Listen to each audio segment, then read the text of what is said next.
Chapter 1066. The new year was coming to an end. It was getting closer and closer to Naruto's final promotion ceremony. Mordor City began to rebuild after the war. Because of the demon attack, a large number of civilians died, which forced the city hall to relocate the population again. Fortunately, Soren's initial layout had been completed. The council of the city hall had taken over most of the secular management power, and Gloria was at the helm, so some trivial things did not need Soren to deal with. At present, the secular power class of Mordor City had been born. They were performing their duties honestly under the pressure of the gods, but how long they could last would take time to test. After handing over many things to others, and telling the Fallen which to try to master the power of the goddess of pestilence, Soren began his very important journey. The Frost Kingdom, Arendelle. This was Soren's first destination. Compared to other gods, Princess Royal had the closest relationship with him, and the two sides had cooperated the most times. At this moment, in the depths of the palace of Arendelle, Soren and Princess Royal stood side by side. "Are you really going to compete for the priesthood of death?" Princess Royal frowned and looked at Soren and said slowly, "This is not a trivial matter. The gods are watching all this silently.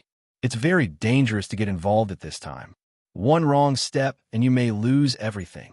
Soren nodded and said, "I know, but an opportunity like this might not even come once in thousands of years. If I shrink back this time, I'll be in trouble. If I retreat now, I'm afraid I'll have to face the new god of death in the future. After all, I inherited part of the power of the three gods of death. At that time, both Vivian and I will be in danger. I know it's very dangerous to get involved, but I have to try anyway. I'm going to try to persuade the other gods. If I can get their approval, maybe the final difficulty will be less. But what I need most now is your support." After that, Soren looked up at Princess Royal's eyes, waiting for her answer. Princess Royal fell in a deep thought. After a long time, she raised her head and looked at Soren. She slowly said, "Since you've already made your decision, why don't you leave?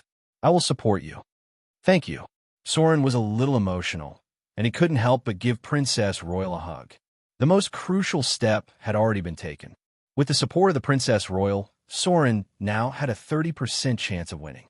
What he needed to do next was to increase his chances of winning even more. Don't celebrate too early. Princess Royal took a few steps back without batting an eyelid. She did not look as calm as she appeared to be. "If you really want to compete with Naruto and Clemvox for the priesthood of death, then you need to convince at least 3 more people." Soren nodded when he heard that. Princess Royal gave him an encouraging look and said, "Go and prepare. If you want to convince them, you have to pay a price." In the southern region, Harvest City, when Soren's figure stepped into this beautiful secret realm, the figure of the goddess of agriculture appeared in front of him. Next to her were the goddess of river and the goddess of spring water.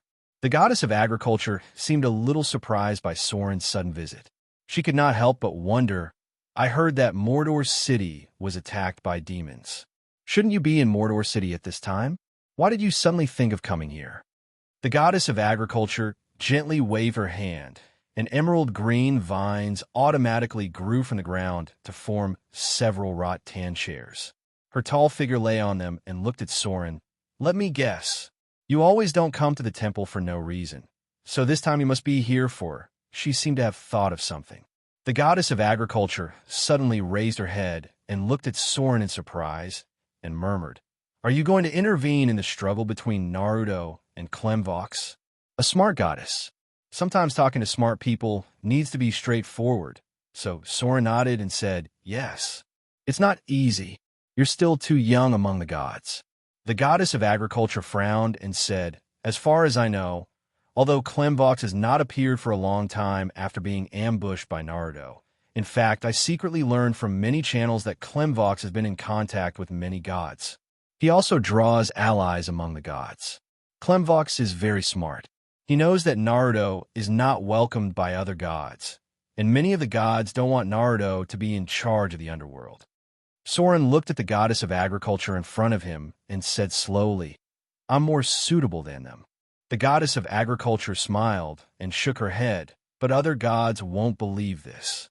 As a true god, you rose too quickly. Many gods don't know you well enough, and they won't trust you. And you rose by killing other gods. To be honest, many of the gods are afraid of you. Soren also smiled and said, "Isn't that good? Fear can help me solve some problems." The goddess of agriculture frowned slightly and said, "Are you serious?" "Very serious." Soren nodded. At this time, the goddess of agriculture finally fell silent. She pondered for a while, and then said, "I have to say, this is very difficult. Because you're too young, not many gods are willing to stand on your side." Soren nodded and said, "I know, so I need your help. Naruto is too extreme. He must pay the price for this huge disaster in the material plane. Because of his ambition, countless creatures died in vain, and all these sins must be borne by him.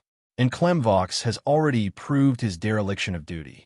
If it weren't for his doctrine and bigotry, many undead kings wouldn't have stood on Naruto's side, and this disaster wouldn't have affected countless people. He has already failed once. Even if he regains the clergy of death, the relationship between Clemvox and the undead kings still can't be eased, and even the underworld won't return to his control in a short time."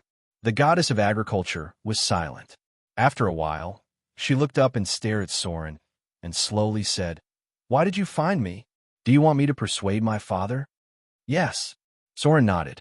If one wanted to control the clergy of death, the god of light was an unavoidable obstacle. Although the god of light's focus was on Asmodeus, the underworld controlled the entire lower plane. The god of light would definitely be involved in who the clergy of death belonged to.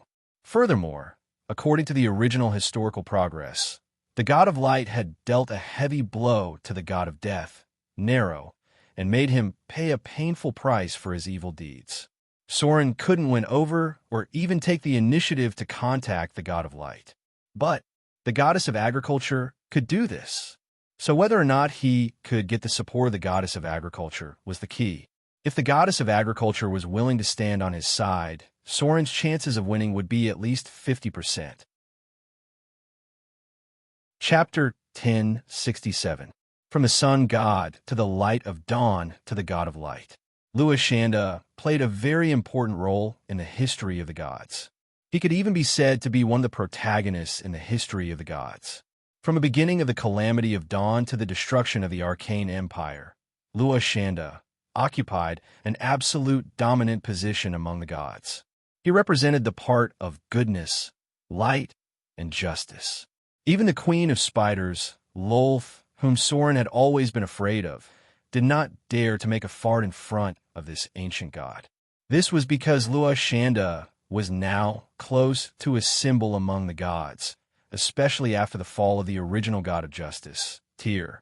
After the god of light integrated the clergy of justice into himself, his existence was even more revered by the gods. Luashanda had a lot of clergy. In the past, she once had the priesthoods of movement, birth, creativity, dawn, revival, self-protection, spring, vitality, youth, and so on. But she later took these priesthoods and assigned them to other gods. The spring priesthoods of the goddess of agriculture were inherited from her father, and the light of dawn was also given by Roshanda.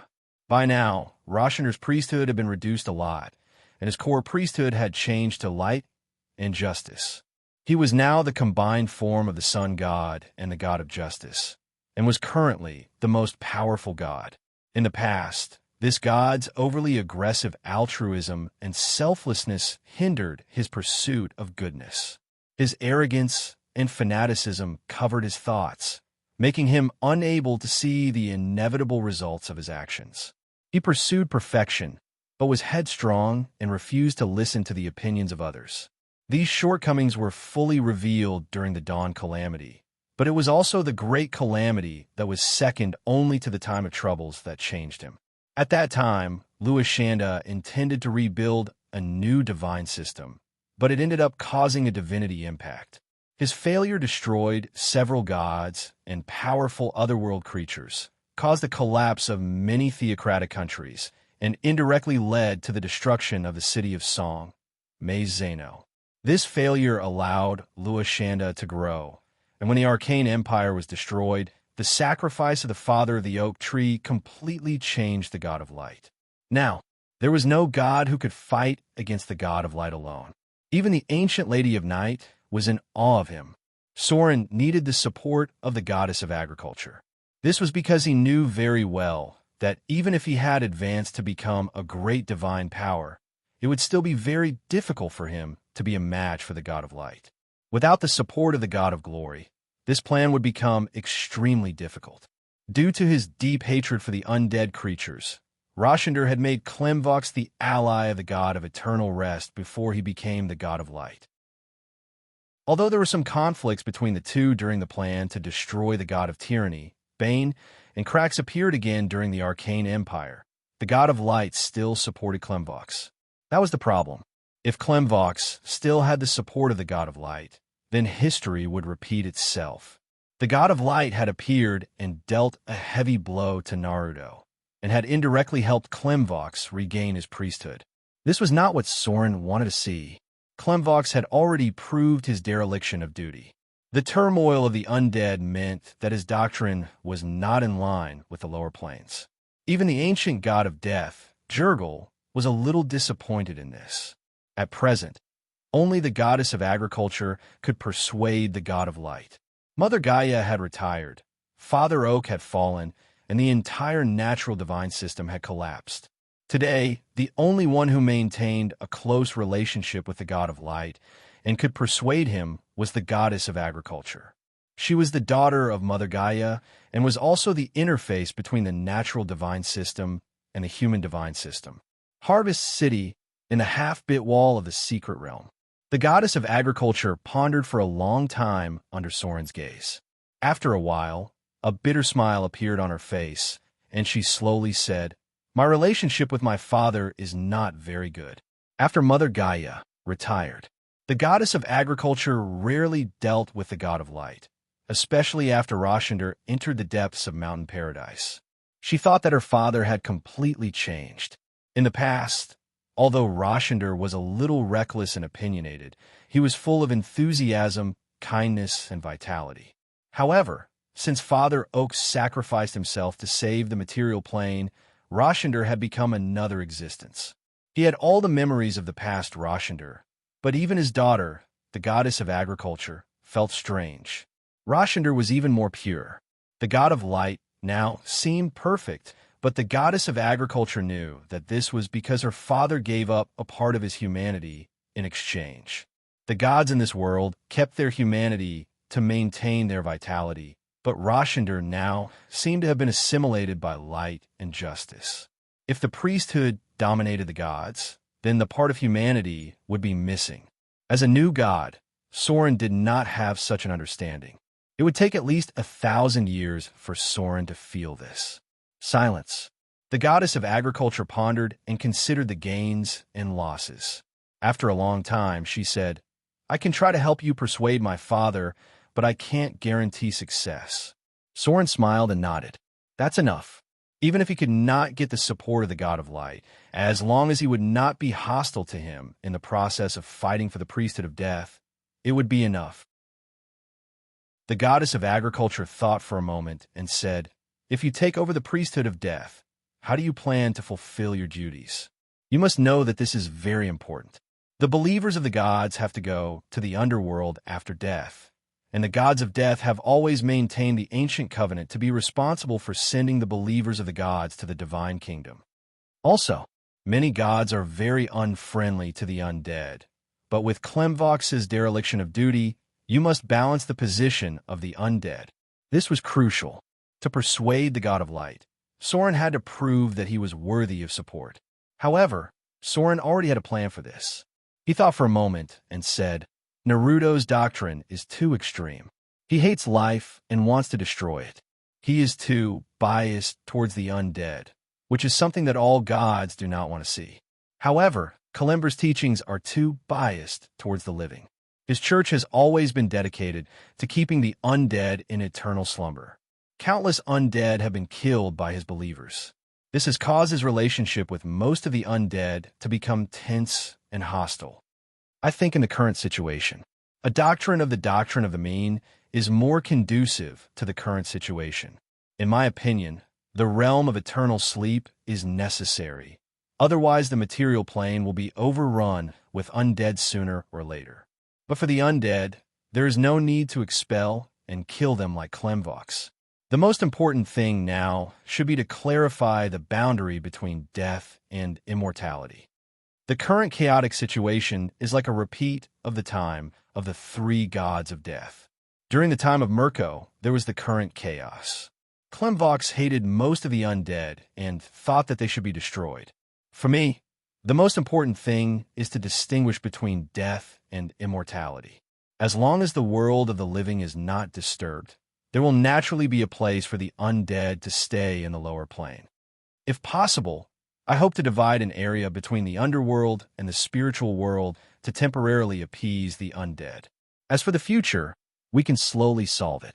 Soren actually had another set of ideas in mind, but he could not mention it at the moment because it would change the structure of the lower plane, especially the underworld. Now, the most suitable way was a more doctrine of the mean, dividing the boundary between death and life. The goddess of agriculture smiled and said softly, "If that's the case, I think I have a better chance of persuading my father." The god of light hated all undead, but the existence of the undead could not be erased at all. If Soren really intended to draw a clear boundary between death and life, so that the world of the living would not be disturbed by the undead, then it was very possible to get the support of the god of light. After all, Klemvox's failure had proved that one could not blindly destroy and suppress the undead. Now, the catastrophe of the undead was the revenge of many undead lords for the past. For thousands of years, Klemvox had been working hard to eliminate the undead and let the dead sleep. This caused countless undead to turn their backs on him and even stand beside Naruto to resist him, the king of the undead. If Soren had the same idea as Klemvox, there would be another outbreak of the undead after a few years. Chapter 1068. Soren finally persuaded the goddess of agriculture. With the support of the goddess of agriculture, the next thing would be much easier to do. However, unless the relationship between the gods was particularly close, even allies would have to pay a price for help. However, just as Soren was preparing what the goddess of agriculture needed him to pay, the goddess of agriculture lifted her long hair and smiled gently. "No hurry, I'll let you know when I need it." In this regard, Soren couldn't help but frown and look at the other party seriously. The cost and the gain were equal. In this case, the goddess of agriculture was not in a hurry to make requests, so the requests in the future should not exceed the current cost. But now is not the time to worry about this. He finally smiled and said, "Then I'll wait for your good news." The goddess of agriculture nodded and said, "Well, I'll go to the glorious city tomorrow." There was not much time. After getting the promise of the goddess of agriculture, Soren immediately set off to return to the Outer Islands. But his destination was not the city of Mordor, but the city of Wealth on the south coast. It was not long before the end of the Avatar crisis. So much time had passed in the blink of an eye. After experiencing many shocks, the past glory of the city of Wealth was no longer there. However, the Church of the Goddess of Wealth was still the most powerful force here, and when the war subsided, commerce and trade would inevitably be revitalized. The Goddess of Wealth was very welcoming to Soren's arrival. In the past in-depth exchanges between the two sides, Soren had already given the Goddess of Wealth guidance, so that she had enough confidence to restore trade and economy after the war. Now, what the Goddess of Wealth needed to do was to wait for the end of the Avatar crisis. At that time, many caravans of the Goddess of Wealth would set sail again. The gods had already felt it, perhaps because of Soren's interference. The trajectory of fate had deviated to a certain extent. Although there were still many gods who fell, it was still a little less than in the past. And because there was no interference from adventurers, the number of gods who directly participated in the battle between the gods had decreased a lot, which also reduced the number of deaths. Perhaps it was because of Soren's example. The number of gods who were hiding in their fields had obviously increased. Even the Queen of Spiders, Lolth's aggro had decreased a lot compared to before. This was because many of the gods' kills had been stolen by Soren, and some of their aggro had shifted to Soren's side. The Queen of Spiders' biggest enemy was still the elven gods. "Welcome, sir." Lord Shadow. The goddess of wealth was wearing a long dress that shone with golden light. She looked very elegant. She personally appeared in front of the temple to welcome Soren's arrival. Soren smiled and followed her inside. The negotiation this time was very easy, especially after they had received so much support. The goddess of wealth had also given them some help. Soren stayed in the Temple of Wealth for a day, and then went to the place where he first rose, which was Port Tylon, controlled by the sea goddess. Port Tylon. Because it was an island, the impact wasn't that great. The high priestess of the sea temple still maintained the order of the past, and began to pray every morning. But today seemed to be a little different. When her prayer sounded, the power of the statue of the goddess of ocean emitted a golden light. She thought that her prayer had been answered by the goddess, but then she saw a beautiful woman with a trident coming down from the statue. The sea goddess's target wasn't her, but walked directly to the front of the temple, as if she was welcoming someone's arrival. Soren's figure appeared. He smiled and nodded at the sea goddess in front of him, and the sea goddess also bowed slightly. Both sides didn't care about the others around them, and the high priestess of the sea temple looked at Soren in a daze. After noticing the faintly discernible sight, she immediately lowered her head humbly. Soren was now a great existence that she needed to look up to. As a god who had cooperated with Soren in the beginning, the sea goddess was easily persuaded by Soren. She was willing to help Soren and assist him in obtaining the clergy of death. This was good news, because after Soren's lobbying, he had gained a lot of support. Now, Soren only had one goal left: Moonlight Woodland. This beautiful forest was located near the ruins of the Silver Moon City. It had a special lock and was also the core area of the intersection of the Silver Moon City. In order to guard against the attack of the Lady of the Night, there were many moonwalkers stationed here. The magic circle here could absorb the tidal power of the moon, and even the gods were not sure if they could break it. When Soren arrived, it was still calm. Because the goddess of magic was not dead, the power of the Lady of the Silver Moon had not recovered much, so she was still only at the level of a mid-level divine power. If the goddess of magic died and the power of the Lady of the Silver Moon returned, then this goddess would at least be at the level of a great divine power. It could be said that Soren's interference in history had the greatest impact on her. Although the Lady of the Silver Moon herself didn't know this, and she didn't even want the goddess of magic to die. The goddesses of magic of the past were like close allies and daughters of the Lady of the Silver Moon. Soren couldn't find the goddess of magic, but he thought that the Moonlight Woodland was the most likely place to hide her. This place was protected by a powerful lock. There were moonwalkers stationed here, and in addition, there were also powerful Silver Star emissaries, spellcasters who could mobilize the power of the moon. Soren's arrival was not hidden. As the light of divinity fell, Soren's clone directly appeared outside the Moonlight Woodland. Soon, a group of tall moonwalkers appeared. Their leader was a grassland elf. The elf frowned as she looked at Soren and bowed slightly.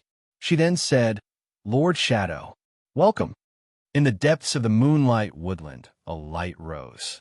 The Lady of the Silver Moon already knew of Soren's arrival and sent an oracle to welcome him. Soren nodded slightly and followed the moonwalkers into the woodland. This was a private kingdom, and almost all of them were believers of the Lady of the Silver Moon. However, Soren also saw some secret knights, which made him even more certain that the goddess of magic was hiding here.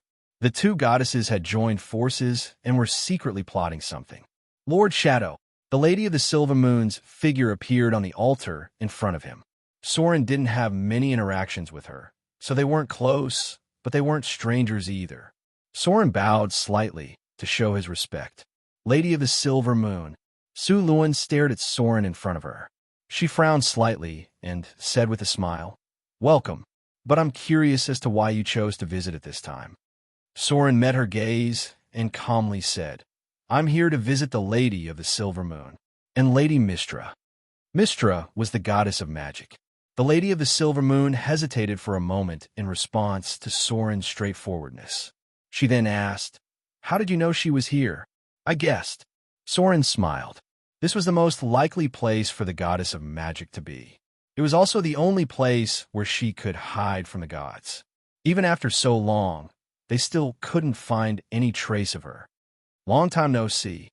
A tall, slender, and beautiful young human woman with translucent skin and flowing black hair appeared in the form of a long, flowing black hair. She wore a simple but elegant dark silk robe and a net belt embedded with gems. This item represented the magic network that Mystra was in charge of. This was the goddess of magic's usual incarnation. Soren had the divine title of tracking, so it wasn't surprising that he could find the goddess of magic. Thus, Mystra simply showed up. Soren met Mystra's gaze and smiled. "Long time no see, Lady Mystra." This was Soren's final goal. Because of her relationship with Klemvox in the past, she was a great help to Klemvox in his quest to regain his divine title of death. Since the Lady of the Night was also involved in this battle, the two goddesses would secretly help Klemvox regain his divine title. They were Soren's last obstacle. What Soren needed to do was to find a way to persuade them and gain the support of the goddess of magic and the Lady of the Silver Moon to weaken them and strengthen himself. To put it bluntly, that was, Soren had to knock on Klemvox's wall. Only in this way could he gain the greatest advantage. P.S. This book is almost finished. Don't worry. There's an epilogue after this. The epilogue is about the kingdom of God and spans 10 years. Chapter 1069. There was no doubt about it. Mystra was in a difficult position right now. It was obvious from her conflicted expression that she was in a dilemma. The Lady of Silver Moon had no intention of helping either. After all, she had to make her own choice. She had also guessed that the goddess of magic was able to escape her previous ambush thanks to Soren's help. However, she didn't know what kind of relationship Soren had with Mystra. The gods of this world were relatively open-minded. In some ways, they were similar to the unrestrained Olympian gods. However, they had been silent for far too long. No one knew what would happen in the long history of this world. Even the gods could be wiped out. The goddess of magic stared at Soren, her eyes flickering. She was Mystra. She was also Midnight, a former human mage. Klemvox was her lover before she became a god. Although their relationship gradually faded, there was still some history between them. On the other hand, Soren was her close ally. To some extent, he could even be considered her current lover, or so she thought. If she had to choose between the two, it would undoubtedly be difficult. One was her past lover, and the other was her current lover. Although the former was far away, they still had a past. The latter, on the other hand, had saved her life once and helped Mystra survive a life-threatening crisis. How should she choose? Soren seemed to sense the goddess of magic's dilemma. He looked a little disappointed. "I don't want to make things difficult for you. However, this is a battle of fate. Whether it's me, Klemvox, or Naruto, this battle is unavoidable. It's inevitable that the three gods of death will reunite. The future world also needs this power. The Bator Inferno is restless." At this point, Soren glanced at the two goddesses' expressions. As expected, their expressions changed slightly. He then continued, "Perhaps you don't know, but Sirik is already broken free from his seal. He's also secretly watching everything. The undead hated Klemvox, which made Naruto even more powerful. Whether it's Naruto or Sirik, neither of them can become the winner. I'm not asking you to help me fight against Klemvox. I just hope that if the final battle is between me and Klemvox, I won't be your enemy." It seemed that it would be difficult to win over the goddess of magic as an ally, which disappointed Soren greatly. Even though he had saved the goddess and helped her through a crisis, she still couldn't stand by his side. It could be seen from the very beginning. After the goddess of magic was injured, she never appeared in front of Soren. Instead, she hid in the Silver Moon Lady's place. Soren, who was extremely disappointed, had already excluded the goddess of magic from his circle. Someone who couldn't stand behind him at such a critical moment wasn't worth his effort. However, he still had to fight for it. So he said, "I only hope a little. You can stay out of the battle between me and Klemvox. If the final victor is me and him, then I hope you can stay neutral. It seemed that he couldn't win over the goddess of magic. For this reason, Soren could only lower his request and ask her to stay out of the battle between him and Klemvox. This was already a very low request. After all, Soren had saved her once. Mistra's eyes wavered a little, but she was also relieved. She even felt a little sorry for Soren. In fact, Klemvox had met her a long time ago and asked for her help against his enemy. However, at that time, the goddess of magic hadn't recovered from her injuries, so she didn't agree. In contrast, Soren's request was much lower. He didn't force her to help, but only hoped that she would stay neutral and not be his enemy. At this point, the goddess of magic had no choice. The goddess of magic had no other choice. She could either agree to Soren's request or become his enemy in the future. This wasn't something that anyone wanted. Thus, the goddess of magic quickly replied, "I can promise you. I'll stay neutral between you and Klemvox." Soren nodded. Then, he bowed slightly to the Lady of Silver Moon and left the forest. To be honest, he was still very disappointed. However, some things couldn't be forced. It could only be said that the goddess of magic couldn't stand on his side this time. In the following battle between her and Lady of the Night, Soren wouldn't help her either. According to the progress of history, the goddess of magic would be at a disadvantage in the next battle. In the past, even with the help of adventurers, the goddess of magic couldn't defeat Lady of the Night. This time, Soren wouldn't help her. Whether she could survive or not would depend on her luck. Because the goddess of magic's choice had exhausted the last bit of affection between Soren and her. Soon, Soren left the Moonlight Forest, but this time, he didn't leave with a smile. Only his eyes were a little cold. Sigh. Just after Soren left, the Lady of Silver Moon shook her head and sighed. You still can't let go of your past with Klemvox? In fact, you should choose to work with Soren. He's a powerful and scheming god. Moreover, he holds the divine title of Shadow and doesn't have a good relationship with Lady of the Night. If you agree with him, it's very likely that we'll be able to pull him to our side. Hearing the Lady of Silver Moon's words, Mistra's eyes flickered. Although every Mistra would inherit the memories of her previous life, the consciousness that dominated was still Midnight. In other words, Midnight only had the memories of the past goddess of magic, but her thoughts were still her own. This caused her to unconsciously lean towards Klemvox. Today's actions had undoubtedly pushed Solen's relationship with him further away. For a moment, even the goddess of magic felt a little lost. After all, Soren had saved her once, and the two of them were quite close. This choice undoubtedly hurt his feelings. The goddess of magic suddenly felt a little regretful. But at this point, there was no other choice. She could only look in the direction Soren left and let out a deep sigh. Outside the Moonlight Forest, just as Soren's clone was about to return to the south coast, he suddenly felt the aura of battle. Then, his figure appeared near a hill. There were many corpses here. He bent down and picked up an emblem from one of the corpses. The emblem was 5 hands holding a scimitar in a circle. A follower of the god of war, Klemvox?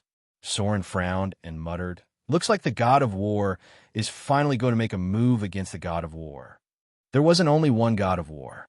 Many gods of war had been born from this divine title, but the most powerful one was undoubtedly the god of war, Tempest. He was the victor in history. At least 10 gods of war had been born in the long history. The god of war had been trying to eliminate them since the time of Mother Earth. At present, the only surviving god of war in the human god system was the god of war that Soren had just mentioned. One of the 2 gods was a lesser god, and the other was a greater god. It looks like the god of war is going to take back all the divine titles of war. It was a battle without any suspense.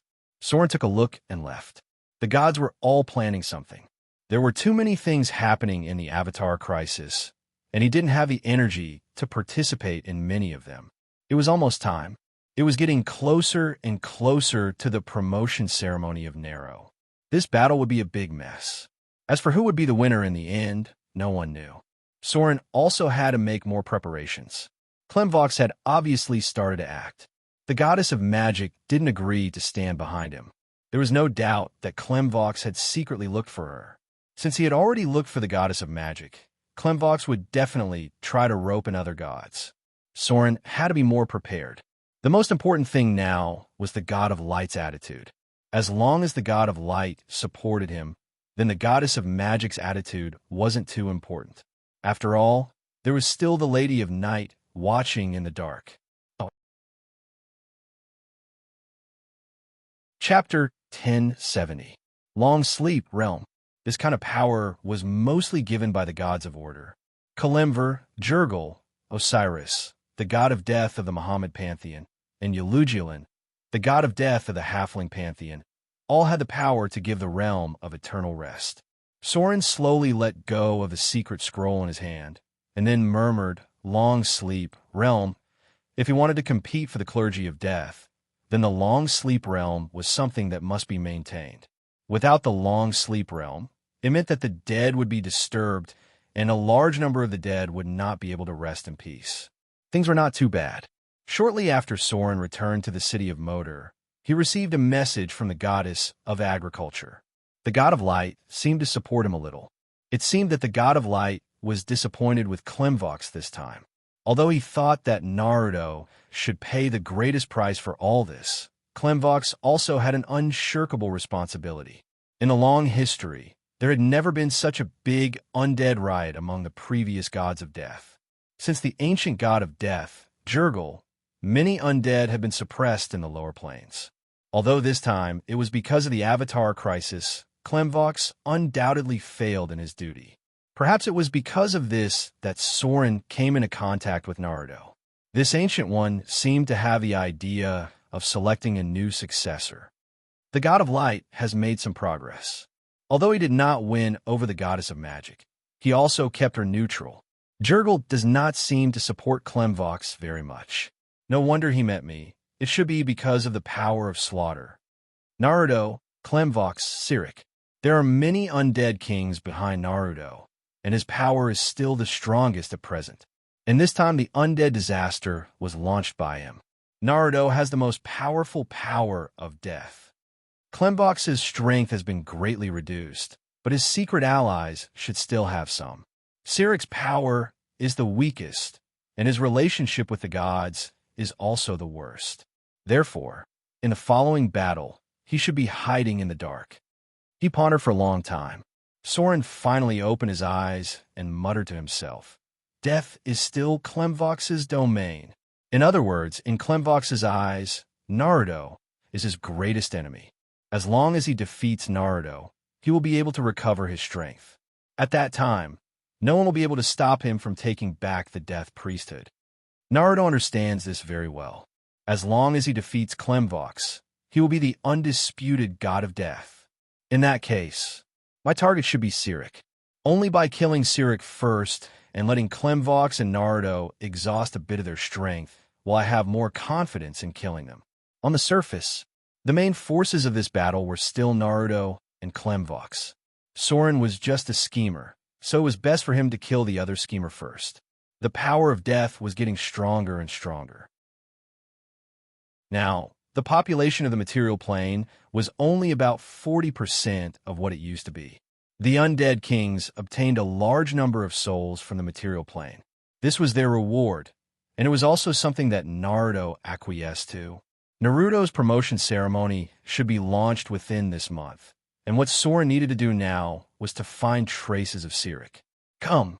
Soren's figure appeared in the great temple, and he ordered the arcane assassin who served him send the rogues in the central area to find out any news about Sirik. Also, send someone to check on the pygmy god system. Sirik seemed to have attacked the pygmy god system. He was a cunning god, and he was always thinking of ways to strengthen himself. Time passed little by little. With the gathering of the power of death, Klemvox's church suddenly became active. The members of Klemvox's church were usually silent, to the point of being gloomy. Many of the members joined the ranks of the undead king after losing their loved ones to the invasion of the undead creatures, or even after experiencing death themselves and being brought back to the mortal world. There was no doubt that Klemvox's church grew stronger in the current environment. After Klemvox's return, the church quickly recruited a group of people who were affected by the undead disaster. Naruto won the support of the dead, and Klemvox won the support of the living. In this disaster, too many people were killed by the undead, and their surviving relatives joined Klemvox's church. The counterattack against the undead began after the dragon, which church was severely injured by the giant dragon. Perhaps the gods could no longer tolerate Naruto's actions, or perhaps Klemvox persuaded the other gods. Currently, at least 3 gods began to launch a counterattack against the undead. The glorious city finally made a move. The paladins gathered and began to attack the undead's base camp. Under the influence of this, the other gods' churches also began to take action. As a god from another world, Naruto's biggest weakness was finally exposed. That was, he did not have many allies among the gods. Naruto was an absolute supporter of those who did evil for their own pleasure. In Naruto's cold world, everything was the same. To him, all living creatures were a great insult to him, the god of death. On the contrary, all dying creatures shone with green and black sparks of joy, and he liked these sparks. Some people did not pray to Naruto sincerely, hoping to obtain Naruto's power. Most of them were given death as a reward by Naruto. The god's goal was Naruto's temple. This was the origin of all death and also the source of the outbreak of the undead disaster. However, Naruto's temples were usually hidden. Even in places full of evil, they were usually built underground and were usually part of the underground tomb. Most of the temples contained undead creatures and other creatures that spread death or created death, such as banshees and devils. Therefore, the gods soon realized that something was wrong. This was because their church had encountered another terrifying enemy, and that was devils. Yes, the devils seemed to have joined Naruto's camp. In the counterattacks, people suddenly found traces of many devils near Naruto's temples. This made people feel uneasy. Klemvox's church pushed forward in the first wave of attacks, but when the church members found more and more Naruto's underground temples, they encountered very fierce resistance. Large numbers of undead creatures, numerous necromancers, and higher devils gradually appeared.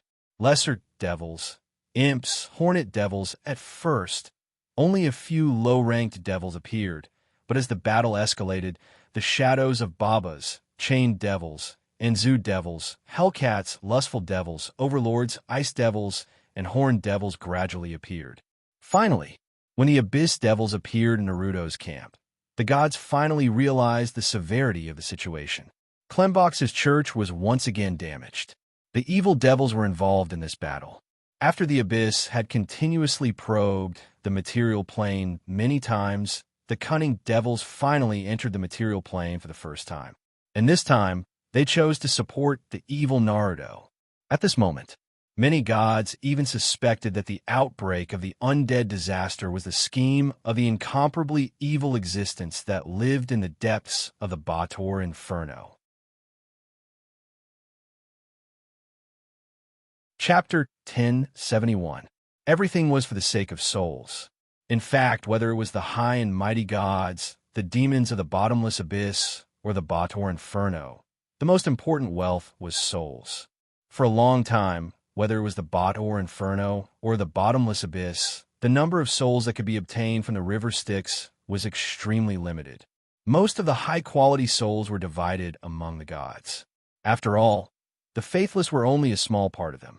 The remaining souls were all ugly and not very useful. That was why there were special existences like soul stealers in the lower planes. Generations of death gods were strictly guarded against the Bator Inferno and the bottomless abyss because the responsibility of the death gods was to maintain the flow of the river Styx and maintain the home of souls after death. Therefore, the most common opponent of the death god servants were the soul stealers from the lower planes. And now, it seemed that Naruto had colluded with the demons. Most of the underworld had fallen into Naruto's control. Some undead lords had also reached into the underworld. After the underworld lost control of Klemvox, there was no doubt that the demons had also taken a share of the loot. Naruto had betrayed the river Styx's interests. In order to make the demons take action, they had to give them benefits that they could see, and it would be best if they could get it right away. Now that the demons' army was escorting Naruto, the gods could be sure that a part of the river Styx had been stolen by the demons. This discovery made the gods a little angry and uneasy because all gods followed a basic principle, and that was, unless the souls of the believers were particularly outstanding, such as those that were close to the level of the Holy Spirits, they would be sent to the gods' kingdoms by the death god's servants after passing through the river Styx.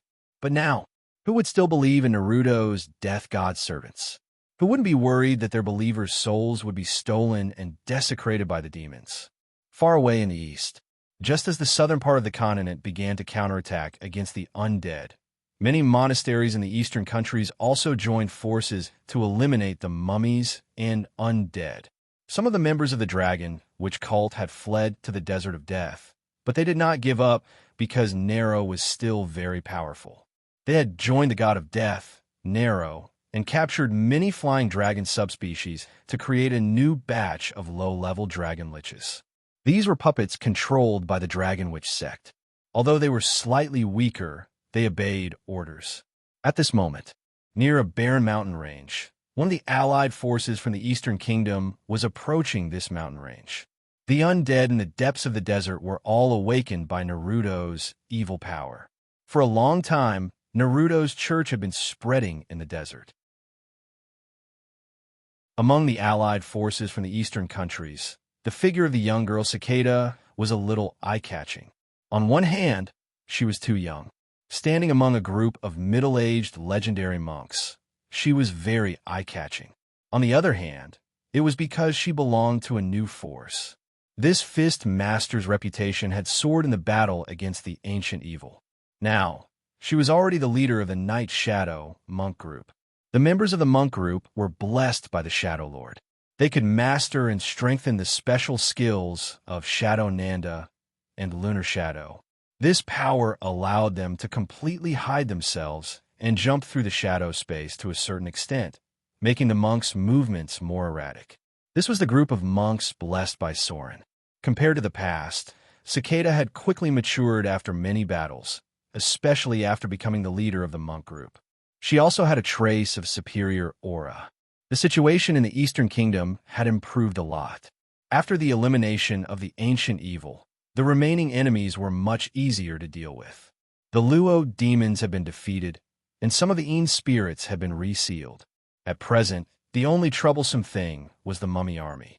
The god of death, Nero, had awakened many ancient mummies. Some ancient pyramids even had mummies sealed in them that were older than the Arcane Kingdom. This battle was very crucial, because below this place was Naruto's Great Temple, a base camp for awakening and reviving the undead. There were standards for the size of the temples that serve the gods. The lowest level was the altar, then the altar, the temple, the Great Temple, and then the Great Temple. As for the Pantheon Temple, it had not appeared in the material plane yet. The altar was very simple. It could be activated after a blood sacrifice. The altar was a little more troublesome. At the very least, it needed to be continuously sacrificed and prayed for a period of time. Then there was the temple, which was the place where the gods responded and prayed and sacrificed for many years. Generally, the temples of the gods would only appear in towns and cities, and it would take several years to build, and it would often last for decades before the glory of divinity shrouded it. The temple was the official headquarters of a church. A temple was equivalent to half a wizard tower, and most of the temples took decades or centuries to build, so these temples often did not change their positions easily. Finally, there was the Great Temple. Such a place must be covered by a trace of the god's mind. Just like Soren's Great Temple, he could easily perceive what was happening inside. The Great Temple itself was equivalent to the core camp, and the statues inside were all possessed by the god's body. At present, even Soren only had one Great Temple, and it was only in the center of Motor City. Other than that, the highest level in other places was the temple level. The destruction of any great temple by the enemy was a serious blow to the gods, and even directly weakened the power of the gods and the church to some extent. Therefore, the defense here was also very strong. Naruto's collusion with the devils had caused too much hostility. Not only did the eastern countries launch a counterattack, but other places were also looking for and destroying Naruto's temples. At this time, at the top of the mountain in front, hundreds of Dracolic were hovering in the sky. This place was guarded by the remaining members of the Dracolic religion. In addition to the believers of Naruto's church, there were also some devils. The White Cloud sect and the Shadow sect can be responsible for the surprise attack. A fist master with white eyebrows sat on a chair and said to the other monasteries and forces present, "But those Dracolic are very difficult to deal with. They fly in the air, and it's difficult for monks to deal with them." Monks could fly in the air for a short period of time, but they had to learn the ethereal form, which most monks could not do. The others frowned when they heard this. All the forces gathered here were from the eastern countries, and the monasteries were the mainstream. Monks were very strong on the ground, but it was hard to say if they were in the sky. There was a short pause. Then the fist master looked at the Empress of the East on the right and said slowly, "I think only the Empress has a way to deal with these Dracolic." Many monasteries' eyes lit up when they heard this. The Empress of the East fell into silence. After a while, she said, "Yes, I will summon ancient allies to deal with them."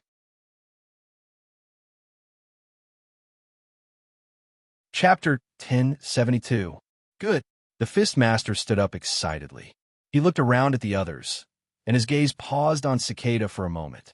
He said in a deep voice, "Then prepare to attack. This time, we must get rid of these undead and bring peace back to the Eastern Kingdom." The leaders of the various forces went to prepare. Before Cicada left, she glanced at the Eastern Princess. Legend had it that this princess had some kind of mysterious power. She could summon a powerful creature from the depths of the Eastern Mountains. The battle soon broke out. The next day, the monks attacked the members of the dragon, which cult in front of them. As the battle broke out, the Dracolic circling the mountaintop also moved quickly. One by one, the flying dragons soared into the sky. Hundreds of undead subspecies wyverns almost covered the sky, causing countless people to feel a trace of depression and depression. They exuded a strong aura of death all over their bodies, and the ghostly green soul fire danced in their pupils. Ordinary people would be frightened just by a glance, and even professionals would find it difficult to deal with these enemies. The droll hated these undead, but they couldn't do anything to them. No transformation spell could deal with so many Dracolic, and most spells couldn't easily attack the flying dragons in the sky. However, at this moment, a strange melody suddenly came from the back of the camp. Accompanied by the sacrificial ceremony of many beautiful dancers, some kind of strange fluctuation quickly spread to the farthest place. This was a very ancient dance of the Magispriests. The Oriental dancer's predecessor was actually a witch, and the dance was first born to communicate with heaven and earth and offer sacrifices to the gods. Although history had changed a lot, and the existence of witches had almost disappeared in the Eastern Kingdom, some ancient Magispriests were still preserved, and the one the Eastern Princess had mastered was the most powerful one. A strange drumbeat sounded. A bonfire was burning in the center of the altar. Many graceful Oriental dancers were dancing in a special ritual dress.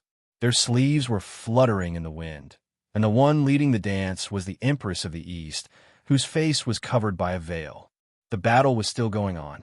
Because of the existence of the Dracolic, the monks, drool, warlocks, and rangers didn't have much of an advantage. It could even be said that they were suppressed by the enemy. However, along with the loud and clear cry of an eagle, a gust of howling wind suddenly came from the distant sky. A gigantic eagle appeared in their line of sight. It had a pair of golden wings that were graceful and full of power. When it spread its wings, it left a shadow on the ground. Even from afar, one could feel the aura of an overlord of the sky. Giant eagle. It's the Eastern giant eagle. A flock of Eastern giant eagles with wingspans of more than 10 meters flew over from the horizon. They had sharp claws and beaks that looked as if they were made of metal. Part of their feathers were gold, while the other part was pale gold. These Eastern giant eagles carried a trace of special pressure. When they appeared, even the Dracolic became restless. They felt uneasy, as if they were facing their natural enemy. In the Far East, legend had it that there was a creature that could fight against the dragons. It was the eastern giant eagle that lived on the peak of the Eastern Mountains. It was a magnificent mountain that reached the sky and was called the Eagle Mountain. These great eastern eagles were even faster than the great dragons. Legend had it that they lived at the very edge of the Eastern Kingdom, which was also the edge of the material plane. Beyond the Eagle Mountain was an endless sea of clouds. After the eastern giant eagles appeared, many drool and monks who had not joined the battle bowed to the leading golden giant eagle. The eastern giant eagles held a very high position in the hearts of these people. Many of the monk school's trials went to the Eagle Mountain in the sea of clouds at the edge of the world. A drool school of the Eastern Kingdom's goal was to transform into an eastern giant eagle. The loud cry of the eagles resounded through the sky. These eastern giant eagles swooped down at the Dracolic in front of them like ferocious predators. Their speed was so fast that they were like lightning streaking across the sky. They attacked the enemy's vital points the moment they attacked, keenly attacking the weak points of the flying dragon subspecies. Suddenly, a series of roars came from the sky. The figure of the Dracolic fell from the sky, and countless golden, blood-stained feathers fluttered down. The Easter giant eagles suppressed the Dracolic in front of them. However, dragons were still the kings of the sky. The eastern giant eagles paid a heavy price in the battle. In just the first round of battle, 5 or 6 eastern giant eagles fell from the sky. However, these eastern giant eagles did not retreat at all. They followed the ancient covenant, and there was never any thought of retreat in their eyes. They were brave and fearless. In ancient times, these Easter giant eagles had once served the sun, so their feathers were blessed by the gods and turned golden. Although they no longer had a god to serve, every eastern giant eagle had been constantly rushing higher into the sky from the moment they were born. When they got closer to the radiance of the sun, their wings would transform into a golden color. Eastern giant eagle, neutral good, challenge rating 16. The fierce battle was still going on. However, as soon as the eastern great eagle appeared, a faintly discernible gaze was cast upon the battlefield. Soren watched everything. He did not expect the eastern giant eagles to enter the battlefield before the last wave of demons. According to his memory, these ancient creatures were finally summoned by the god of light. The most common type of eagle in the material plane was the ferocious eagle, while the eastern giant eagles belonged to another branch of the mythical eagle. The ferocious eagle's challenge rating was 3, while the mythical eagle's challenge rating was 6. The basic challenge rating of the eastern giant eagles was 12. If they turned golden, their challenge rating would be 16, which was enough to compete with many young dragons. When these creatures reached a certain level of strength, they would directly go to the upper plane.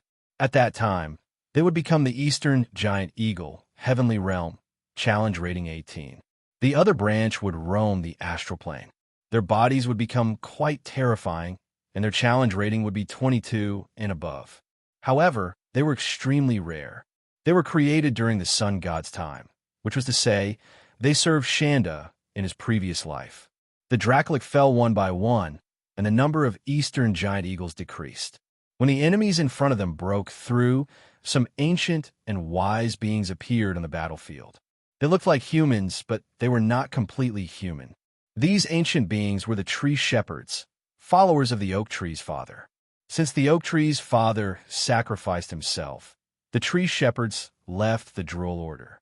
They stayed in the eastern desert, constantly healing the world's wounds. Golden seeds were planted one by one. The tree shepherds were not as slow and powerless as they looked. With the surging of the force of nature, towering trees rose from the ground. These were the trees that they planted in the depths of the desert. When a catastrophe came, these trees that had spirituality gathered all their vitality into a seed and let the tree shepherds take it away. Welcome the wrath of nature. With a low roar, the giant trees in front of him suddenly came to life. They turned into huge treants that rose from the ground and walked forward with the earth trembling. Traces of strange power were connected to Soren's heart. When these treants appeared, Soren's plant domain suddenly became restless. He tried to infuse his consciousness into one of the golden oak trees. Suddenly, Soren realized that he had succeeded. He entered the trance, and in an instant, the golden oak tree in front of him grew rapidly and turned into a giant trance that was more than 20 meters tall. Glory of the oak tree's father. The tree shepherds became restless for a moment, but it quickly calmed down. Soren tried to move his body. This was a temporary incarnation, and it seemed that the plant domain had taken control of the golden oak tree in front of him. This feeling was completely different from before. His movements were a lot slower, but each of his movements was full of strength. Soren even felt that he could easily defeat an adult dragon. The roots of the tree were connected to the ground. A steady stream of energy flowed into his body from the ground, healing his injuries and replenishing his mana. Soren tried to wave his hand in front of him, and countless vines rose from the ground. They were like flying ropes that entangled the enemies in front of him. Then he approached with heavy steps, and with just a light punch, a powerful enemy was smashed into meat paste. What a terrifying strength! The golden treant he turned into was even stronger than his demon form. Chapter 1073. The tree shepherds were a little excited. They seemed to think that the golden int that Soren had infused was related to the father of the oak tree. Thus, many int guards surrounded Soren and cooperated with him to break through the enemy's defense line. This was something that Soren had never experienced before. After transforming into a golden int, Soren's defensive abilities were shocking. He was basically immune to normal physical attacks, and his resistance to magic was also shocking. Under the absolute suppression of his size and strength, any of Soren's normal attacks were comparable to that of an old dragon. Neither the Dracolic nor the demons were his match. A group of int forced their way to the entrance of the temple like tanks. Behind them were countless corpses of Naruto's followers, but their battle was basically over. Because the int's body was too large, the entrance of the temple could not be entered at all. Next, it was time for the monks to show off their skills. Many monks, rangers, and drool began to advance, and Cicada looked thoughtfully at the golden int that Soren had transformed into. She felt a familiar aura, but she was not sure if it was. A fierce battle broke out. This was a battle that would determine whether or not the Desert of Death could be settled down. Many monasteries had sent out their higher-ups. There were dozens of legendary monks and druids in the area visible to the naked eye. Soren tried to break away from his int's avatar. As Soren's figure left, the incomparably tall golden int immediately shrunk to a height of 12 meters. The int shepherds nearby seemed to be in deep thought, as if they had felt something. The father of the oak tree did not fall. He has only fallen into a deep sleep, but he is still watching us. An old int shepherd said excitedly, as if Soren's avatar was the father of the oak tree's divine will. However, Soren knew that the father of the oak tree had truly fallen. Although he could not understand how it existed, the gods could not sense the father of the oak tree, so it should be dead to a certain extent. Otherwise, the god of light would have done everything he could to revive Father Oak. As a former god of nature, Loshanda had always believed that the existence of Father Oak was an indispensable part of the world. With the power of Father Oak, it would be much easier to repair the damage to the material plane. The battle continued. There had been a large number of Naruto believers in the temple for a long time, and many devils had been summoned to the material plane. However, Soren had nothing to do with the upcoming battle. In fact, it wasn't just the Eastern Kingdoms that were searching for and destroying Naruto's shrine on the other side of the continent. Siric's aura. When Soren's divine sense left the golden oak tree, he sensed a familiar aura. At the back of the martial monks, a legendary rogue seemed a little out of place. He didn't look like a human from the Eastern Kingdom. Standing among the group of martial monks, he was a little eye-catching. At the same time, Soren felt the power of the 3 gods of death from him. Siric's chosen. Soren seemed to have found something, and his expression suddenly became a little surprised. Because of the clergy of murder, Siric's ability to sneak and hide was amazing. Soren had been looking for him for a long time and couldn't find him or his chosen. He didn't expect to find one here. It's all thanks to Sir Madeira this time. An old drool nodded slightly to express his gratitude to the rogue that Soren noticed. If Sir Madeira hadn't found this temple, I'm afraid this time's turmoil wouldn't have been so easy. Madeira was the rogue. He looked like an elegant, middle-aged noble. After hearing the words, he waved his hand and said, "It's everyone's duty to fight against the evil Naruto. You don't have to thank me for this. Let's destroy these evil people in one go." Hearing his words, Soren suddenly thought of something. It seemed that this rogue had found Naruto's shrine, then told the martial monks and joined forces with them to launch an attack. What is Sirik planning to do? Is he using the power of others to weaken Naruto's strength? Soren absolutely didn't believe that Sirik's chosen would be a righteous ally, so the only explanation was to use external forces to attack the enemy. Many high-level monks joined the battle. However, the rogue named Madeira didn't join them. He quietly escaped into the shadows and then left to the other side of the battlefield. This was a chosen with the ability to permanently hide. No one noticed his departure. Sauron was the only one who noticed him and quietly followed behind him with his incarnation. The rogue left and went straight south. After about 10 kilometers, he came to the vicinity of a hidden underground cave.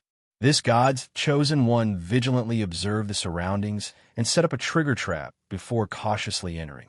A little trap was not a problem for Soren. He quickly slipped into the shadows and followed. Then, after a series of twists and turns, he arrived at a hidden basement. It was a very simple altar. It didn't seem to have been built for much time, at most half a month. "My lord," the chosen knelt in front of the altar and prayed. "Madeira has completed his task. The fools of the monastery are attacking Naruto's shrine. It seems that we can completely destroy them today." A shadow appeared. A hazy body appeared in the distortion, and then a man with a pale face appeared. "Very good." Sirik's incarnation was full of joy and pride. He nodded and said, "Continue to prepare. Naruto is about to hold the promotion ceremony, and Clemvox is about to launch an attack. Our opportunity is right in front of us." Madeira was also excited when he heard this. "Yes, my lord will retake death." Sirik's figure faded. He didn't recover much power. Although he plotted against the pygmy gods, he also offended a new enemy. He had to find a way to sow discord to find an opportunity. The incarnation of divinity gradually dissipated. Such a simple altar couldn't sustain Sirik's incarnation for long. Soon, his divine sense left the place, and Madeira began to destroy the altar.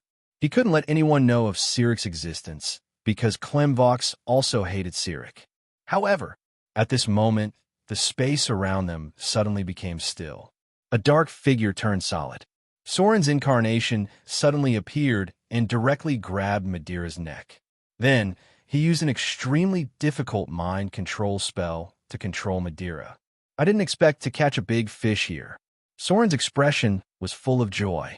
He activated his tracking domain and murmured, "I finally found you, you cunning fox." A trace of divine power spread out. Soren instantly captured the fluctuations of the altar and determined a coordinate in the far south. At the same time, he used the soul interrogation spell on the chosen in front of him. He believed that he could interrogate a lot of useful information from the chosen soul. Chapter 1074. This time, he really caught a big fish. Sirik sowed discord and used the power of the monasteries in the Eastern Kingdom to fight against Naruto's church. But he never thought that Soren had been paying attention to the Eastern Kingdom and caught him by the tail. In terms of divine power level, Soren was now a mid-level divine power close to a great divine power, and Sirik had been sealed for too long. At present, he was at most a low-level divine power close to a mid-level divine power. There was a whole divine power level difference between the two sides. With Soren's divine power of tracking, Sirik was almost unnoticed by Soren. It was difficult for Soren to find Sirik without seeing Sirik with his own eyes. But now that he saw Sirik's altar and avatar, it was much easier to track the target. Sirik intended to make the water muddy and let Klemvox and Naruto both suffer, and Soren intended to kill him first. As long as Sirik was killed, Soren would inevitably be promoted to a great divine power. At that time, there would be no problem in entering the battle between Naruto and Klemvox. Not to mention that the power of Mordor itself was very strong. As long as Soren made a move at the right time, the possibility of winning in the end was very high. After discovering Sirik's trace, things became much simpler. For a time, the entire south coast entered a special atmosphere. The forces of the outside world thought that Soren was going to attack Naruto in revenge for secretly instructing the demons to attack Mordor City. In fact, the gods all guessed that Naruto was the mastermind who controlled Naruto. At this time, Soren was definitely going to hit Naruto when he was down, and it was also something that they were very happy to see. This time, it could be said that Naruto made the public angry because even the Church of the Storm Lord destroyed a temple of Naruto. They thought that Naruto must be responsible for the plague that spread in the Amazon rainforest. This terrible plague reduced the population of the Amazon rainforest by half, and some tribes were basically destroyed. The environment of the primitive jungle was too easy to breed the plague. Coupled with the secret actions of Naruto's followers, the scope of the plague was very large. The gods only saw the movements on the surface. The elites of the Church of Mordor, including the Nightwalkers, the Arcane Assassins, the Central Administration, the Inquisitors, the Arcane Assassins, and so on, were all handed over to the High Priest and the Chosen. These people secretly went to the Raven Hills in the southern region. With the efficiency of the operation of Mordor, the whole transfer only took about a day. After Soren's body arrived at the south coast, Mordor had secretly gathered more than 1,600 middle-grade professionals, more than 300 high-grade rogues, and more than 100 other high-grade professionals. At the same time, the combat power of a legendary level had reached about one-third. The time to act was the next night. If the gods were to give Sirik an evaluation, there was no doubt that it was very uniform. That was madman. Sirik was a madman. His madness made him set up too many enemies, and he was even judged twice by the good and evil gods. It could be said that he was completely alone, although he was very powerful. A narrow-minded, self-centered, and extremely extreme god. Such a god was also different among the gods. No one was willing to cooperate with him. Even the Lady of Night was also hostile to Sirik, thinking that his existence was a great threat. In the dark, some lurking shadows approached the Raven Hills. This was the base camp established by Sirik in a short time. Because there were too many enemies, Sirik's followers did not dare to move in the city. His temples were in the wilderness, and most of them were built underground. In the dark corner of this land, there was a special emblem, a skull without a jaw with a black light background. This was Sirik's emblem. Only his followers could find and enter the underground temple. Sirik's kingdom was in the supreme throne, but now it was abandoned. He had been sealed for too long, and his kingdom had withered too much. As a supreme evil god, even if he had been sealed for so long, Sirik still had many priesthoods. The core of them were lies, murder, conspiracy, fraud, and illusion. The domains he had were chaos, evil, destruction, illusion, and trickery. Do it! With a cold voice, the shadows in all directions quickly moved forward, and soon a fierce battle broke out. Sirik's followers lurked in the dark. They could access the murder domain, and they also had amazing stealth abilities. The two sides engaged in a fierce battle in an instant. Not only did Sirik's followers die in large numbers, but Soren's followers also paid a big price. The enemy was very strong. Sirik's domain and priesthoods gave his followers more special abilities. At the same time, in the depths of the underground shrine, the attack from above had alarmed the Chosen. A black figure quickly arrived at the altar in the depths, speaking to a slender man with frightening black eyes and deathly white skin. "My lord, not good. We were attacked by the Shadow Church." The man who was absorbing power on the altar suddenly opened his eyes. Sirik frowned and sensed for a moment. Then his face changed greatly. "Shadow Master Soren?" A terrible shadow shrouded him. This was the perception brought by his priesthoods. He still felt that he had fallen into a terrible conspiracy. "Come here." Siric's face changed a few times. Then he said to the chosen in front of him. The chosen did not hesitate and quickly came in front of Siric. At this moment, Siric suddenly reached out and held the chosen's head, and then an evil divine power with divinity poured into the chosen's body. Ah! A shrill scream sounded in the depths of the basement, and soon the chosen in front of him began to change. A lot of divine power poured into his body, and the chosen in front of him gradually became Siric's appearance. A lot of divine power poured into him made him look like a real god. Trickery domain. Deceit priesthoods. Siric glanced at the exact same version of himself in front of him, then slowly transformed into the form of a god's chosen one. "You stay here." Siric looked outside and said to the avatar in front of him, "When the enemy comes in, self-destruct." After that, his figure disappeared into the darkness. Siric quickly walked out of the temple. Along the way, he did not show the power that a true god should have. Instead, he pretended to be a chosen and quickly rushed outside to break out of the encirclement. The cicada shedding its carapace. Facing Soren, he did not have much confidence in winning, so he chose to escape. Chapter 1075. It was true that Siric was a madman, but he was also a very cunning madman. Otherwise, Soren wouldn't have been able to track down Siric until now. Siric, who was in the form of God's chosen, was very cautious. He restrained his power, and even when fighting against the chosen of Soren's church, he only maintained a slight advantage. He wasn't in a hurry to kill his opponent. Instead, he took advantage of the moment to open up the distance between them, and then instantly escaped into the darkness. There were a lot of enemies. Siric was able to see over 1,000 invaders from a shadow church within his field of vision. Although he broke free from the seal and developed his church, Siric's followers were obviously much weaker than Soren's. After all, Soren had other churches, while Siric was sealed for thousands of years. He had to start from scratch. He endured the pain in his heart and gritted his teeth as he gave up on these followers. Although he couldn't wait to kill Soren, Siric knew that now wasn't the time. He had to be patient and accumulate strength. In the vast night, Siric carefully escaped from the encirclement and then quickly retreated to the north. He couldn't stay in the south any longer. Soren's church had too much influence in the south, and their intelligence network was too extensive.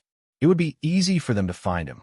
However, just as Siric rushed out of the encirclement, a slender man appeared in his sight. "It's an honor to meet you." Soren's figure emerged from the darkness. He smiled at Siric's chosen and slightly bowed.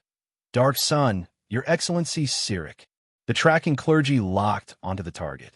If it wasn't for Soren's tracking clergy, perhaps this time Siric really would have escaped. A little bit of divine light appeared. A powerful pressure came from all directions, and some sort of quintessence energy sealed off the space around them. Siric's expression immediately became unsightly. That's really a big deal." Siric's ashen face reverted back to its original appearance. His expression was a little desperate as he said, "So many people actually came. I think I should really feel honored." In the southwest, Vivian and Lillian appeared. In the northeast, the incarnation of the goddess of wealth slowly walked out. In the south, the figure of the goddess of agriculture sat on a chair made of emerald green vines, deep in thought as she stared at Siric in the distance. In the north, Princess Royal's figure floated in midair, her expression seemingly unmoved. In the direction of the sea, the incarnation of the goddess of ocean was holding a trident and watching from afar. It seemed that she had no intention of fighting. Soren smiled, but said nothing. 6 mid-level divine powers and above surrounded Siric. The powerful spatial seal made it impossible for him to escape. As for the possibility of survival, it was very slim. After all, you are the legendary Dark Sunday. Soren didn't care about the sarcastic tone of the other party's voice at all. He calmly said, "I think it's not too much to be careful when dealing with the former Prince of Lies, right? He was Cyric. He was once the first person among the gods. At his peak, he was more powerful than the Lord of Light and Father of the Oak Tree. He was the legendary child of destiny. He rose quickly in the first Avatar crisis and seized the power of the three death gods. He also stole the priesthood of Shadow. When Cyric was at his peak, not a single god could stand up to him alone. Even in the end, when he faced judgment, the gods had to join forces to deal with him. No one dared to despise him. Even if Cyric was a madman, he was the most terrible madman in the multiverse. If it weren't for Cyric's own death, there would be no Clemvox, the king of the dead. He would become the real Lord of Death, the absolute king of the lower planes. Even Asmodeus might not be his opponent. At his peak, Cyric was closer to the greater divine power than the current Lord of Light. To some extent, he had become the same existence as Jurgle. Unfortunately, he still courted death in the end. If it weren't for Cyric's desire to become the god of gods, and his madness led to his own destruction, Cyric would definitely be the most favored god of fate. His experience was even more exaggerated than Soren's. Although Soren had quickly reached the level of a mid-level divine power, Cyric had once directly advanced to a great divine power in the Avatar crisis. After advancing to a great divine power, he immediately began to dabble in greater divine powers, wanting to become the god of gods. Although he had been sealed for so long, Soren still didn't dare to despise him. After all, he was the real child of destiny. If he gave Cyric a chance, who knew what would happen in the end? If he really seized the power of Naruto and Clemvox, then the direction of history would definitely be problematic. Even if he was trapped in a desperate situation surrounded by gods, Cyric still didn't give up hope. He was looking for opportunities and flaws. But to his great disappointment, although the other gods didn't intend to attack immediately, no one was careless enough to let him escape. This was Cyric. The goddess of agriculture had heard of his name before she was born. He was one of the number one figures that the gods feared and hated. If Cyric had any weakness, it was that he was too conceited. Basically, Cyric didn't have any allies, and his relationship with the other gods was very tense.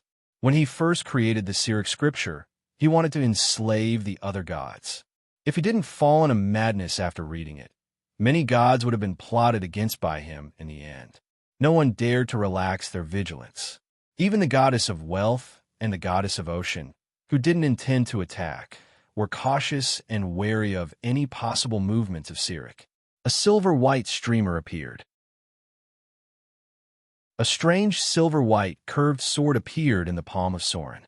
This was an artifact that hadn't been completely completed, but it had reached the power of Grade 5. After Soren advanced to the great divine power, it would be completed completely. At that time, it would become a powerful artifact above Grade 6.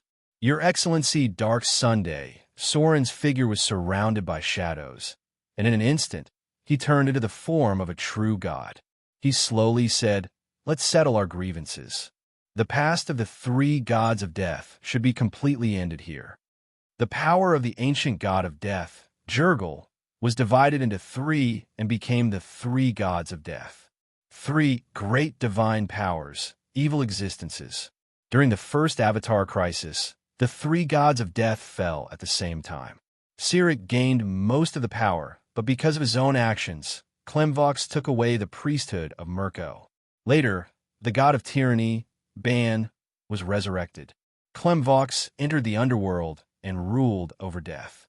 Cyric became the god of murder. A new structure of the three gods of death appeared again. Before the Arcane Empire, Cyric plotted against the god of tyranny to steal his divine power.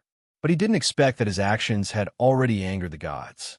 He was judged a second time and sealed, and the priesthood of the god of tyranny was taken away by the Dreadlord.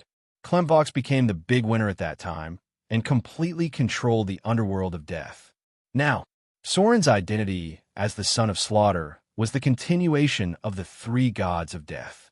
Cyric still had the power of the god of murder, and Clemvox still represented the ruler of death. This was an inescapable battle of fate. Soren, Clemvox, and Cyric were destined to only have one winner, and this winner would become the true Lord of Death. It seemed that Cyric didn't have a chance to do so.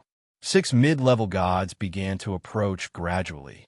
They completely surrounded the Prince of Lies from 3 sides: the sea, the land, and the air. This time, Soren did not hold back. He mobilized almost all his allies. Chapter 1076. The earth was shaking. Terrible explosions continued to sound, and the people nearby, whether they were believers of the Shadow Church or the Murder Church, none of them dared to come close. Because this was the battlefield of the gods, any mortal, even legendary professions, could die in an instant if they approached.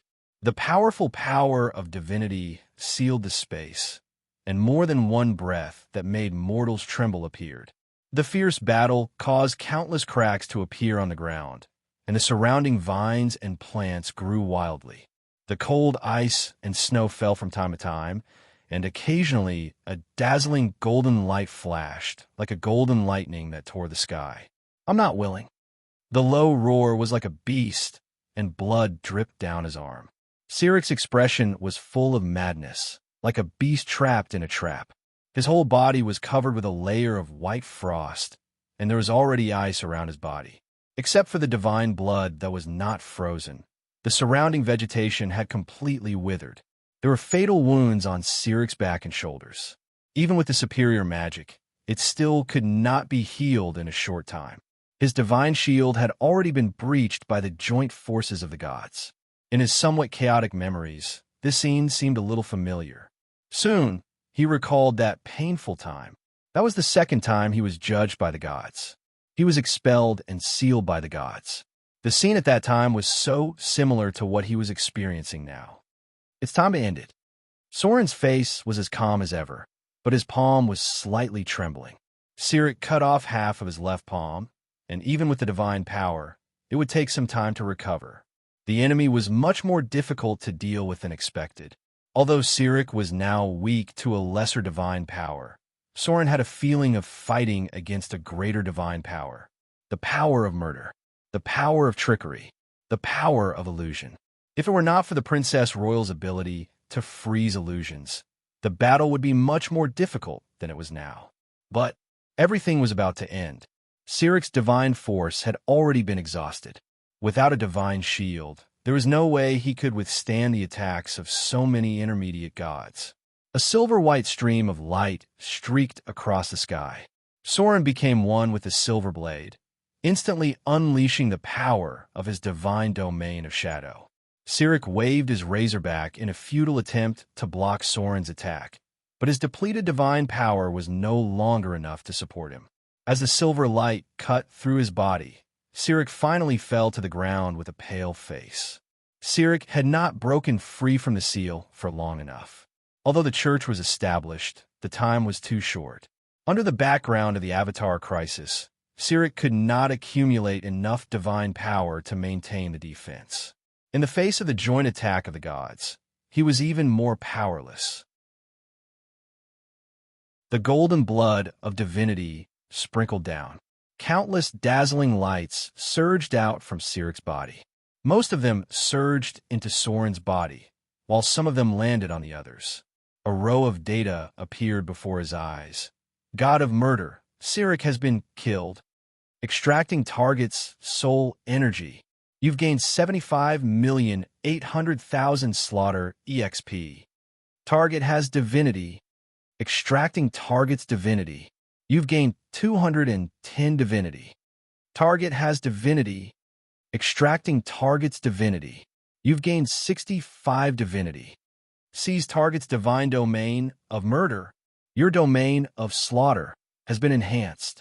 Your divinity of slaughter has been enhanced. Your domain of death has been enhanced. Seize target's divine domain of lie.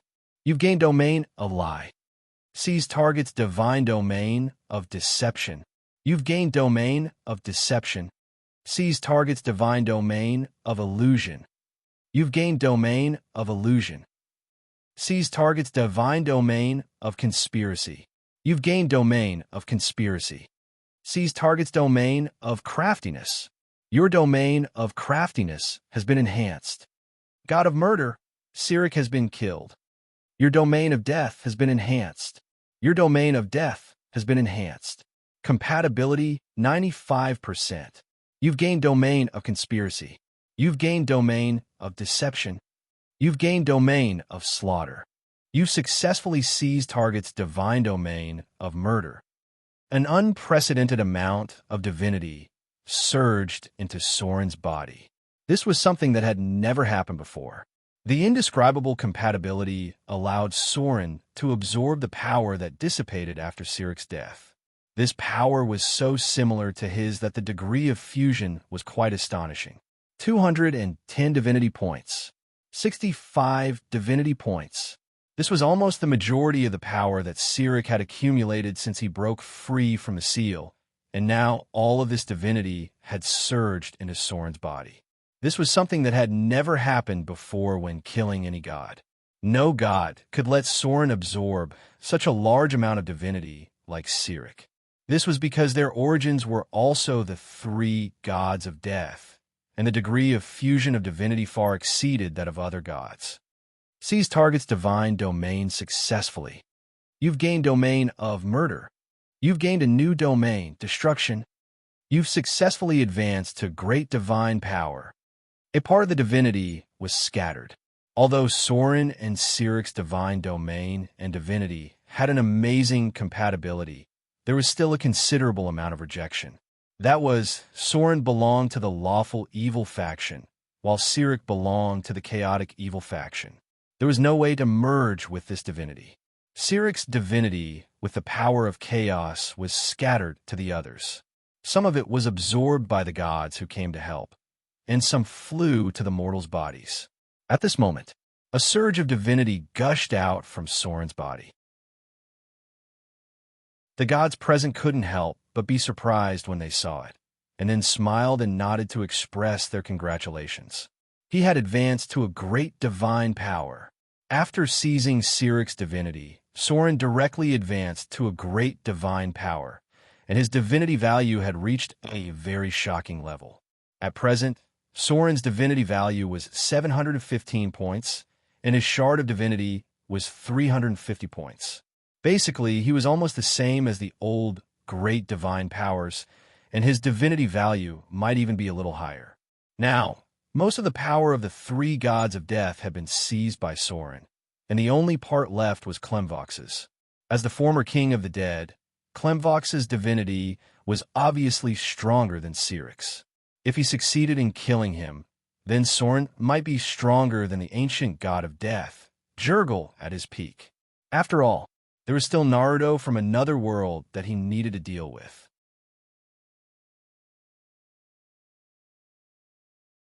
Chapter 1077. As the power of divinity was taken away, Sirik's body gradually turned into golden light spots and dissipated. The bodies of the gods were all in the form of pure energy, so there would be corpses left behind after killing powerful gods. Soren had destroyed Sirik's soul, and with the complete death of Sirik, on many dark underground altars in the material plane, the statues representing Sirik instantly lost their brilliance, and then cracks appeared one after another, and finally the whole statue completely collapsed. If a god fell, these statues would automatically be destroyed, and at that time, the believers would know that the god they believed in was finished. My lord, the figure of the high priest appeared on the edge of the battlefield. She whispered to Soren, "The church has lost a lot of believers, and the giant has also died." Sirik's assassin was very difficult to deal with. The new legendary warrior of Mordor, the giant, was attacked from behind by the enemy when he was fighting against a divine assassin. Although the giant did not die on the spot, the result was extremely tragic. The giant died of exhaustion after fighting against three enemies. The gods could quickly create a group of legendary professions. Although these people lost their higher potential in the end, the improvement in combat power in a short period of time was obvious. Soren merged with the powerful power in his body. He felt the new priesthood and then said, "I know." Bring his body back to Mordor. informed the temple to prepare for the resurrection ceremony. Finally, he had a great divine power. Soren lifted the state of God's descent, bowed slightly to express his gratitude to the other gods who helped him, and then directly returned to Mordor. All the gods present were important allies. No matter what they needed, they had to wait until Soren obtained the position of the Lord of Death. The Shadow Church paid a huge price this time. There were 7 archbishops who died, and there were about a dozen other legendary professions. The great divine power was a benchmark. In the context of the Avatar crisis, the great divine power also represented one thing. That was, Soren could finally use the resurrection spell. During the period of the Avatar crisis, it was relatively easy for the gods to resurrect a person. Although it consumed a lot of power, it was still within the acceptable range. Even the weak gods could do it. But it was completely different during the Avatar crisis. If you wanted to resurrect a person, only the existence of a great divine power could try. Princess Royal directly returned to Arendelle. The goddess of wealth left a message for Soren and left as well. The goddess of ocean did not join the battle. She just nodded and merged into the waves. The goddess of agriculture came to Soren's side to take a look, shook her head and sighed. Cyric has finally fallen. Perhaps this is a good thing for the gods. The battle ended. Cyric's destruction was no surprise, and after Soren's alliance with so many gods, it was impossible for anything else to go wrong. One competitor had been eliminated. However, Soren also had a lot of things to do. Naruto was about to make his move, but Soren had one more important thing to do: expand his own temple. Soren had reached the level of a great divine power, so it was urgent to build a giant god temple in Motor City. A complete giant god temple consisted of many parts. First, there was a magnificent main temple, and then there were 2 or 3 subordinate temples. A complete giant god temple was equivalent to the headquarters of a divine system. The believers of the entire divine system could pray here. At the same time, the giant god temple was also a direct link to the divine kingdom. The giant god temple was the limit of what could be built in the material plane. The next day, many legendary professions, including the giants, were sent to the temple in Motor City.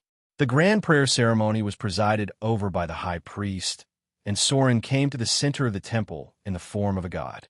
A huge amount of faith power was gathered. Even with the interference of the Avatar crisis, Soren still condensed a majestic divine power after advancing to the level of a great divine power. The resurrection ceremony consisted of 2 parts. If the body was intact, then it could be solved with only a greater resurrection spell. During the Avatar crisis, ordinary resurrection spells were ineffective. Only after the end of the Avatar crisis could ordinary resurrection spells resurrect targets who died within 12 hours, and the bodies must be intact. However, Soren had the divine title of Death after all, so it was easy for the resurrection spell to recall the part of the soul. Almost none of the bodies in front of him were intact. In the fierce struggle between the 2 divine churches, almost all the believers who died in the battle had incomplete bodies. In this case, only Soren could resurrect them. Greater limb regeneration. With the emergence of the golden light, Soren transformed into the form of a god. First, he cast a legendary greater limb regeneration spell. This was the most advanced regeneration spell. Even the head could be repaired and grown back. But if there was no soul, many times the caster would become a vegetable. The incomplete body of the giant kept regenerating. It looked like a troll who had a part of its head cut off. It quickly recovered to the most basic human structure, but the lost hair didn't recover. To cast greater limb regeneration, one must have enough knowledge of the human body. In fact, this was a legendary necromancy spell. The dead in front of him kept regenerating, and their bodies became complete again. However, they did not resurrect. They were still dead. Greater resurrection. The dazzling golden light suddenly rose. When Soren completed this super difficult divine spell, countless low chants sounded. Then the golden light rose in the center of the temple. With the convergence of the power of death, Transparent souls passed through the space crack in the center of the temple and were directly summoned by Soren from the river Styx. All resurrection spells were related to the god of death. It was difficult to succeed without the consent of the god of death. Even in the period outside of the Avatar crisis, the resurrection spells of the gods were actually dealing with the god of death. The souls from the river Styx were injected into the body. A burst of vitality was awakened, and the believers who had died in front of him gradually opened their eyes. Their expressions were a little dazed, and it seemed that their consciousness was not very clear. This was the drawback of the resurrection spell. Any soul would come into contact with the river Styx after death. The earlier the resurrection, the less contact with the river Styx. But even so, they would lose part of their memory. The number of times a person could be resurrected was limited. The power of the river Styx could not be underestimated. If a person was resurrected too many times, even the gods could not separate them from the river Styx. However, these people in front of him were obviously not one of them. Soren successfully cast the resurrection spell and resurrected all the legendary professions who died in this battle. However, the price of doing so was that his divine power was greatly consumed, and the golden light over the temple became very dim for a while. Resurrection. It was never a cheap spell.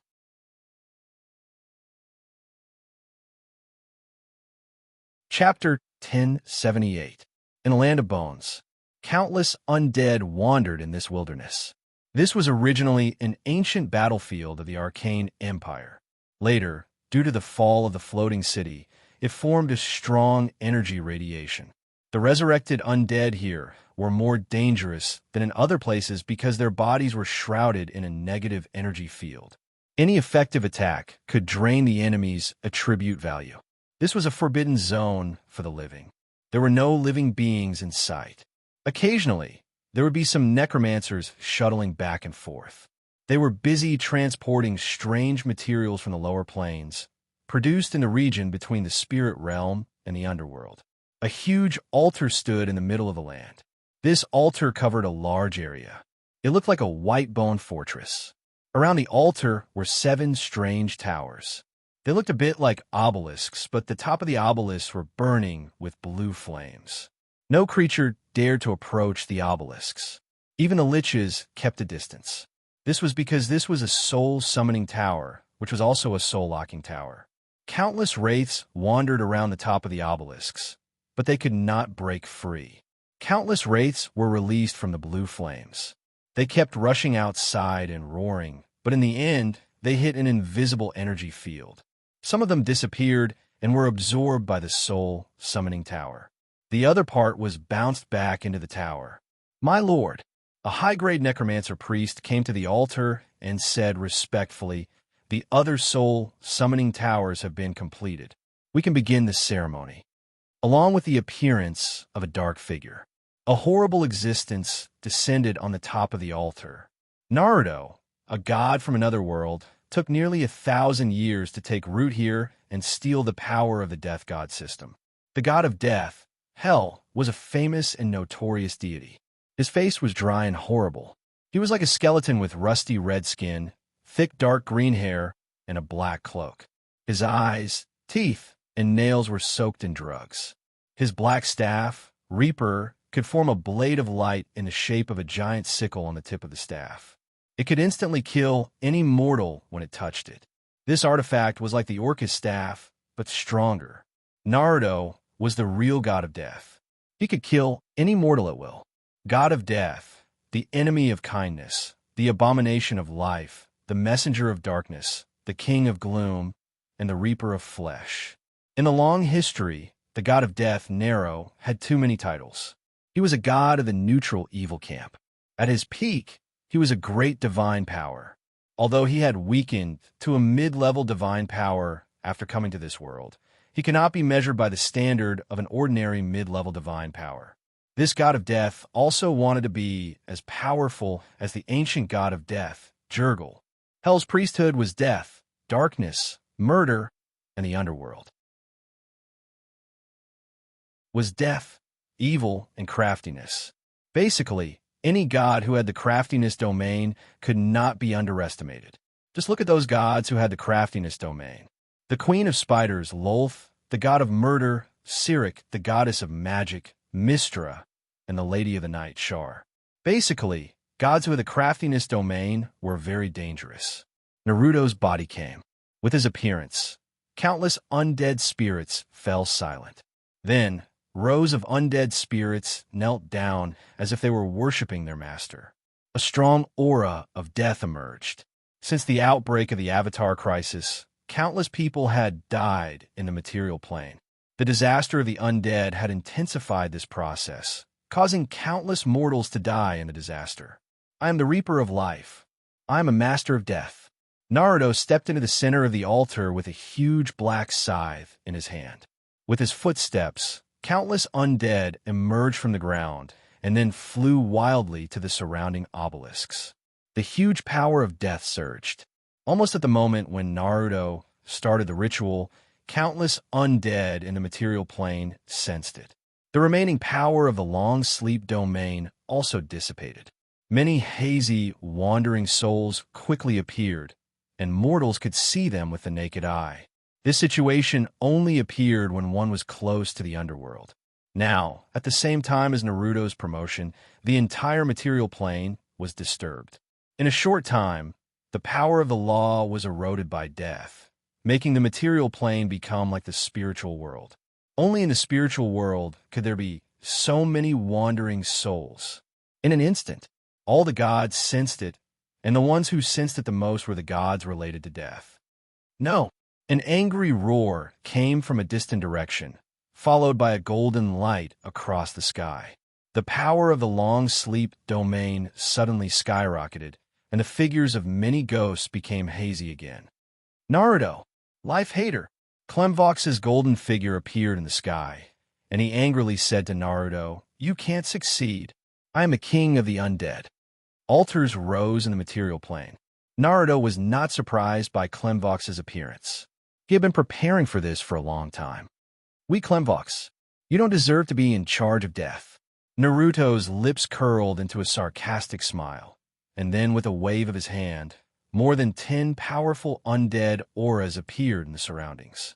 The undead Owo, the emperor of the undead, Shane the Ninth, the demigod lich Sarzastan, the skeleton king Waddland.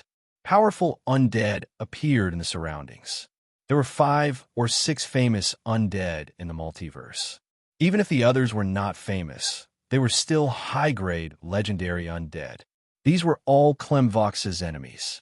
For a long time, Clemvox's suppression of the undead made many undead kings hate his existence. At this moment, there was a slight change in the sky. Then a huge spatial door was opened, and the emblem representing the Githyankis appeared in front of them. Another ally of Naruto had arrived. The evil ancient Lich Empress, the ruler of the Githyankis, Lich Empress Valakis, appeared in the field of vision. This terrible, brain-eating lich did not completely come to the material plane. She was full of suspicion and could not imagine anyone. Even if she had an alliance with Naruto, she still held back. Thousands of eternal sleepers appeared at the edge of the land of bones. They belonged to the Church of Clemvox. Countless believers who lost their loved ones in the disaster of the undead gathered together. They were full of anger and hatred. With the power given by Clemvox, they attacked the countless undead in front of them. This was a battle between the living and the dead. Hatred made their faith firmer, and hatred also made them fearless in the face of countless undead. The muffled prayers continued. Naruto stood on the altar and absorbed the power of the obelisk. He did not seem to care much about the existence of Clemvox. There were other undead kings guarding the periphery of the altar, and this promotion ceremony was not afraid of other people's interference because Naruto's strength was close to the great divine power. Now all he had to do was to integrate the death power of the material plane. If he succeeded, he would change the characteristics of the material plane and make this plane more suitable for his rule.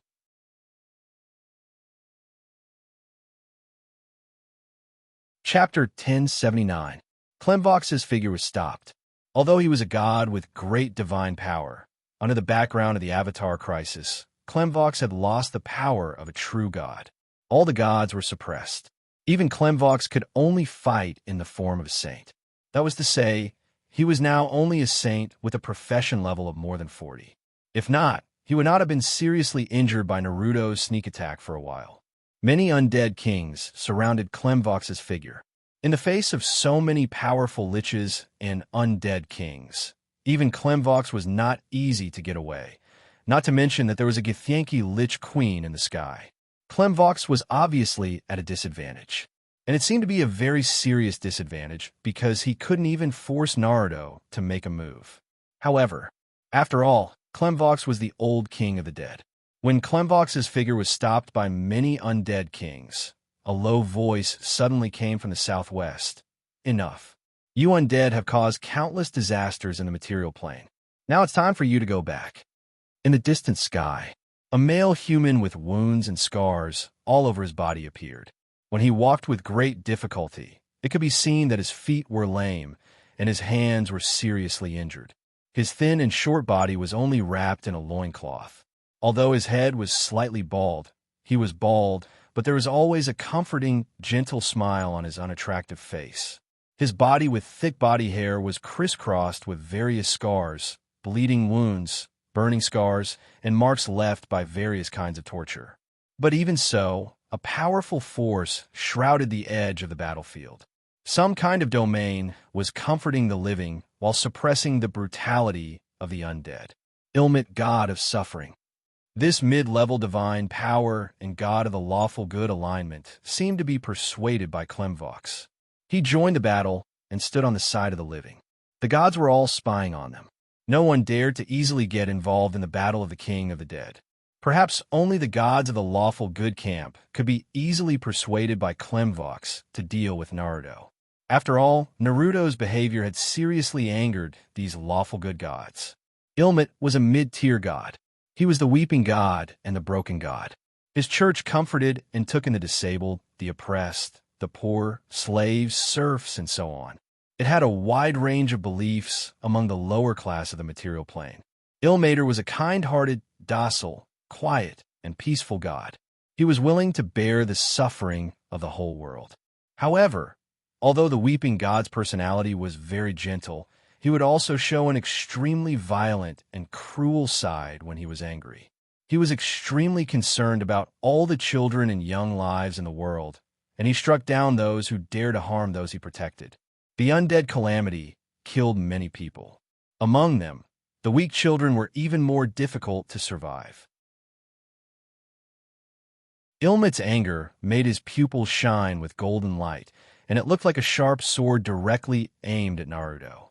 This deity wasn't very powerful. She was not a fighting god, but the Church of Ilmater had many loyal followers all over the continent.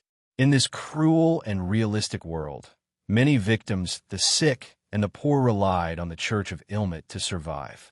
People in many areas respected the Church of the Weeping God, and his priests often received a lot of generous help when they practiced medicine everywhere for free. Groups of monks appeared on the edge of the battlefield. They were the legendary, Broken, the monk group of Ilmet, and one of the most powerful monk groups in the material plane. These powerful monks were good at enduring pain and turning pain and suffering into strength. They could be part-time priests, and they could also advance to secret believers, holy warriors, divine power believers, divine power seekers, and saints without being punished by leaving their profession. At the same time, because of the power of Ilmet, these monks also had the ability to heal. They could use the gift of healing, as well as a small number of healing divine spells. This suffering god paid attention to spirituality, and his church had a group of monks who gave up their physical bodies in pursuit. The destroyer was like a sharp knife that pierced into the hearts of countless undead. At the same time, the undead lords under the control of Ilmet, Kalimver, and the undead lords under Nero's control became nervous. However, Naruto himself stood on the altar without the slightest movement. He just continued to absorb the death power of this world, and said to the void, "It's time to fulfill your promise. When I take over the death god system, you can get more rewards." Who? Who else? For a moment, the other gods were surprised because they did not feel the existence of other people. A sudden laughter echoed on the earth, and then a blood-red light tore the sky. In the sky above countless undead, a door to the Bator Inferno opened. Devil! Klemvox's frightened and angry voice sounded, roaring, "As the god of death, you actually colluded with the devil. This is an unforgivable betrayal of the gods." The god of death guarded the underworld and the river Styx. Whether it was devils or demons, they all wanted to steal souls from the river Styx. For a long time, the god of death had been secretly competing with the soul stealers, and almost all the soul stealers were backed by the big shots of the lower planes. Abyss fiends walked out of the portal one by one. Leading them was the Devil Duke of the first level of the Bator Inferno, Bayer. Behind him, a Devil Duke with a snake-like body appeared. He was the Devil Duke of the third level, Maman. Naruto had indeed colluded with the devil. In order to seize Klemvox's power, he had even betrayed the underworld. This was a betrayal of the gods' alliance, because the god of death's most important duty was to protect these souls and prevent them from being stolen by the demons and devils of the lower planes. Countless devil elites appeared in the sky.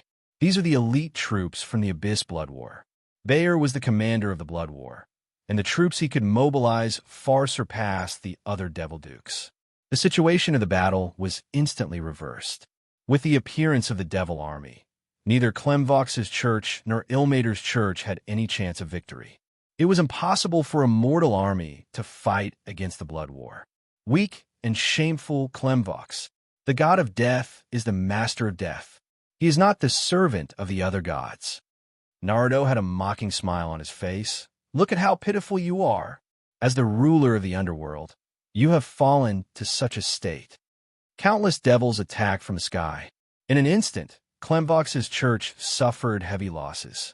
To be able to persuade the Blood War to join the battle, there was no doubt that Naruto had paid a sufficient price. The only possibility was the river Styx. He had betrayed the river Styx, allowing the devil's tentacles to infiltrate the river Styx.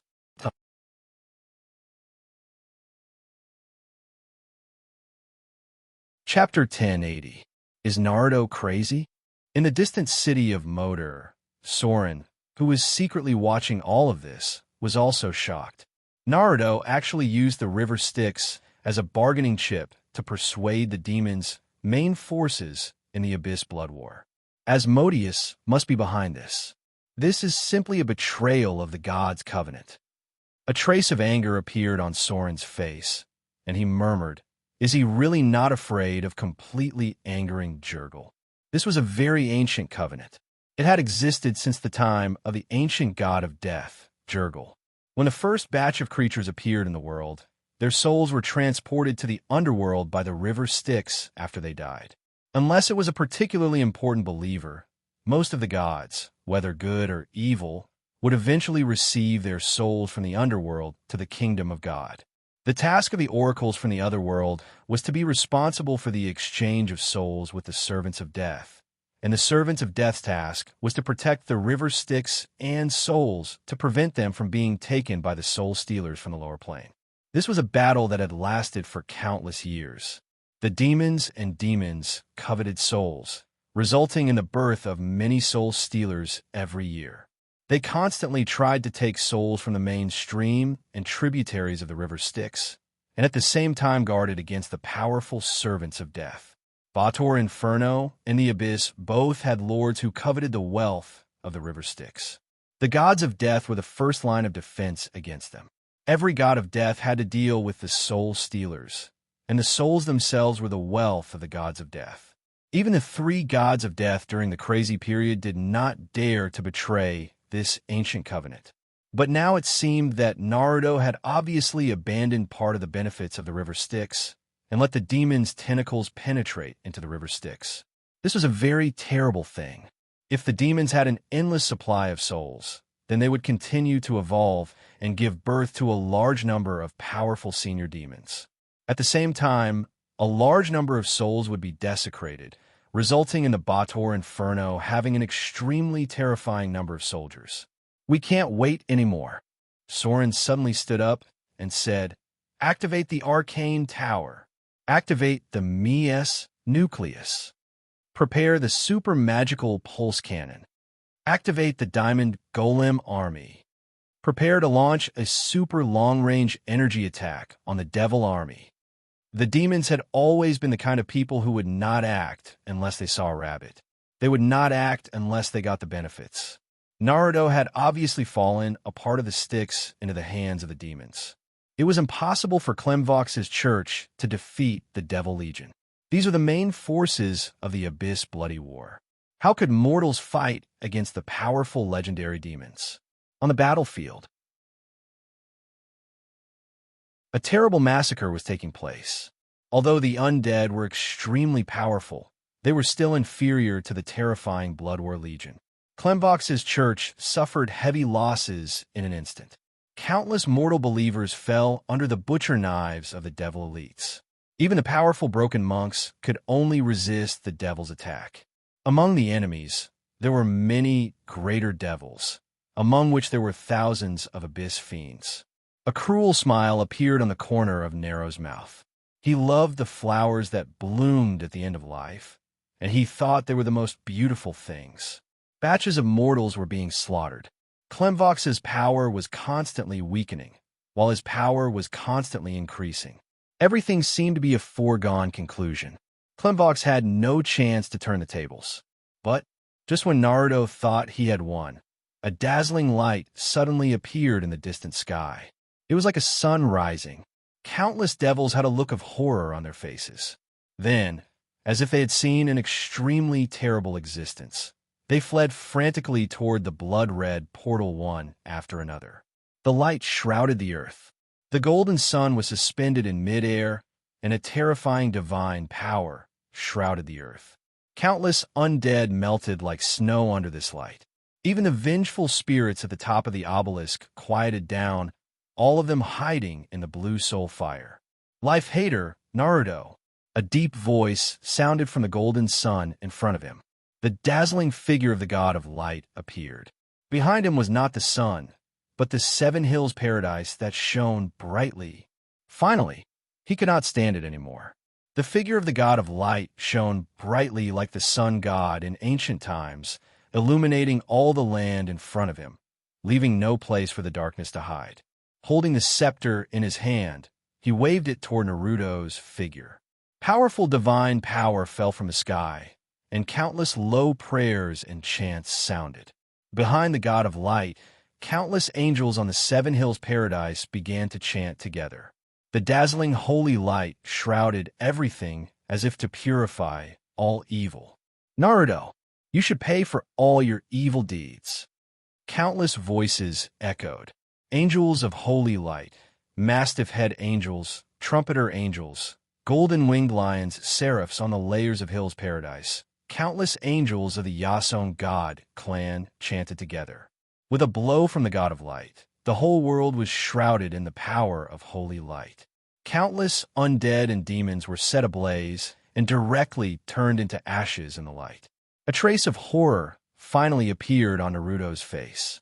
He waved the black scythe of the god of death toward the sky with all his might, but the next moment, his entire figure was sent flying backward. The altar under his feet instantly cracked and quickly collapsed in the fire. Kaboom! The obelisks around his majesty fell one after another. The god of light's full blow destroyed the entire ceremony on the spot. What terrifying power!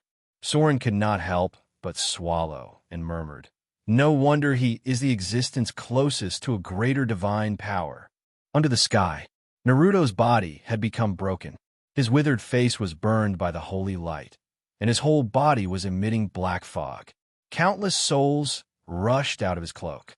The moment these souls came into contact with the holy light, some of them screamed and turned into ashes, while others quickly sublimated and turned into hazy white figures. They cheered and jumped, and the darkness on their bodies faded away. Then, these souls emitted a faint light and rose into the sky. One by one, they swarmed into the mountain paradise behind the god of light. The devil's figure had dissipated. In the sky, The god of light frowned and looked at the gradually disappearing blood-red crack. It was as if he felt another gaze from across the plain watching him. This powerful existence was not afraid at all. He faced the gaze until it dissipated. Then, he turned to look at Clemvox and disappeared into the sky. He did not kill Naruto, because this battle would determine the ownership of the god of death, and the power of death was completely opposite to his. The god of light left. With just one blow, he severely injured Naruto and took away the countless souls that Naruto had collected for a long time. The evil in these souls were purified, and the good ones were taken into the Seven Hills Paradise.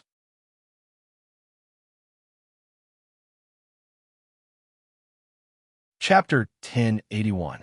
Innumerable souls flew out. These were the mortals who had died since the outbreak of the undead disaster. It was hard to say how many there were, but there were definitely tens of millions of them. Such a huge number could no longer be counted. The god of light took away most of the good souls, and the evil souls were judged. However, there was a limit. Even gods would not easily destroy souls. In addition to these souls, there were more of the gray souls of ordinary people. These people had no obvious good and evil. They had done good and bad things in their lives, and this kind of people was often the most common in the mortal world. These gray souls gathered together, and the number was shocking. They turned gray under the light of the god of light, and then one by one escaped into the ground. There was also the Styx River in the material plane, but mortals could not see it because the Styx River was in the deepest part of the material plane. It was a huge whirlpool that directly sucked in souls and brought them to other planes. Under normal circumstances, when ordinary people died and were buried in the ground, their souls would be swept into the Styx River and then through the spiritual world to the underworld. These souls that were imprisoned by Naruto were free, and the price was that Naruto's strength rapidly decreased. Soon, his aura became similar to Clemvox, but more or less stronger. As early as the god of light appeared, the Lich Queen of the Githyankis had run away. This ancient and evil existence was so careful.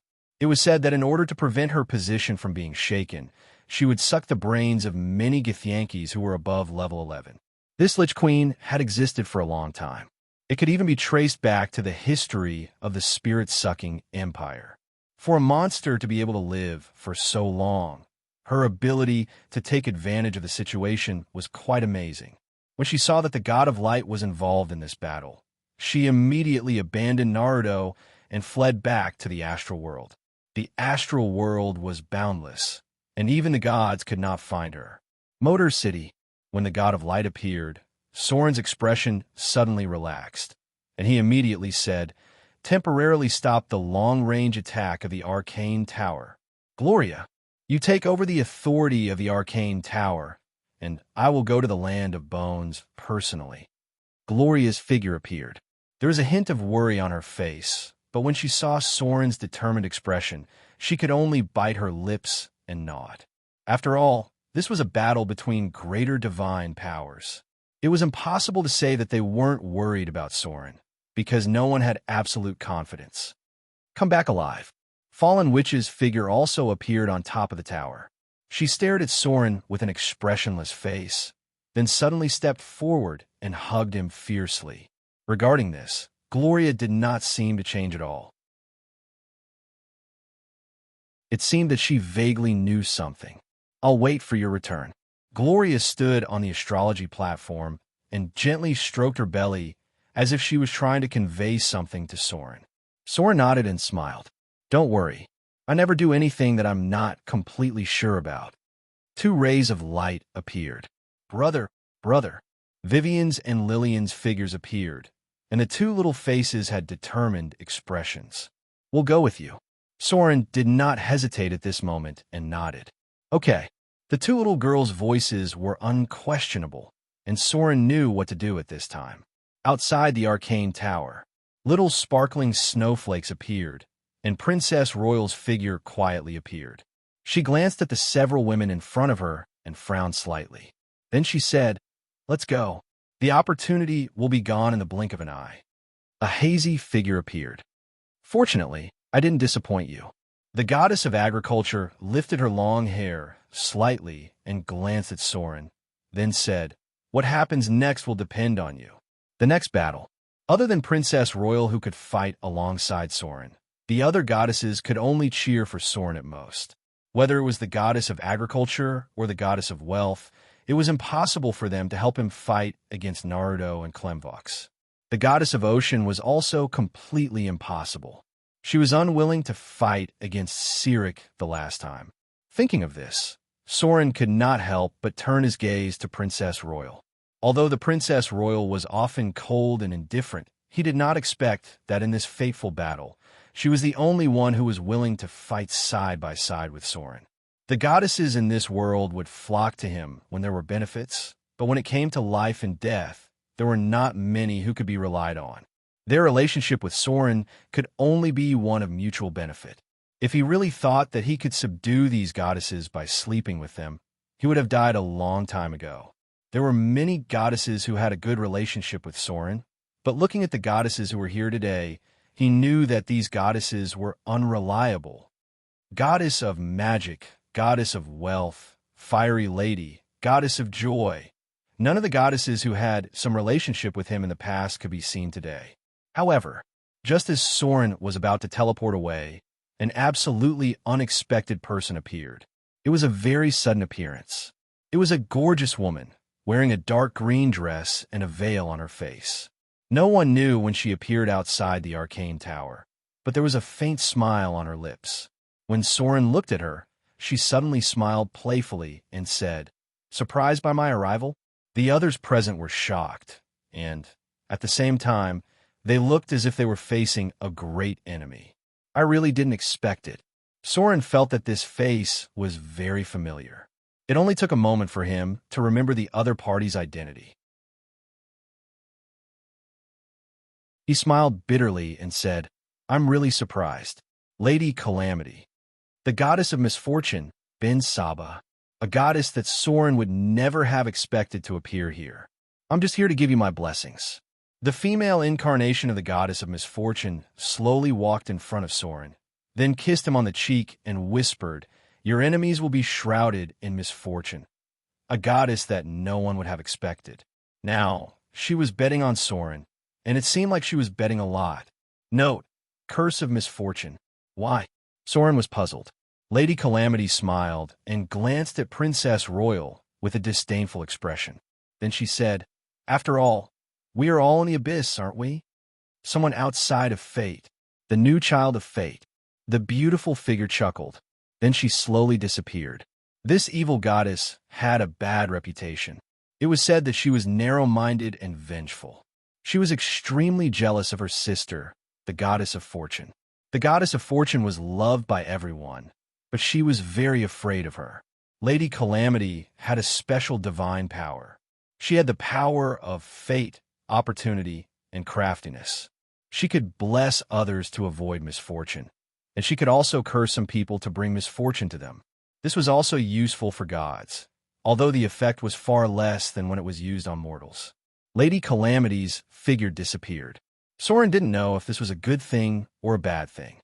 If the goddess of fortune didn't choose to help Naruto and Klemvox because of her, then this was definitely a big advantage for him.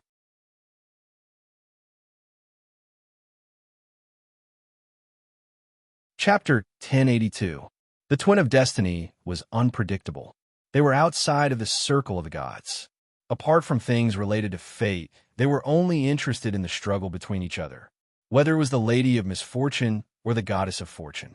Since the disaster of Dawn, they had drifted away from the gods and were unwilling to get close to any gods. However, no one could ignore their existence. Soren was now very confused, but he did not hesitate. Since the Lady of Misfortune said that his enemies would be shrouded in misfortune, then this matter must be true. The power of the Twin of Destiny was almost the same. With her support, even if Soren's enemies were not shrouded in misfortune, Soren himself would not be unlucky. The greatest ability of this goddess was to keep people away from misfortune and always keep their luck above average. In the Land of Bones, the final battle had already broken out. Countless skeletons piled up into a mountain. As Naruto's scepter fell, thousands of skeleton warriors climbed up in the blink of an eye. The altar had been destroyed, but there were still countless skeletons on the battlefield, especially the corpses of the senior demons. Naruto had even summoned some powerful undead creatures. Although Naruto was suppressed by the God of Light and was at a disadvantage, after all, his overall strength was still there. The disaster of the undead was planned by him, and after the underworld was seized by him, he gained the power of the Death God system. Clemvox's time as a god was not as long as Naruto's. When he was immortal, he was only a warrior. His combat power was not at the top among the great divine powers. A fierce battle broke out. Clemvox waved the touch of destiny and rushed to Naruto in front of him. This was a divine heavy sword, and Clemvox was wearing a set of strange silver-white chainmail. Kiki. In the face of Clemvox's attack, Naruto did not have any fear and directly waved his light blade. Naruto was a real combat god of death. His main profession was Necromancer level 15, Priest level 20, Rogue level 15, which was a standard profession that could cast spells and fight in close combat. Naruto's attribute template was All Attribute Mastery. All of his attributes were above 25 points. His agility, wisdom, and intelligence were all above 35 points. To put it simply, this was a god that basically had no weaknesses, unless it was suppressed by someone like the God of Light, who was close to a great existence. It would be able to win against any other god. The God of Light had severely injured him, but for some reason, the God of Light did not decide to kill Naruto. Instead, he chose to release these souls and leave. This was also a chance for Naruto. It could even be said to be his last chance, because as long as he killed Clemvox, he could still be promoted to a great divine power, and no other gods could compete with him for the position of the God of Death. In this way, even if he met the God of Light again in the future, Naruto would have no fear. The God of Light's biggest mistake was not to kill him together with Clemvox. At least that was what Naruto thought. And now, this mistake would give him a great opportunity. The God of Suffering was not a combat god, and Clemvox's strength was not as good as his. As long as he could find a way to kill Clemvox and stabilize the position of the God of Death, then no god could shake Naruto's position. As for the matters after the Avatar Crisis, when the gods returned to the God's Kingdom, everyone could sit down and talk about it slowly. The power of death could not be inherited easily.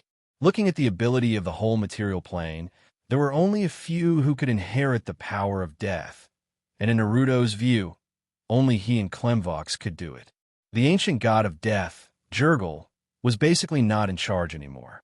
Although Naruto had made a big mistake, Clemvox had also failed in his duty. The gods were not willing to get involved in this battle. The God of Light did not kill Naruto, on the one hand, to preserve his strength, and on the other hand, to let them fight it out. Long Sleep Field. Compared with Clemvox, who was a warrior god, Naruto was much stronger in his spellcasting ability. In desperation, he could only open the Long Sleep Field. Otherwise, Naruto could resurrect the dead indefinitely because he had more divine power and countless divine spells. Divine Aura. Naruto held the black staff and knocked it heavily on the ground. In an instant, an invisible divine power spread to a range of 17 kilometers. This was a more powerful ability than Aura. Naruto directly opened the divine aura that integrated many fields, and this ability was often only mastered by gods who had been sealed for a long time. Under the effect of this divine aura, Clemvox's long sleep field was directly ineffective, and the spells cast by his chosen to dispel the dead, dominate the dead, and so on were all ineffective. The confrontation between the two gods of death directly offset most of the additional death abilities. God's Descent, Regional Divine, Shockwave. Naruto in front of him used the rogue spell-casting ability, and Clemvox could not help but be angry. He directly entered the state of God's Descent, and a Regional Divine Shockwave opened a passage directly in front of Naruto. Clemvox firmly believed that, as a warrior, he could suppress Naruto as long as he was close. Hee. Naruto made a disdainful smile and suddenly stretched out his pale finger bones. Countless black silk threads flew out and rushed to the chosen behind Clemvox. Regional touch of death. Clemvox was immune to all instant death spells, but his believers could not do this. When Naruto completed the spell in an instant, a large number of Clemvox's believers fell down immediately. Many of them turned into skeletons in an instant, and their souls were controlled by Naruto's evil power. In contrast, Naruto's advantage was too great. Because he was the life-hater, most of Naruto's believers were undead, and the rest were not undead or half-undead. Naruto could use the big skills of death without any scruples, but Clemvox absolutely could not. Dang! A dull, loud sound echoed in the middle of the battlefield. Clemvox finally rushed in front of Naruto and forced Naruto back a few steps with just one blow. But Naruto did not care. He waved his light energy blade while completing another evil spell. Life Drain. A strange black line flew out from Naruto's cloak, and then these black lines connected to everyone regardless of friend or foe. Whether it was Naruto's believers or Clemvox's believers, everyone in the vicinity was connected, and the vitality of all these people began to be absorbed by Naruto. Clemvox's strength was really strong. Just a frontal attack injured Naruto, but the injury recovered in a flash, and the others nearby were pale. Whether it was the undead or the living, Naruto's terrible specialization in necromancy allowed him to absorb vitality regardless of friend or foe. This evil ability made him almost invincible. Legendary Dispel Magic. Clemvox was angry, but he did not lose his mind. He immediately used the legendary Dispel Magic, but it failed directly. Naruto's casting level was about 35, and the casting level of necromancy spells was above 40. Some necromancy spells were blessed by the domain, and the casting level could reach about 45. That was to say, even Soren could not dispel it, let alone Clemvox, who was a warrior god before becoming a god. Naruto was not afraid. The terrifying black light would automatically lock onto the target nearby, and when the target died, it would automatically switch positions.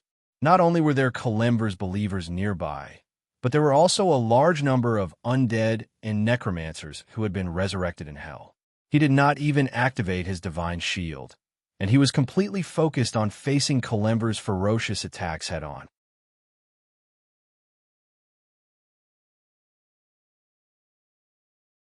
Chapter 1083. Naruto must have cheated.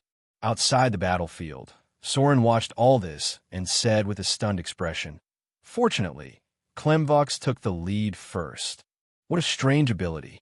There was no way to suppress this ability at all. Unless all the people near Naruto were killed, all the people below the level of gods would have their life sucked. Every time Clemvox attacked Naruto, a person nearby would fall. It might be the undead who served Naruto, or it might be Clemvox's believers. After a short confrontation, the morale of Clemvox's believers plummeted. Even the god of suffering restrained his believers from approaching. Although he was kind, he was not stupid. In this situation, the believers would die if they approached. Hatred made Clemvox have no intention of stopping at all. The Avatar crisis had greatly reduced the power of the gods. It was impossible for Clemver to kill Nero in one fell swoop. Under such circumstances, his believers had suffered great casualties. These believers had basically died at the hands of Clemver. As expected, Naruto started a psychological attack and mocked, "Weak Clemvox, I didn't expect you to have such a fierce side. I'm really impressed. Look around. These believers who served you all died under your attack. The one who died just now was your god's chosen one, right?" More than a dozen of Clemvox's believers had fallen, among which there was no lack of legendary masters. "No!" Clemvox roared like a trapped beast and roared. "These people all died because of you. You should pay the price for all this." Finally, he could not bear the death of his believers and said in a deep voice, "All of you, step back." The morale of Clemvox's believers was low. Hearing this, they hesitated a little and began to retreat. In this case, they had no choice. The strange black silk stayed in a range. Although Clemvox's believers retreated, the undead controlled by Naruto gathered. These silk threads that absorbed life fell on them. How naive! A large number of undead surrounded them. Naruto had a contemptuous expression and mocked. "Do you think you could defeat me by yourself?" Countless undead gathered. Every attack of Clemvox could cause a lot of damage to Naruto, and several undead nearby would fall. However, more undead were still gathering. There were at least tens of thousands of undead troops, and Naruto's believers behind them. Clemvox did not know how long it would take to kill these tens of thousands of undead. The god of suffering could not provide any help to the god of suffering now, because many undead lords had stopped the broken monks. Naruto had not opened his divine shield so far. From the current situation, he had the absolute advantage. "Do you want to fight?" Princess Royal's voice sounded. Soren shook his head and said, "No hurry. I'm waiting for someone to appear." The battle continued.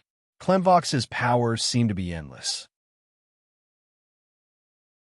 He ordered his church to attack the undead, and he kept attacking Naruto. His divine power was rapidly consumed. Although the undead nearby were not strong, there were still more or less high-grade undead that could attack him once, and each attack weakened his divine shield. This scene was so familiar. Last time, Clemvox was also besieged by countless undead liches, and these were forced to escape with serious injuries. Soren was waiting patiently, because he knew that there was still one existence who had not appeared, and she was very likely to be Clemvox's backup. Area Dispel Magic. Arcane Domain. When Clemvox's suppression became more and more obvious, suddenly a dazzling light of arcane magic emerged, followed by a powerful magic emerged, and Naruto's life drain was dispelled. A beautiful figure appeared on the battlefield. Verges, the goddess of death and magic. Another god from another world. After she failed to win over Soren, she seemed to have reached some kind of agreement with Clemvox. At this moment, she quickly dispelled Naruto's spell, and at the same time, cast a large-scale attack spell. Arcane Torrent. Energy Storm. Countless undead nearby fell, but then they were resurrected in Naruto's domain. In the face of the sudden appearance of the enemy, Naruto was very alert. He did not hesitate to open his divine shield, and at the same time, connected the touch of death to the nearby ancient mummies. These undead were difficult to be killed by large-scale spells, and at the same time, their vitality could also be absorbed. Smite of Destruction. Clemvox finally seized this opportunity.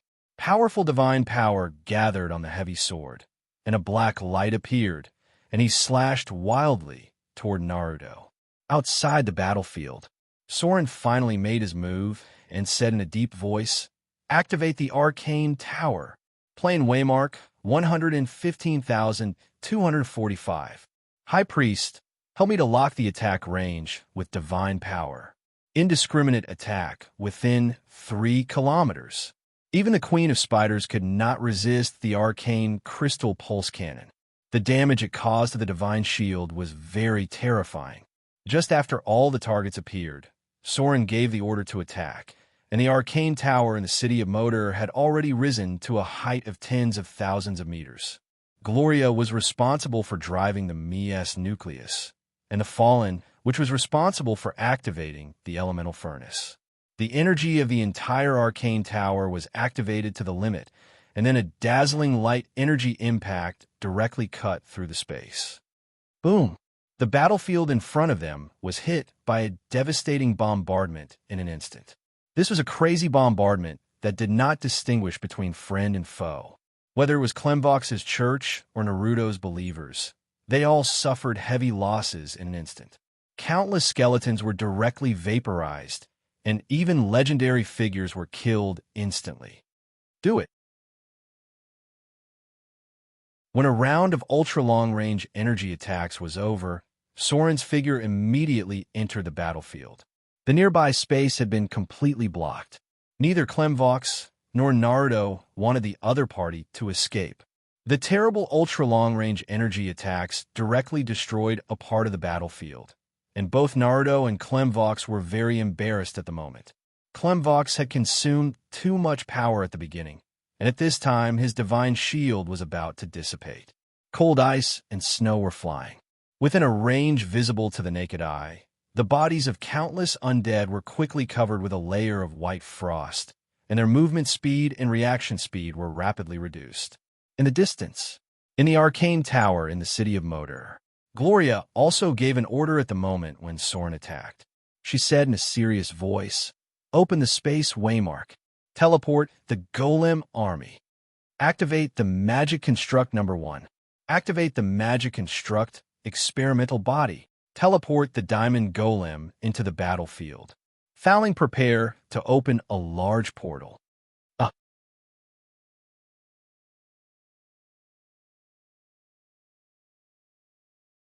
Chapter 1084.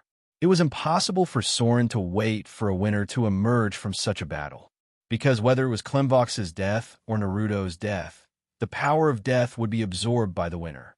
At that time, a new, greater divine power would be born. Once again, it proved how unreliable the goddesses of this world were.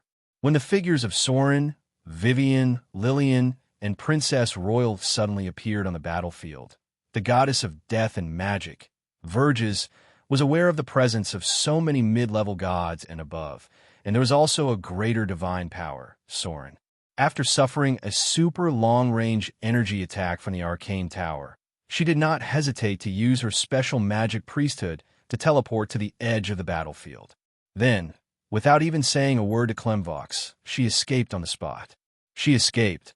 She left in an unusually swift and decisive manner without any hesitation. She was a god from another world who came to this material plane for the sake of benefits. If there were benefits to be gained, she would naturally take action. But if she was in danger, then she would leave without hesitation. It was impossible for her to stay and fight to the death. For this little benefit, it was not worth for a mid-level god like her to risk her life. The Avatar crisis was about to end. As long as they lived to return to their divine kingdom, the gods still had countless years to enjoy and squander. If not for this, the first-generation goddess of wealth and the previous-generation goddess of magic would have tried their best to sneak back to their divine kingdom during the last Avatar crisis. Just like those goddesses who were close to Soren suddenly fell silent at this time, the goddess of death and magic also became a bitch in the face of life and death. She did not hesitate to betray the agreement with Clemvox. "It seems that the only reliable ones are those around me. No wonder the god of light has such powerful divine power, and there are so few members in the divine system. Most of them are personally cultivated gods because these old gods are not reliable at all." Soren watched as the goddess of death and magic fled, but he had no intention of stopping her. He could have stopped them, but Soren's targets were Clemvox and Naruto. The goddess of death and magic's escape meant that Soren had one less opponent, and also made him understand the nature of most of the goddesses in this world. He couldn't help but glance at Vivian, Lillian, and Princess Royal, who all wore solemn expressions. In such a battle of life and death, there was still someone who stood by his side and gave him their back. Obviously, he was much luckier than most of the other gods. The second round of ultra-long-range tactical attacks were scattered around the periphery.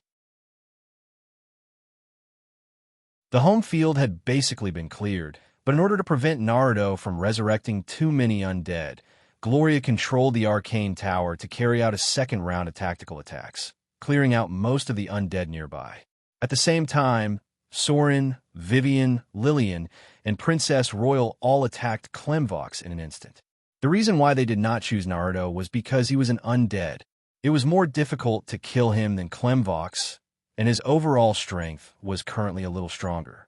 Ice prison. Princess Royal pressed her hand on the ground, and the ice spread at a speed visible to the naked eye. In the blink of an eye, the area within hundreds of meters became a cage made entirely of ice. Sword of Annihilation. Although Lillian and Vivian could not defeat the enemy alone, the two of them together were close to the level of a great divine power. The Dreadlord was originally a great divine power, and his divinity and divinity were about 3 times that of an intermediate divine power. After this power was distributed to the Son of Fear, it gathered again. About one-third of it was absorbed by Soren, and the other two-thirds were divided between Vivian and Lillian. If a part of the divine power was excluded, then Vivian and Lillian together were equivalent to more than 1.5 intermediate divine powers. They were already qualified to participate in this battle. Avatar. Soren was still the main force in the battle. At the moment of the attack, he activated Avatar, and then his figure split into two and turned into a stream of light, slashing toward Klemvox in front of him. Rogue versus Warrior. Soren was not afraid of facing Klemvox head-on at all. Damn it, Klemvox was also covered in blood at the moment. He had consumed a lot of divine power earlier, and now he had to withstand a wave of superconducting pulse energy cannon. His divine shield was basically broken. He felt like he was very unlucky today. He encountered all kinds of bad luck, and the goddess of death and magic ran away without saying a word. He consumed a lot of divine power in the battle with Naruto, and this wave of energy attack also caused his church to suffer heavy losses. In this case, he and Soren were at an absolute disadvantage. Klemvox even had the idea of escaping, but the Princess Royal used her divine power to create an ice prison and directly trapped him inside. Divine power impact. With Naruto outside, Soren gave up most of his tactics and directly chose the simplest way. That was to completely suppress the enemy with divine power. Waves of divine power hit Klemvox. This was the most violent way for a god to fight. It was a battle of the divine power gap between the two sides. Divine power impact was divine damage, which ignored most resistance. The power consumed by one divine power impact was about enough to cast 1 or 2 legendary divine spells, which directly caused about 120 to 240 points of divine damage. This kind of damage was basically unavoidable. Mortals were likely to die in the face of it, and gods could only rely on their divine shield to resist. Convert Slaughter EXP. Soren's divine power seemed to be endless. After the first wave of impact, he began to convert the accumulated Slaughter EXP. Then his figure shuttled through the shadows and approached Klemvox's body. His opponent's injury was very serious. The opportunity was in an instant. If Klemvox was given a little time, he could cast Greater Restoration. Then his injury would be completely healed, and even if he had no divine power, he could still hold on for a while. Frozen Kingdom. Princess Royal also keenly grasped this opportunity. She raised her hands and activated the power of ice and snow. In an instant, everything was frozen in a range visible to the naked eye. Die. Soren's figure attacked from the left and right. Even Klemvox couldn't be sure which one was real and which one was fake. He futilely used the last of his divine power to hold up a shield, but the next moment, it was broken. Then a silver-white stream of light flashed across his body, and Klemvox's figure was directly split into two. Boom! It was as if the whole world was shaking. With the death of Klemvox, who had exhausted his power, the realm of eternal rest that shrouded the material plane suddenly collapsed, and the characteristics of the material plane also changed in an instant. The surging golden light spread out. As the former king of the dead, Klemvox had a very large amount of divine power. Most of this power poured into Soren's body, and a small part flew to Vivian and Lillian. Even the Princess Royal next to him and Naruto outside the frozen prison received a little bit of divine brilliance. However, most of the power was still absorbed by Soren.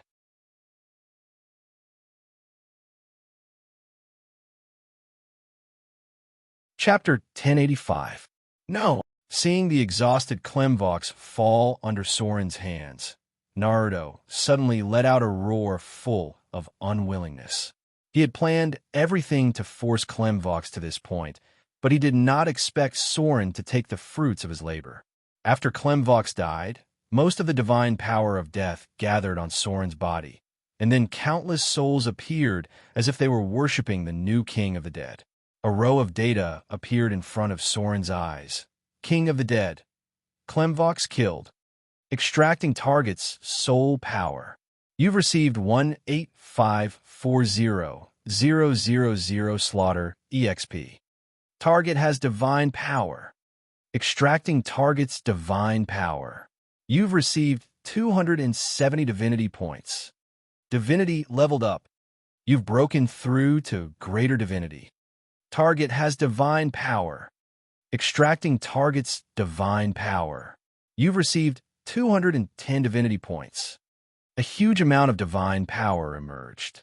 Because Clemvox was the king of the dead, the divine power that escaped after his death was very spread. Although Soren received most of it, a lot of it was scattered to others, among which Vivian and Lillian received the most.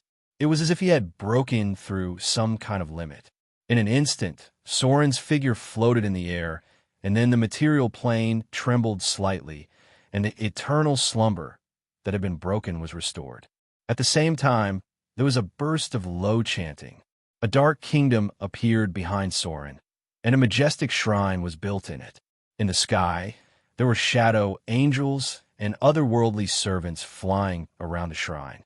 3 huge reincarnation pools were paved with marble, and in the distance there were rolling mountains.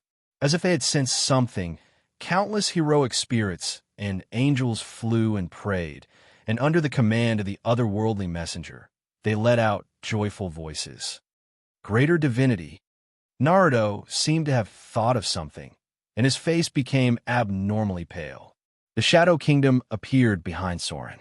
As if he had broken through some kind of critical point, Soren suddenly transcended the influence of the Avatar crisis on the gods, and his connection with the Kingdom of God seemed to be much closer than before. At least he could easily see the situation inside, even if he could not enter the interior of the Kingdom of God. The divine power was unprecedentedly strong, and the impact of the Avatar crisis was resisted by Soren's divine power. While allowing Soren to connect with the Kingdom of God, he also felt a vast power of chaos emerge from the depths of the Sea of Chaos. This was the source of the outbreak of the Avatar crisis, and the source of chaos emerged from here. Seize target's divine power. Your subgrade. Seize SS. USSS. Of S. US's. Seize S's S's. You've obtained the Fate domain. Seize S. You've obtained the Order domain. Seize the target Eternal Slumber domain. You've obtained the Eternal Slumber domain. Eternal Slumber was reactivated. King of the Dead Clemvox killed. Your divine domain of death has been upgraded. Your death domain has been strengthened. Compatibility 98%. You possess the divinity of death. You have the slaughter domain. You have successfully obtained the King of the Dead divinity. An unprecedented amount of divine power surged into Soren's body. Just like when he killed Cyric last time, Soren had an indescribable level of compatibility that allowed him to absorb Clemvox's energy in a frenzy. This energy was so similar to his that the degree of compatibility was quite astonishing. 270 divinity points. 210 godhood points. As a god who had been in charge of the Death Pantheon for thousands of years, Clemvox had an astonishingly strong amount of divine power. This was something that had never happened before when he killed any god. No god could let Soren absorb so much divine power like Clemvox, and this was under the condition that a lot of divine power was distributed to others. Soren still obtained an astonishing amount of 210 divine power. If it was a complete set of divine power, it should be more than 300 points. A new, Eternal Slumber domain was activated. Clemvox only had 2 divine domains, which were dead and death. Most of the divine domains of death were gathered on him, so he was the king of the dead. In addition, Clemvox also had the domains of order, protection, fate, travel, and eternal slumber. However, it seemed that the travel domain did not have a high compatibility with Soren. Most of the other domains were integrated by Soren, but the power of the travel domain dissipated and was obtained by others. This was inevitable. No god was completely the same as others. Even gods with the same divine domain would have many differences in details. Great divinity. After killing Klemvox, Soren's power was unprecedentedly strong. Although he had not fully integrated yet, he had completely suppressed Naruto.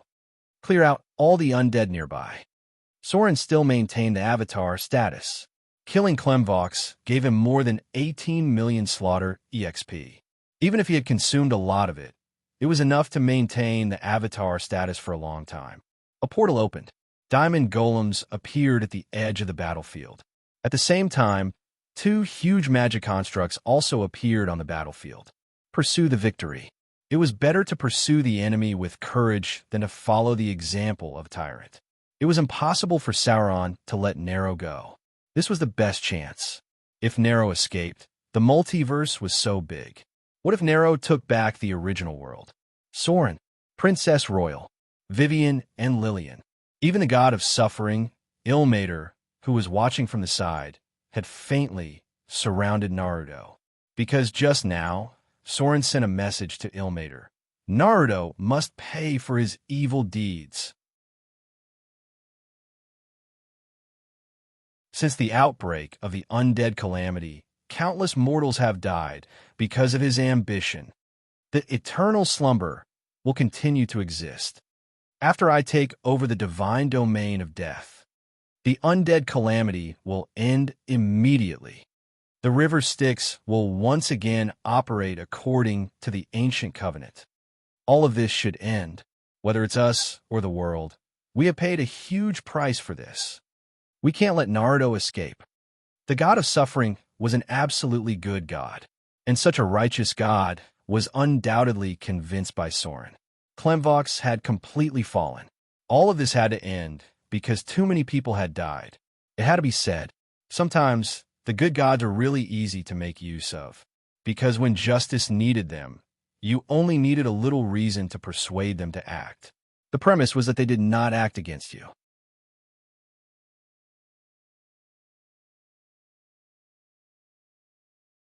Chapter 1086. The Shadow God's kingdom appeared behind Soren. Because his speed of improvement was too fast, and his foundation was not as strong as the God of Lights, the scene behind Soren was only limited to the central temple, unlike the God of Light's seven-floored mountain paradise. But this also meant that his power was far beyond the other great gods. Soren had killed too many gods along the way, and most of them were related to death. This made Soren's accumulation of power in this area very large. Basically, the power of the three gods of death, except for Vivian and Lillian, had all gathered on Soren. At the same time, there were also powers from other gods. Naruto finally panicked a little. The situation had completely collapsed, and his luck seemed to have been used up all at once. After Soren snatched Klemvox's head, the god of suffering was also easily convinced. 1 against 4. There was almost no chance of winning. But just as Soren was about to make his move, a small accident happened. With the appearance of the light of divinity, the gods who were watching suddenly seemed to be ready to fight. Naruto, a beautiful woman with long black hair, appeared at the edge of the battlefield and looked at Soren thoughtfully. Then she said, "You should pay for everything you've done." Lady of the Night, Shar, with the light of divinity, another god also appeared at the edge of the battlefield. The veiled Lady of Misfortune suddenly appeared and smiled at Soren. Then she said, "The ancient covenant of the gods cannot be betrayed. You should be judged by the gods." Golden lights appeared one after another. Just as Soren had the absolute advantage, the gods who were watching in the dark all appeared in their avatars, as if they could not wait to beat him up. "What's going on? Brother, why did they all suddenly appear?" These gods were all in their avatars. They were afraid that Soren would misunderstand, and they were also afraid of Soren's power. Therefore, none of them came in their true forms. Soren quietly put some distance between them and said telepathically, "They're all here to pick peaches. Be careful. This group of bitches." How could Soren not guess Madam's intentions when she suddenly appeared that night? Naruto was different from Klemvox. His priesthoods were death, darkness, murder, and the underground world. Didn't he look familiar? That was right. Some of these priesthoods were compatible with the Lady of Night, and after she appeared, some vague figures appeared immediately. These were some gods of the evil camp spying on them. Are we just going to let them steal the fruits of our victory? Lillian seemed a little angry. Soren shook his head to appease her, then frowned and said, "It's not the time to fall out with them. Let's get rid of Naruto first and see who can get more priesthoods." Naruto's power was a little more mixed. He controlled the domains of darkness, murder, death, the underground world, and so on. At the same time, he also had the power of evil and arcane, which was very attractive to many gods. To put it bluntly, they came to see the situation and wanted to get some benefits back. Do it. Seeing that the situation was getting worse, Soren immediately took the lead. As soon as he took action, the other gods also immediately took action, especially the Lady of Night, Shar. The avatar she sent seemed to be very powerful, and even had power that was not weaker than Vivian and Lillian. The light of arcane magic appeared. Just as the Lady of Night took action, the avatars of the Goddess of Magic and the Lady of Silver Moon suddenly appeared. Originally, they did not have any thoughts, but if the Lady of Night appeared, it would be completely different. But the moment the Goddess of Magic took action, a strange figure suddenly appeared behind her. "Be careful!" The Lady of Silver Moon let out a cry of alarm, but it was a little too late. The other party had a very strong arcane power. The Queen of Spiders, Lolth. It was a god with a very beautiful appearance. If it were not for the lower half of her body being a big spider, she would have been a stunning beauty. This was not the Queen of Spiders' original body, but it was also an existence similar to Soren's demon avatar. The Queen of Spiders had a core avatar, which was the spider elf form seen in front of them. She was the battle avatar of the Queen of Spiders and had about 70% of the strength of the original body. Most of the people present were the avatars of gods. The Goddess of Magic was in great danger when she was attacked. What was worse was that the Lady of Night suddenly showed a smirk on her face. She suddenly gave up on Naruto and rushed to the avatar of the Lady of Silver Moon. What were these bitches trying to do? Soren was a little confused for a moment, but this did not prevent him from taking Naruto's head. The Goddess of Misfortune seemed to really want Naruto to die. She assisted Soren to attack Naruto from the side. Facing the siege of the gods, Naruto had no chance at all. He was only able to withstand 3 rounds of attacks before he was seriously injured by Soren. But what Soren did not expect was that at the moment when Naruto was seriously injured and dying, a woman about 10 feet tall suddenly appeared behind Naruto. She was dressed in a loose black robe and wore a black feather mask on her face. Dense black feathers flowed from her face into the depths of her hood. Then she waved a strange circular blade and stabbed Naruto from behind. This weapon seemed to contain some kind of terrible power. In an instant, it destroyed Naruto's body. Then, countless rays of divine light exploded. Some of the power that represented death rushed to Soren, while a considerable amount of divine power was integrated into her body. Night Singer, damn it. Soren's face changed slightly, and he instantly put some distance between them. The Lady of the Night had 2 different forms. One was a night singer, and the other was a dark dancer. The one who appeared just now was the dark dancer, and the one who attacked was the night singer. She was the most terrible assassin and rogue in the multiverse. Her strength was much more dangerous than Soren's. Just as she attacked Naruto, an evil black power began to devour Naruto's divinity. It took away the power that represented darkness, murder, crafty approach, and subterranean world. This ancient goddess had a lot of divine titles, including but not limited to the Underdark, Night, Hatred, Loss, Oblivion, Sleep, Nightmares, Illusions, Lies, Deception, Unrevealed Secrets, Hidden Places, Betrayal, Sinister, Temptation, Rogues, Theft, Murder, and Winter. A strange dark light appeared. At the moment when Naruto fell, a hazy kingdom appeared behind the Lady of the Night. Great divinity.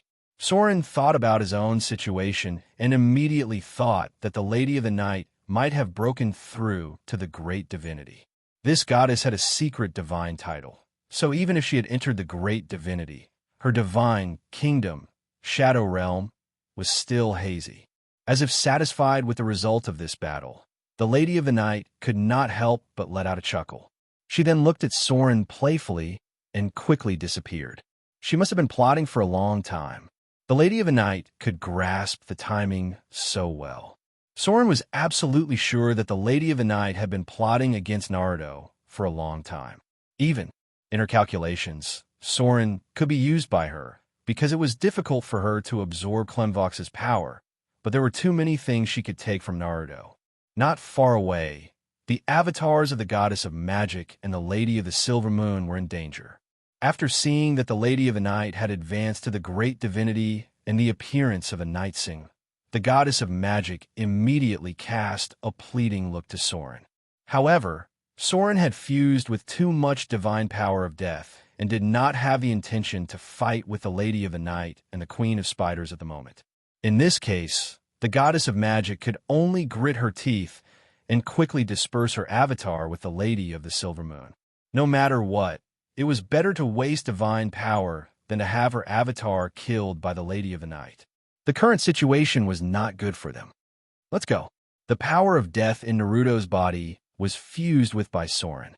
Because too much power had just been obtained, Soren felt that his divine power was a little out of control. He looked at the Lady of the Night in the distance and said decisively, "The situation is settled. Let's get out of here first."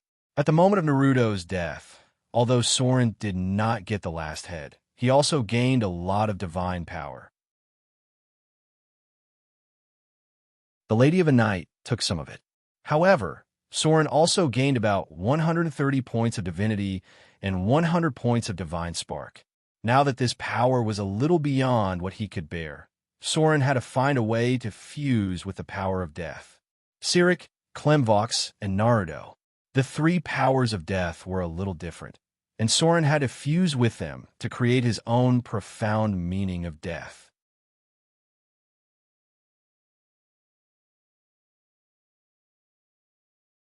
Chapter 1087.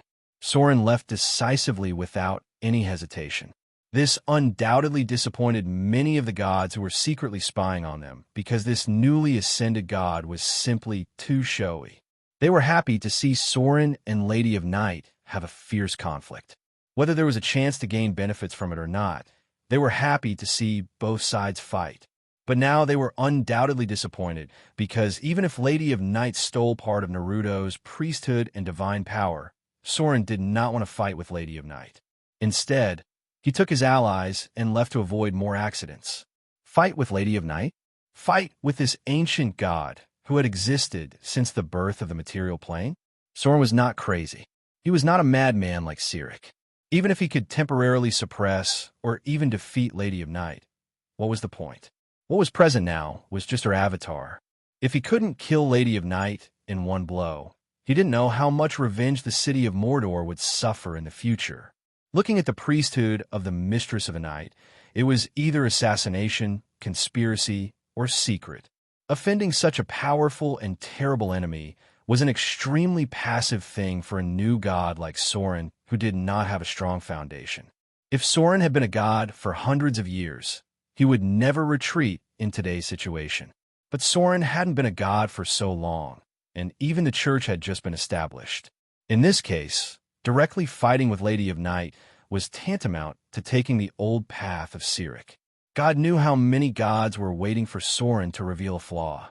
As a new god, Soren had always avoided making enemies that were too powerful.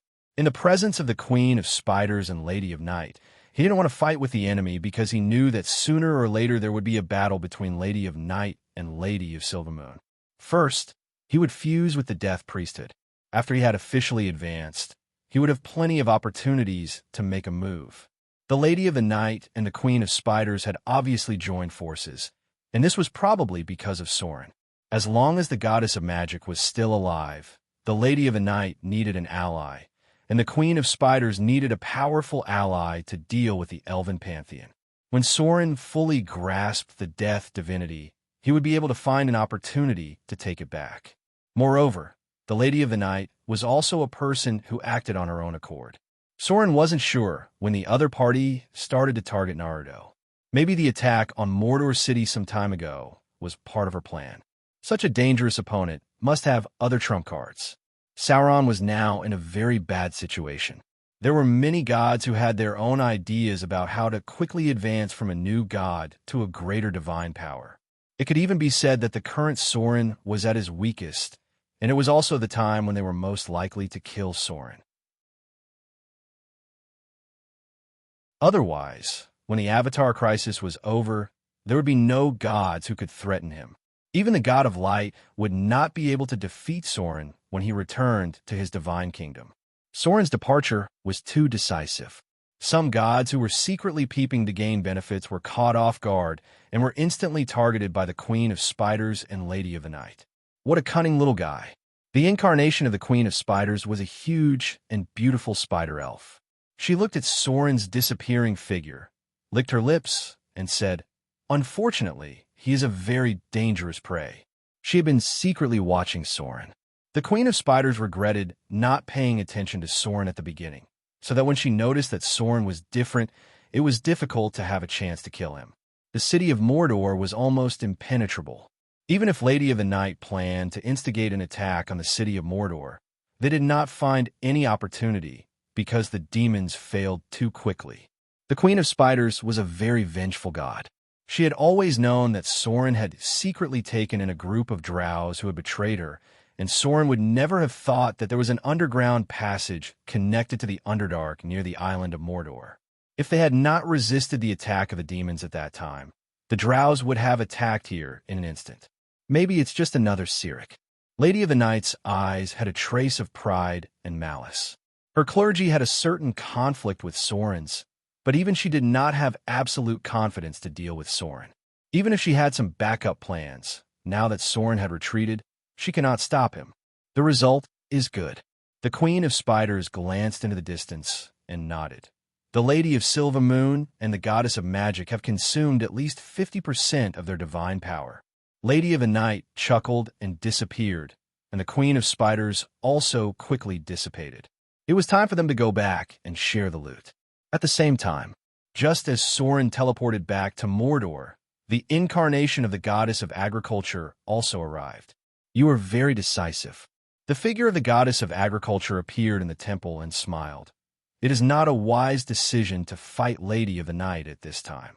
She is one of the ancient gods, and even my father is not sure if he can defeat her." Sauron nodded, then shook his head and said, "Now is not the time. My father asked me to bring you a message." The Goddess of Agriculture was a little confused, but she still remembered the business and whispered, "Naruto used the benefits of the sticks in exchange for the support of the demons. The demons have never done anything without benefits. I am afraid that the situation in the underworld is very bad now. After you have merged with the power of death, it is best to recover the underworld as soon as possible." Sauron immediately nodded and said seriously, "Within 3 days, I will start to act." Another important reason why she did not want to fight with other gods was that Sauron had to recover the underworld as soon as possible. As long as the underworld was stable, the multiverse would not be too chaotic. Well, the Goddess of Agriculture seemed to sense something and whispered, "Then I will leave first. You seem to have a guest." A light dissipated. As soon as the figure of the Goddess of Agriculture left, the incarnation of the Lady of Misfortune appeared. She smiled and looked at Sauron, then said, "I have come to get the reward that belongs to me. What do you want?" Sauron's expression was calm. The Lady of Misfortune took a step forward and whispered, "The domain of fate. This power is not suitable for you." As expected, Sauron did not hesitate for long. He looked at the Lady of Misfortune in front of him, then reached out and touched his forehead. A golden light appeared. This light of divinity seemed to have infinite mysteries. He then passed it to the Lady of Misfortune in front of him. There was no such thing as a free lunch in this world. Since the Lady of Misfortune had placed a bet on him, she naturally wanted the corresponding reward. "Since I cannot be accompanied by luck, I will bring misfortune to my enemies." Looking at the light of divinity in front of her, the Lady of Misfortune suddenly showed a relaxed smile. She quickly took the golden divinity in front of her and then merged it into her forehead. In an instant, her expression was extremely satisfied. I should leave. Perhaps because she got what she wanted, the Lady of Misfortune was very happy. She went forward and kissed Soren's cheek, then said, "We will meet again soon. The one who is not blessed by fate. May your enemies be shrouded in misfortune forever."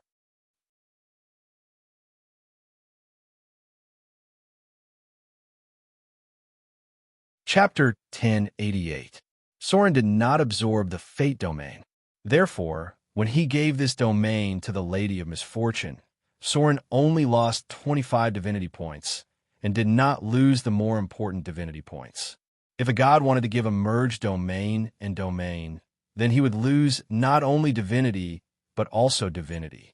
The several subordinate gods, cultivated by the god of light, all shared the divinity from themselves.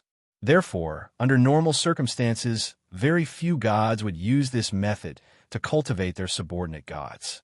The Storm Lord cultivated the god of Lich in this way, trying to create a divine servant that could be oppressed, but later the betrayal of the god of Lich told the gods that this method would not work. For Soren, losing a little in exchange for more support from the Lady of Misfortune was worth it. Although she was not as loved as the goddess of luck, Soren was still an evil god after all. As long as there was a common interest, it was enough.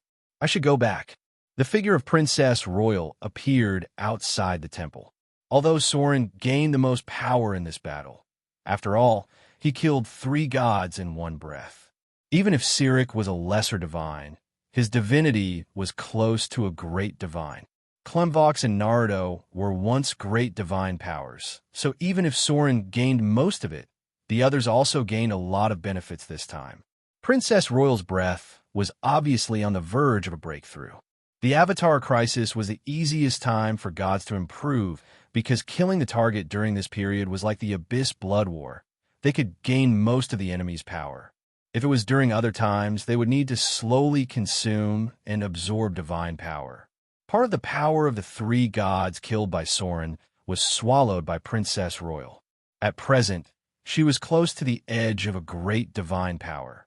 The goddess of ice was originally a great divine power, and now a little opportunity was enough for Princess Royal to reach the great divine power. According to Soren's calculation, the divinity points should be enough. The only thing Princess Royal lacked was 1 divinity point. Arendelle needed someone to guard it. Soren walked up to Princess Royal and bowed his head slightly to express his gratitude. Then he said, "If you need anything in the future, just let me know."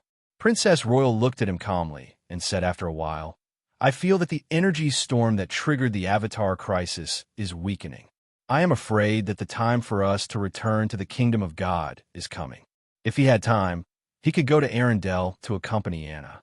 Gloria will follow you to the kingdom of the gods, but Anna still needs to stay in the mortal world. If it's possible, give her a child so that she can have someone to rely on. Hearing the elder princess's words, Sauron's face suddenly showed a trace of guilt. Then he nodded. "I will. Yes." Princess Royal gently lifted the long hair hanging down by her ear and glanced at him. She disappeared in front of his eyes along with the sparkling snowflakes. If the gods returned to the kingdom of God, even if they could come back, it would only be as an avatar. If Soren wanted to give Anna a real son of God, then he must do it within this period of time. Brother. Lillian and Vivian did not appear until Princess Royal left. The 2 little girls had grown up a lot, and their minds could be regarded as adults. Soren smiled and hugged them. Then he put his forehead against theirs and said with a smile, "It seems that you are close to becoming a great divine power. That's good. But you haven't fully integrated with this power, so you'd better rest for a while. At the same time, I have a very important thing for you to do." Lillian and Vivian were eager to try and asked in a crisp voice, "What's the matter?" Soren looked at them seriously and said, "Move the kingdom of God. This may be very difficult for a new god, but you have to try to solve this problem by yourself. I need you to move the kingdom of God to a position close to the underworld. It's best to be close to the mainstream of the river Styx." Now that he had taken the position of god of death, everything should start to be arranged in the future. The situation in the abyss was still unclear. Vivian and Lillian had better move the kingdom of God to a place close to the underworld, so that they could help Soren's kingdom watch. Leave it to us. The two little girls seemed very confident. The growth of gods was very fast. They had made great progress during this period of time. From the beginning, it was difficult for them to respond to prayers. Now, they were in charge of their own churches. The twins of fear were growing at an amazing speed. Night fell. In the tower of Motor City, Soren held Gloria in his arms and looked up at the sky. He didn't know when it started, but the stars in the sky had become a little brighter. This was something that was difficult for mortals to observe, but the gods could feel that the Avatar crisis was gradually leaving. A new year had passed. Although Soren had changed a lot of history, the duration of the Avatar crisis had not changed at all. This year, the crisis would end completely. It would take nearly 3 years. The energy storm from the depths of the sea of chaos finally began to subside. Soren held Gloria in his arms and stroked her smooth skin with his fingers, as if in deep thought. Suddenly, he said, "Are you afraid of death?" Gloria raised her head in confusion, then kissed Soren and said, "As long as you are by my side, I am not afraid of death. And aren't you the Lord of Death? My love, to be with death is to be with you." Soren held Gloria tightly in his arms and then said in a deep voice, "Have you ever thought about taking over the priesthood of magic?" Hearing Soren's words, Gloria couldn't help but tremble. After a long time, she whispered, "If I can, I naturally hope to stand at the same height as you." Soren continued in a low voice, "Almost all the previous goddesses of magic could not escape death, especially when the Avatar crisis broke out. This is a very bad phenomenon, and it is even regarded by the gods as the fate of the goddess of magic. I have a way to try to get you the priesthood of magic, but mastering this priesthood also means that you have to bear the karma of the magic net." Gloria raised her head and kissed Soren's lips, then whispered, "That may be thousands of years later, isn't it? And this may not be fate's arrangement. Don't I still have you standing behind me?" Soren let out a sigh and murmured, "I am very hesitant. The karma that the goddess of magic herself bears is too heavy. This kind of karma, as long as it backfires, is very terrible." Gloria did not speak. She just hugged Soren tightly and whispered, "Your choice is my choice."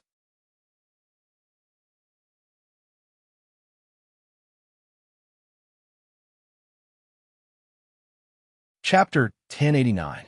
A new day had arrived. The city of Motor was still peaceful and prosperous. It seemed that it was not affected by the war of the gods. But the changes in the dark were very obvious. The undead had completely lost their power. Many dead mortals were no longer resurrected as undead, and only some corners of the material plane still had undead. The gods acted quickly. After the final king of the dead appeared, they quickly began to send believers of the church to recover the lost land and purify the land polluted by the undead. Soren had a lot of things to do. The most important thing at the moment was to integrate the power of death. The murder from Sirik, the death from Naruto, and the death from Klemvox. Soren chose the most essential path, which was to integrate all these priesthoods into one and become the true priesthood of death. In other words, he was ready to become the only god of death in the human pantheon. In the entire human pantheon, except for the Lady of Night, who had a small part of the murder priesthood, all the other death priesthoods have been integrated by Soren. He was the god of death in the human pantheon, and he was also the most powerful god of death in all the races. The gods of death in other races were at most at the level of a lesser god. Since the ancient god of death, Jurgel, divided his power into 3 parts and gave it to 3 mortals, the god of death in the human pantheon had always been the most powerful. Now Soren had gathered this power. Although part of the priesthoods were in the hands of Vivian and Lillian, Jurgel did not only control death. During the Nesser period, Jurgel had the following priesthoods: death, the dead, the order of death, funeral and tomb, undead state, undead, waste, aging, exhaustion, tyranny, and dusk. At that time, Jurgil was honored as the Lord of all ends, the King of Bones, the God of Death, the Guardian of Death, the Guardian of the Graveyard, the Keeper of Death, the Indifferent, the King of Walking Corpses, and the Nagash. The plane he once controlled was the Grey Wilderness, the Triple Depression, the Skeleton Fortress of Anios. His former allies were Amanada, the ancient sun god, the previous incarnation of Roshanda, Shar, the Lady of the Night, and Taika, the former goddess of fate. The followers of Jesus were lawful good, lawful neutral, lawful evil, and neutral evil. Jurgil's faction was lawful evil. From these ancient records, it could be seen that Jurgil was a very powerful god of death. This was because he was an ally of both good and evil gods. As long as his followers were not in the realm of chaos, they could follow him regardless of whether they were good or evil. This was the real Grim Reaper. Many ancient gods were beyond the scope of camps. The sun god also had believers from good to evil, but there was no chaotic camp. Perhaps some people would think that the birth of the first demons represented the war between the Order gods and the first generation of demons. That was right. These gods were the ancient gods of Order who had fought against the first generation of demons. Their essence was different from the current gods, but their strength was undoubtedly more powerful. The gods were changing. The ancient sun god, Roshanda's previous incarnation, used to control law and time. He was respected as the guardian of law and the guardian of time. The era of the ancient gods had come to an end.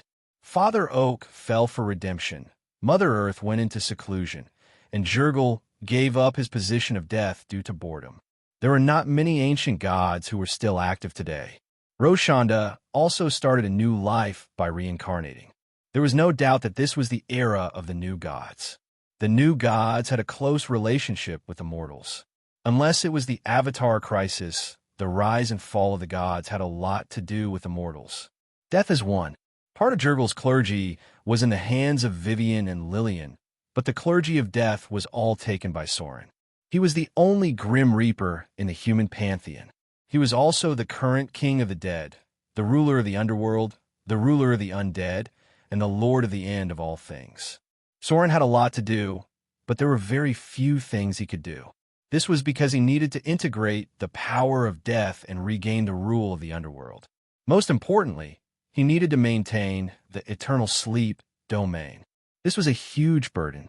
Soren could not leave the city of Moder for too long while maintaining the eternal sleep domain. That was to say, before he completely mastered the clergy of death, he could only rely on his avatar to do things. In this case, he could not set up too many enemies, because now was also the time when Soren was at his weakest. Any enemy that was too powerful would bring huge losses to Soren. The underworld. In the deepest part of the sea of the underworld, a woman with a beautiful and graceful figure appeared. Her clothes could only slightly cover up her slightly shiny black, jade-like skin. Her whole person was full of indescribable charm. This beautiful woman, who was 7 feet tall, walked through the fog with a charming roundabout dance.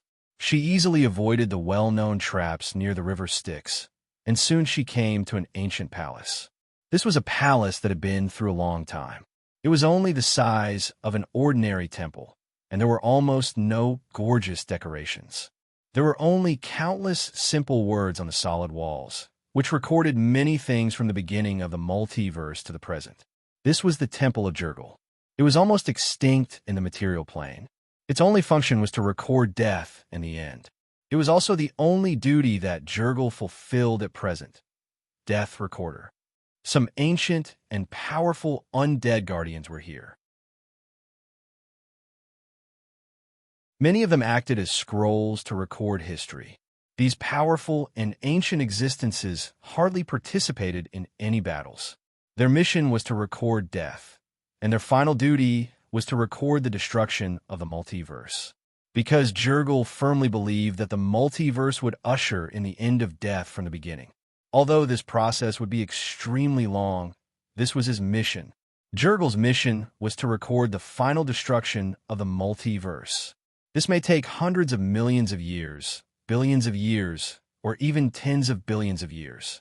If there was no accident, then the natural destruction of the multiverse would take an extremely long time. Our agreement is complete. The Lady of Night looked at the temple in front of her with interest, then said to the ancient god of death in front of the desk, "The new king of the dead has been born. I have also taken my share of the reward. I have to say, that's a really cautious little guy. You have a good eye this time. It seems that he can sit in this position for much longer than the previous ones." Jurgil looked up with an expressionless face and said, "I know." Jurgil did not care about the process of things. He only cared about the results. The results now looked good. Naruto was dead. Sirik had fallen, and although it was a pity for Klemvox, the new king of the dead had been born. This ancient god of death was only loyal to the position of king of the dead. Therefore, if the incumbent could not perform his duty properly, he would secretly overthrow him. Jurgil barely maintained a cooperative relationship with the previous death god, Mirko. Jurgil had a relatively harmonious relationship with the previous death god, Kalimver. Sirik, on the other hand, was treated with disdain. But even so, when Klemvox could not perform his duty properly, he still gave up his support to Klemvox. This was a ruthless ancient god of death. The Lady of Night was very curious about the temple, but she also knew that even if he gave up his position of god of death, Jurgil was still a terrible enemy. She wisely completed the agreement and left. Even if there were many secrets that she was very curious about, the Lady of Night wisely chose not to explore. As the Lady of Night left, Jurgil turned his attention back to the parchment in his hand. As the oldest god of death, he had lost all his hobbies and feelings for everything in the world. He was also tired of the authority of the gods. 1 year and 1,000 years to him made no difference. Everything was just a written record to him. He only had one mission: to maintain the order of death until the end of the multiverse. P.S. Readers who have monthly tickets can vote. Moi.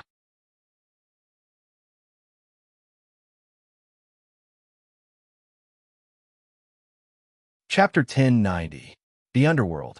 This plane used to be called the Hazy Realm. When mortals died, their souls would be pulled into the Hazy Realm.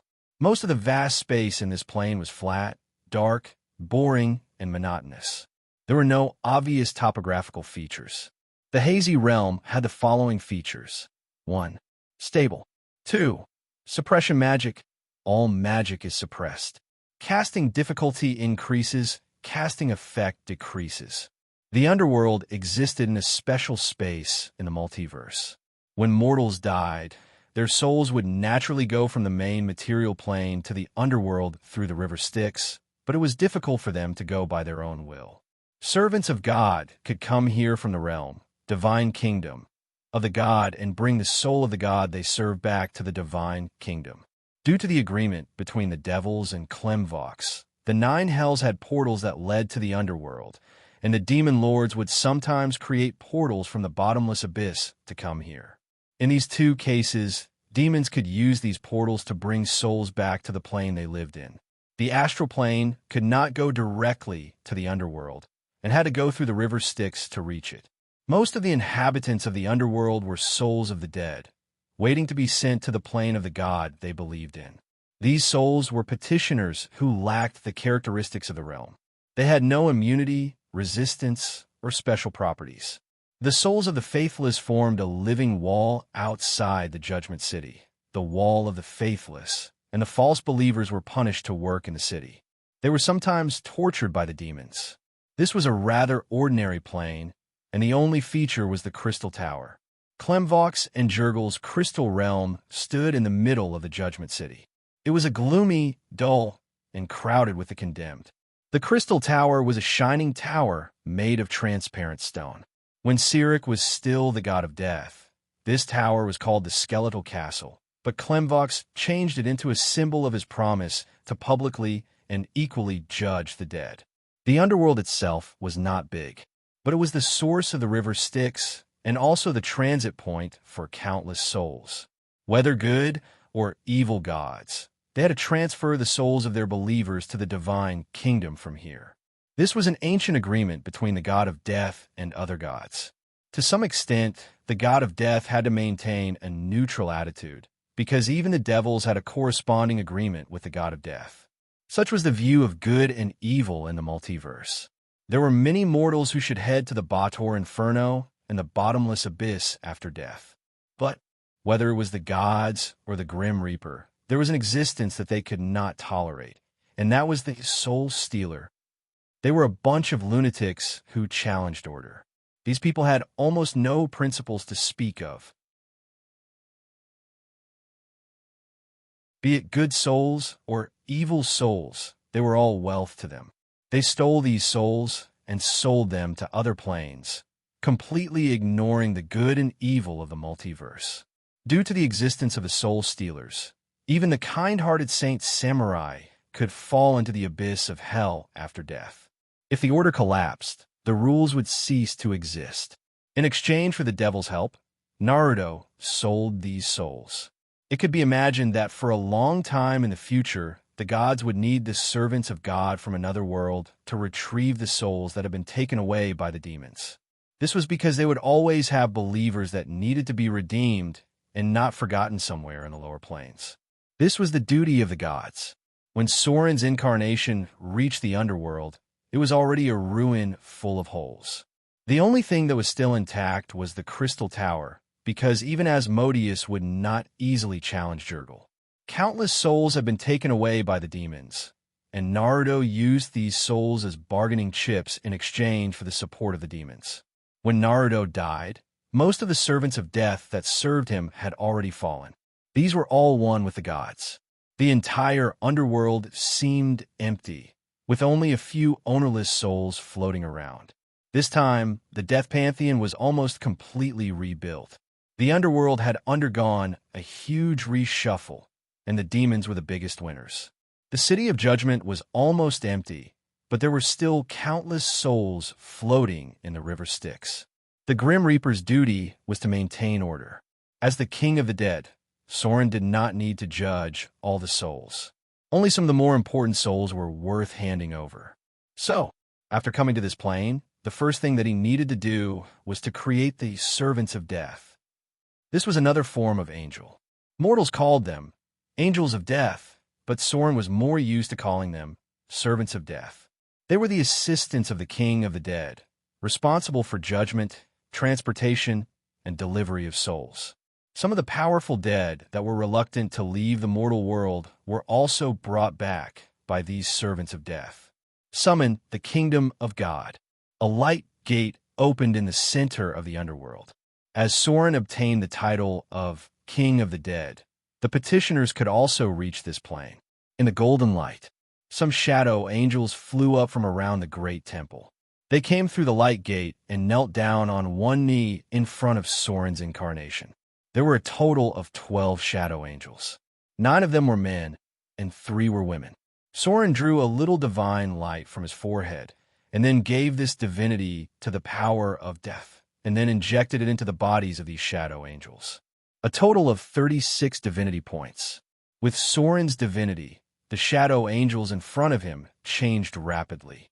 They changed their shape and turned into the appearance of the Servants of Death. Their weapon also became a death scythe that harvested souls. These angels were promoted to otherworld servants, and they would help Soren restore the operation of the underworld. I'm the King of the Dead, the Lord of the end of all things. Soren's majestic voice echoed in the underworld. He pointed his finger to the wisest of the otherworld servants and said in a deep voice, I give thee the domain of truth. Thou shalt judge the sins of mortals on my behalf. Words were law. The invisible divine power formed the power of the law. An eye made of white light was integrated into the body of the servant in front of him, and then the first angel of judgment was born. I give thee the domain of slaughter. Thou shalt harvest the souls of traitors on my behalf. A little blood light appeared. Soren drew a little more divinity from his forehead and injected it into the strongest of the otherworld servants. It was a female angel, and she quickly turned into the form of a slaughter angel. I give thee the domain of tracking. Thou shalt guide Styx's soul on my behalf. A little bit of divinity fell. Soren selected the most agile of them and gave them the domain of tracking, and they were responsible for guiding Styx's soul. 3 rays of light rose. After Soren selected the most outstanding of them, the 3 chosen Otherworld servants were promoted to Otherworld oracles. They would be the leaders of the servants of death, and they would help Soren re-establish the order of the underworld. P.S. Begging for a monthly vote.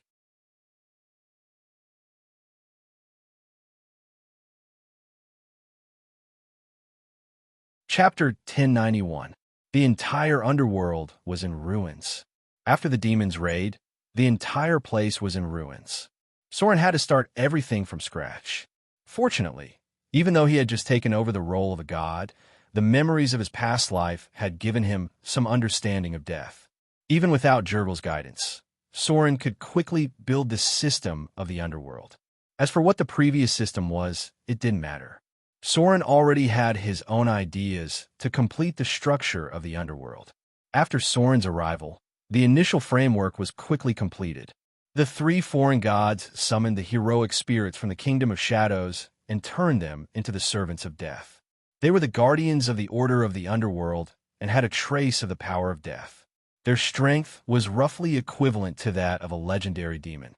They were responsible for maintaining the daily operations of the river Styx and the City of Judgment. Soren's advantage was that he already had the foundation of the Kingdom of Shadows. The foundation that he had accumulated in the past finally came in handy today. He quickly completed the 3 most important parts of the underworld: receiving the souls, eliminating the rebellion, and judging the sins. The Killing Angel was the most powerful of the 3. She turned groups of heroic spirits into the servants of death. Then, Soren gave them a trace of divine power, and they began to eliminate the wandering souls, demons that might still exist in the underworld. These servants of death were transformed from the brave and powerful heroic spirits. They had the power to harvest lives. They were even strengthened in the underworld and were able to fight against high-level legendary enemies. In the darkness, many eyes were watching everything that happened in the underworld. Many gods were waiting to see how Soren would restore the underworld. However, Soren did better than they expected. Even Jurgel himself was surprised. In the past, all the gods of death needed his help to manage the underworld. However, Soren didn't seem to need this at all. He alone completed the reconstruction of the underworld. Groups of heroic spirits passed through the portal. The servants of death had a special power. This power was given by the river Styx. They were not afraid of the water of the underworld and had the special ability to take lives. This transformation was continuously carried out. It only needed a little divine power from Soren's incarnation to guide it. Soon, there were thousands of years of servants of the god of death. However, they obeyed orders like an army. A portion of them began to clean up the City of Judgment, and at the same time, they patrolled like an army. The other group advanced along the mainstream of the Nether River. After wiping out some wandering devils along the way, they encountered a small group of powerful soul stealers. These soul stealers had tried to provoke the death god servants, but the price they had to pay was death. The power of the underworld was extremely strong. After Soren had converted nearly 5,000 servants of the god of death, he finally felt that the divine power he had accumulated in the underworld was almost depleted. The Death Divine System's foundation was simply too astonishing.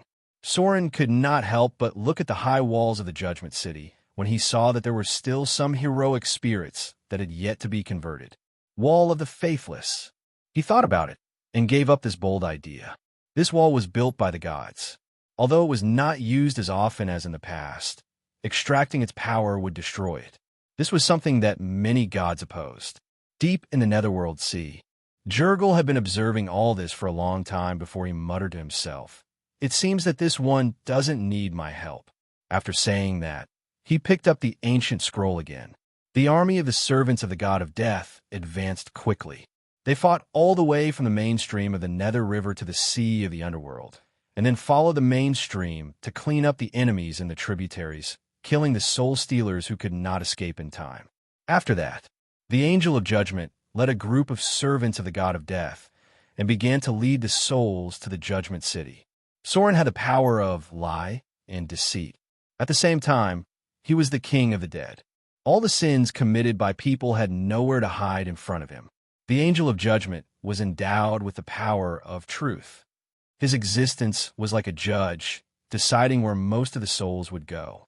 There was a unique space inside the Judgment City. There was a huge portal where many souls would wait. Some would go to the kingdom of God, and some would go to the abyss of hell. Most of the souls of the believers would enter the Nether River after a simple trial. They would flow along the Nether River to the depths of the Source Sea, where the souls were born and where they belonged. There was no reincarnation in this world. The duties of the Death Divine System did not include arranging the reincarnation of souls.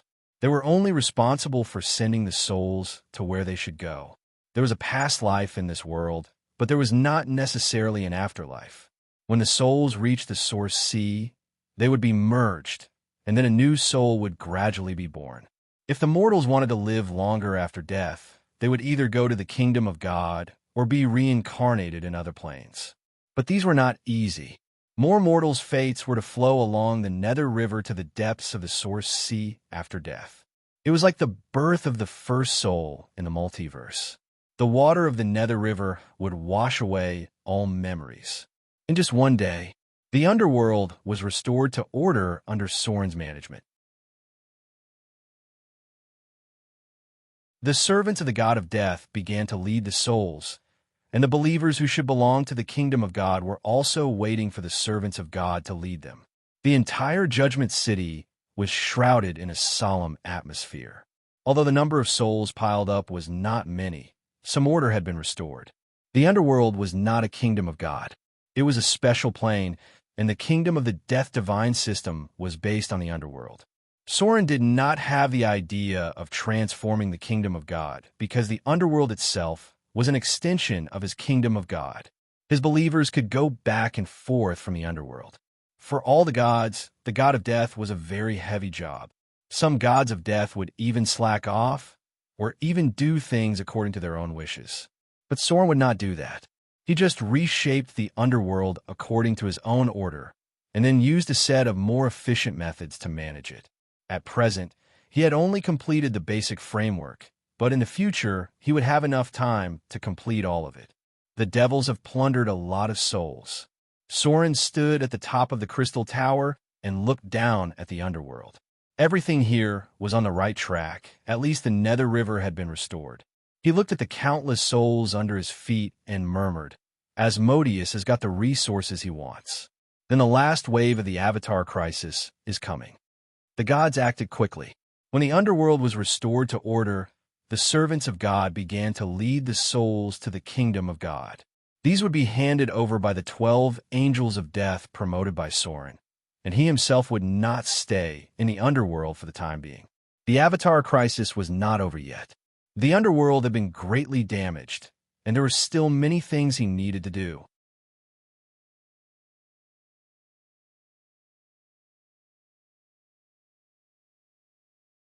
Chapter 1092. The devils were very smart. As soon as the battle with the Death Lord came to an end, they quickly retreated after raiding the underworld for the last time. The remaining devils were actually the ones who didn't get enough benefits before, but still wanted to see if there was a chance. These people were all strangled by Sauron's servants of death, and almost all of them were killed. The underworld was a special area in the lower planes. The approximate level was the material plane, the shadow plane, the spirit world, the underworld, the gray wilderness, the Shiraba, the Bator Inferno, and the bottomless abyss. As for the bottom of the abyss, it was the sea of chaos. The main stream of the river Styx was quickly taken back by Soren's servants of death. However, the river Styx ran through the multiverse, and there were still many places that needed to be patrolled by the Death God system. And in the afternoon of the same day, Soren's territory welcomed a group of special visitors. These people were the devils of the lower planes. The Death God system had always been in a relatively neutral state. Soren's visitors were a group of Ugros from the scorching Inferno. This was a race of devils. They were specifically divided into Kenoros, Miseros, Maleros, Nicaros, Honoros, high-grade Eros, and Commander Nicaros. The leader of this group of visitors was Commander Nicaros. A Yugoloth of this level was basically equivalent to a demon overlord, and they often controlled a large area of territory. The devils sent a messenger and brought rich gifts, including various rare metals, high-grade soul crystals, materials from the astral plane, and destructive materials from the edge of the plane. The Great Death Lord, Commander Nicaros, respectfully knelt down in front of Soren to express his respect. Then he said, "I am Commander Nicaros, Kenoros. I represent the other Yugros to visit the Great Death Lord. At the same time, we hope to continue to serve you. According to the oldest contract, it could be traced back to when the underworld was just growing. The Yugros were the helpers of the Death God system. Their range of activity was limited to the lower planes. These demons had another title, Ferrymen of the Styx. They traveled back and forth between the bottomless abyss, the Bator Inferno, the Gray Wilderness, the Scorching Inferno, and so on. They relied on the river Styx for trade, and, at the same time, they undertook the business of helping other creatures cross the river Styx for a fee. As the greediest and most selfish creatures in the outer planes, the Yugolos had an absolute ruling position in the Scorching Inferno. Yugros usually served as mercenaries for demons, devils, or powerful beings from other planes. Among them, the most special one was the Du Enimo, also known as the ferryman of the Nether River. This was a special advanced profession. Often, a ferryman of the Nether River who had worked for a long time would eventually become a half-undead. To the inner circle of the Yugros, the Styx River ferryman was a very important plane. It allowed them to travel to the lower planes easily, and at the same time, find ways to obtain more benefits. Soren had become the Lord of Death. Correspondingly, the new ferryman of the Styx River also needed to be recognized by him. On the throne above the palace, Soren looked down at the Yugros in front of him. Although they were a group of demons, they could be used as long as they had value. Although the Yugros were only ferrymen of the river Styx, they also assisted the Death God's servants to protect the interests of the river Styx. They were like mercenaries, and when necessary, they would listen to the arrangements of the Death God. Of course, the premise was that there were benefits to be gained. Soren's contemplation made the Yugros feel a little uneasy. But then Soren's voice sounded, and he slowly said, "Everything will still be carried out according to the ancient contract. However, the waters that you can move and need to be redivided, and some of the tributaries of the river Styx have been stolen by demons and devils. If you want to continue in your current position, then you have to prove your value. There are not enough Death God servants. He could not manage the rivers outside the underworld, but since these Yugros wanted benefits, then they had to pay something. Let them deal with the demons and devils first." Hearing Soren's words, the Yugros commander hesitated, but then nodded and said, "Okay, the army of the Scorched Inferno will soon help you regain control of these rivers."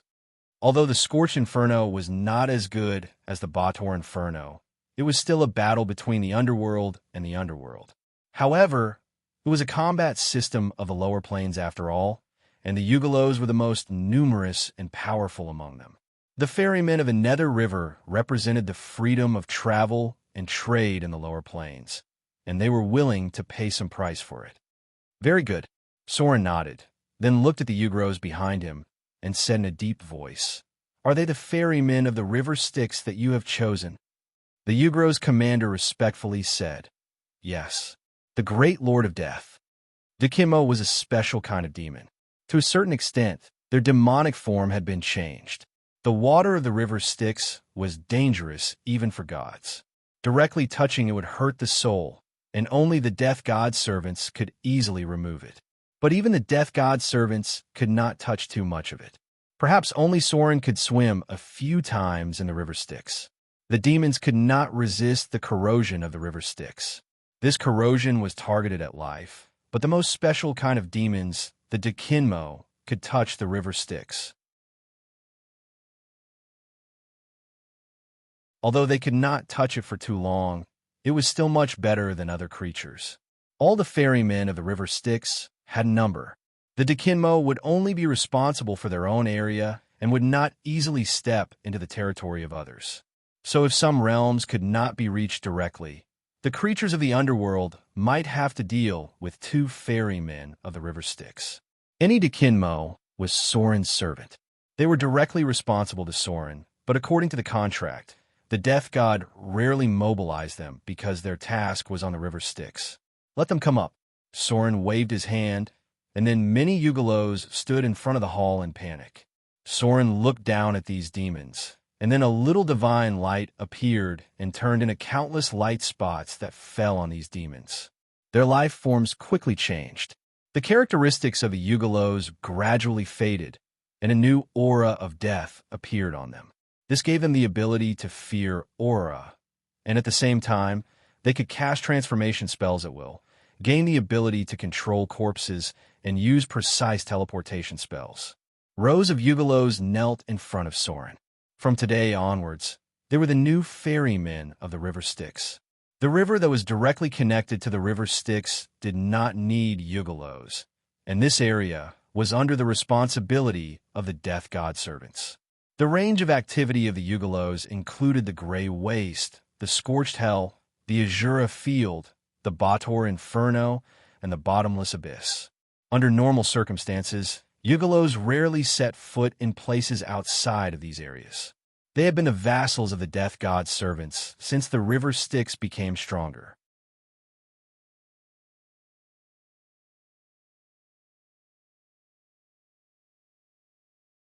Chapter 1093. The underworld was back to normal. However, it would take some time for it to recover to its peak because it needed more than one god to rebuild the death pantheon. Soren also needed to cultivate some weak gods in the future. However, after walking around the underworld, he also had some ideas in his mind.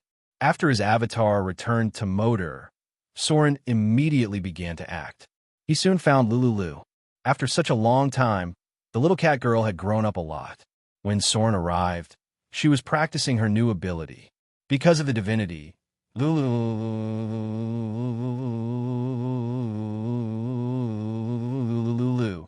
Lord Soren. When she saw Soren's figure, Lulu immediately stopped and said respectfully, "Are you looking for me?" "Yes." Soren nodded, then looked at Lulu up and down in front of him. Although she was young, she was trained by him. There was no doubt about her loyalty. She was much better than those unreliable goddesses. Thinking of this, Soren couldn't help but smile and said, "Are you willing to serve me?" It was as if he was worried that she didn't quite understand. Soren looked at Lulu's puzzled face and said, "Although you have the power of divinity, you don't have a real divinity. If you are willing to serve me, I can bestow upon you a priesthood." Divinity? Lulu had a confused expression on her face. She knew how to fight, how to catch fish, and how to have fun, but she didn't understand what Soren said at all. War creatures were very talented in fighting. However, Lulu was more ignorant. Gloria had tried to teach her some advanced knowledge, but she was very active and couldn't calm down to learn.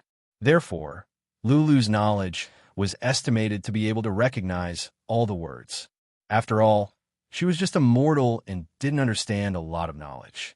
It often took hundreds of years for a new god to grow, and Vivian and Lillian were geniuses among geniuses. "I am willing to serve Lord Soren." Although she didn't understand what he meant, it didn't prevent Lulu from nodding in agreement. The little cat girl bowed like a knight, then looked up and blinked. "Is this okay?" Soren couldn't help but smile. Then he smiled, shook his head, and whispered, "It should be okay.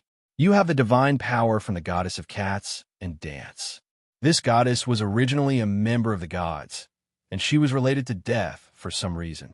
"I'll try to give you a clergy first. If you can get it, I could try to give you a new clergy in the future. Priesthood could be bestowed." And as a lord of death, Soren didn't need to give Lulu's divinity. He could create some divinities, because he was the master of death. In other words, Soren's death, clergy itself, contained countless clergy extensions. "Follow me to the temple." Soren turned and left, and Lulu followed him. Soon, the two came to the inner part of the temple, and Soren's figure appeared in golden light. He looked down at Lulu like a great ruler, and then pressed his hand on her forehead. In the name of the Lord of Death, Soren. Sauron's voice carried some kind of powerful power of law. When the name of the true God sounded, countless golden lights appeared, and then he said in a deep voice, I grant thee the position of guide of the underworld and guide of the underworld. I give thee the domain of tracking. I give thee the power to dispel the undead. The invisible power of law formed a mysterious seal, and in an instant, the remaining divinity from the goddess of cats and dance was activated, and then the divinity of divinity was integrated into it. The Underworld Guide. Under Soren's power, Lulu's divine presence quickly appeared. Then, when a new divinity was born, the presence of a weak divine power appeared, and Lulu quickly became a true god. Underworld Guide, weak divine power.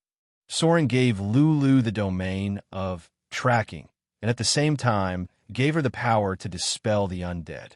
Her divinity was the Underworld Guide, and she was responsible for the location of the underworld, and at the same time, guiding souls to the Judgment City.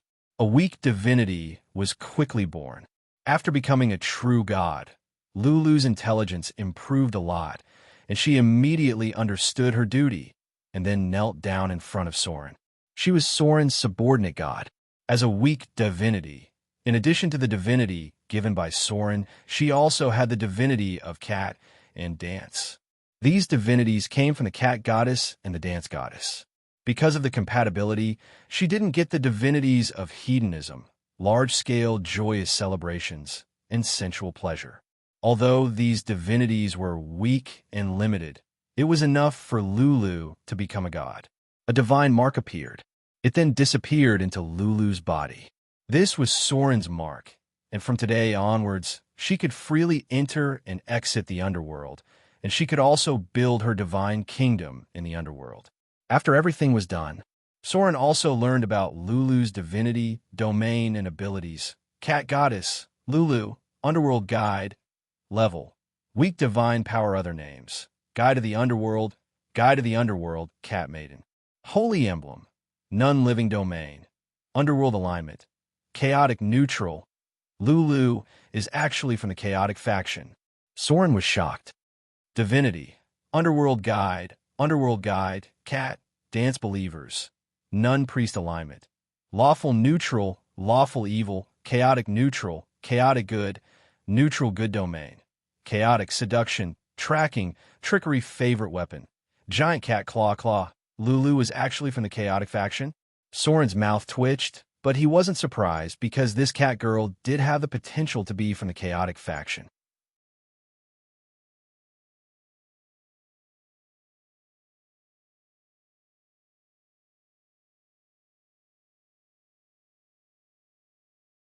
Chapter 1094. Lulu's ascension to godhood wasn't necessarily a big deal. However, she was still a true god that Soren personally gave her, so a celebration was held in Mordor City that day, and everyone who was busy gathered together to celebrate. The little cat girl was still a little silly. She didn't know how to be a god. Fortunately, she was Vivian's maid. With the two little girls teaching her, she should be able to adapt quickly. For a god with weak divine power, the number of followers was not the most important thing. As long as she could complete the mission given to her by Soren, she would be able to obtain some faith from Soren's shrine. Now, Soren's giant god temple was being expanded.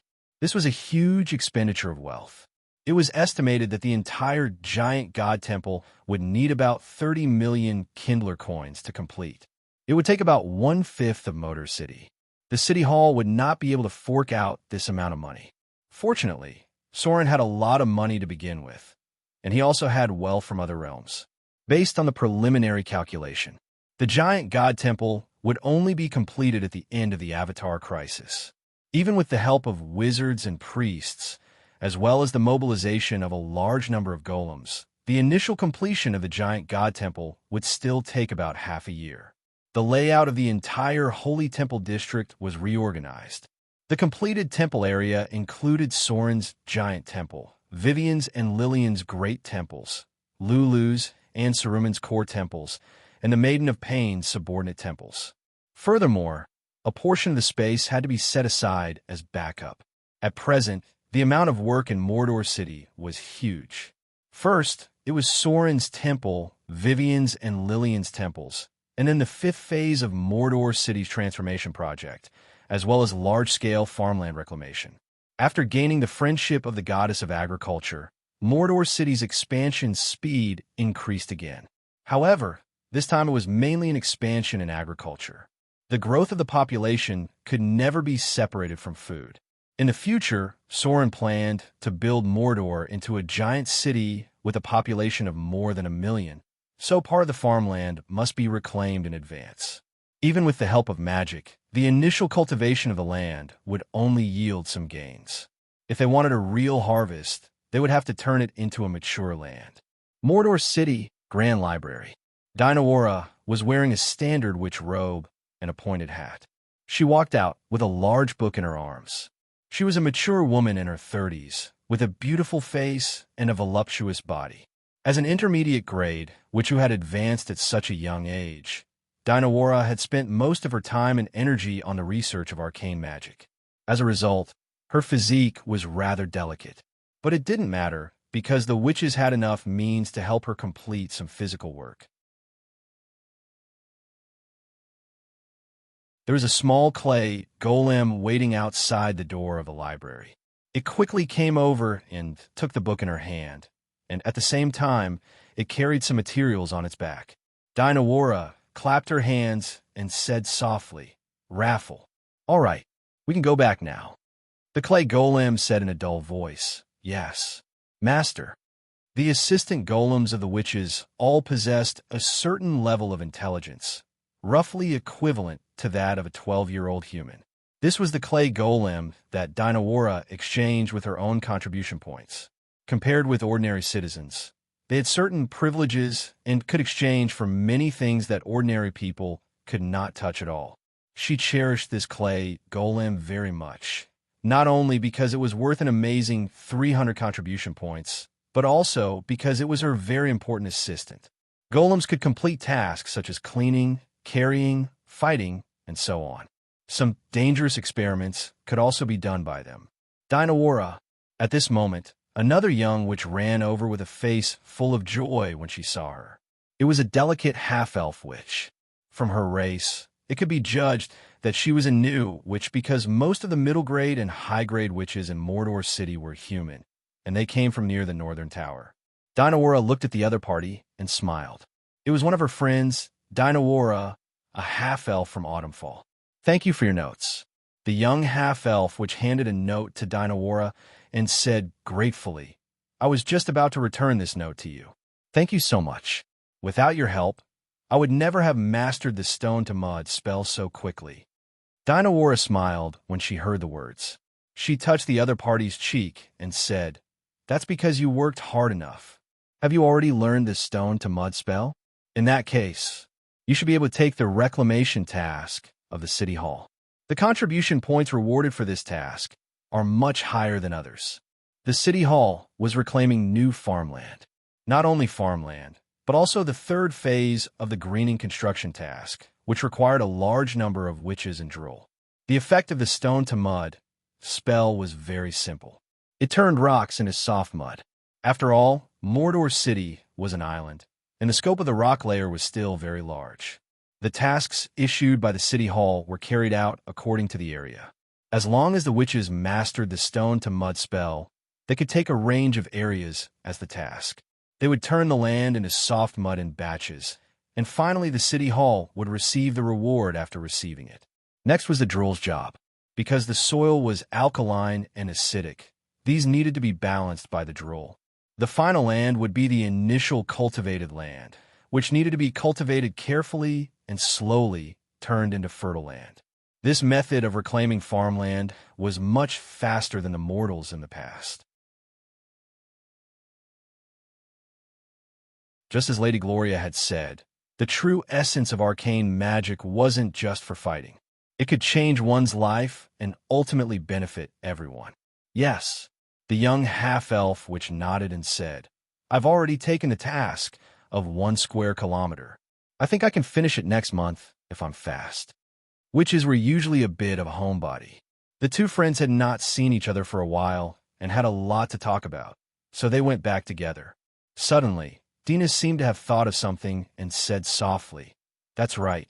I heard from other people that the City Hall seems to be preparing for the Three Links project. You can prepare in advance. There should be a lot of good tasks." Three Links project? The half-elf witch thought for a moment and asked, "Is it water supply, electricity supply, and heating?" "Yes." Dinah Warren nodded and said, "This should be a big move. Not only the city of Mordor, but also the port area and the other 12 towns. It looks like the workload is not small." The half-elf witch said, "Is that so? Then it looks like we really need to prepare in advance." There were many witches in the city of Mordor now.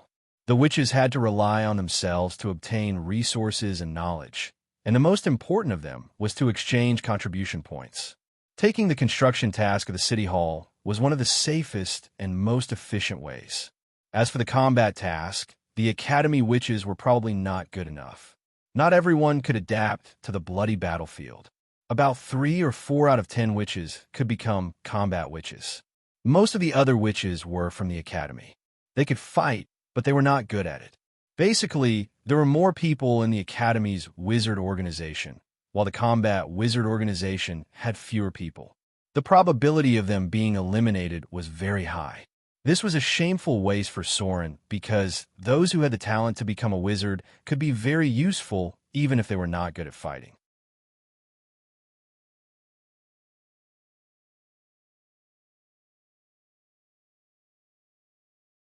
Chapter 1095. The city of Mordor was a huge hole, and Soren had laid down the foundation of everything, which was order and law. Because of its close relationship with the goddess of wealth, the trade in Mordor city now occupied the mainstream of the material plane. Almost all the caravans knew that they could return with a full load after going to Mordor city once.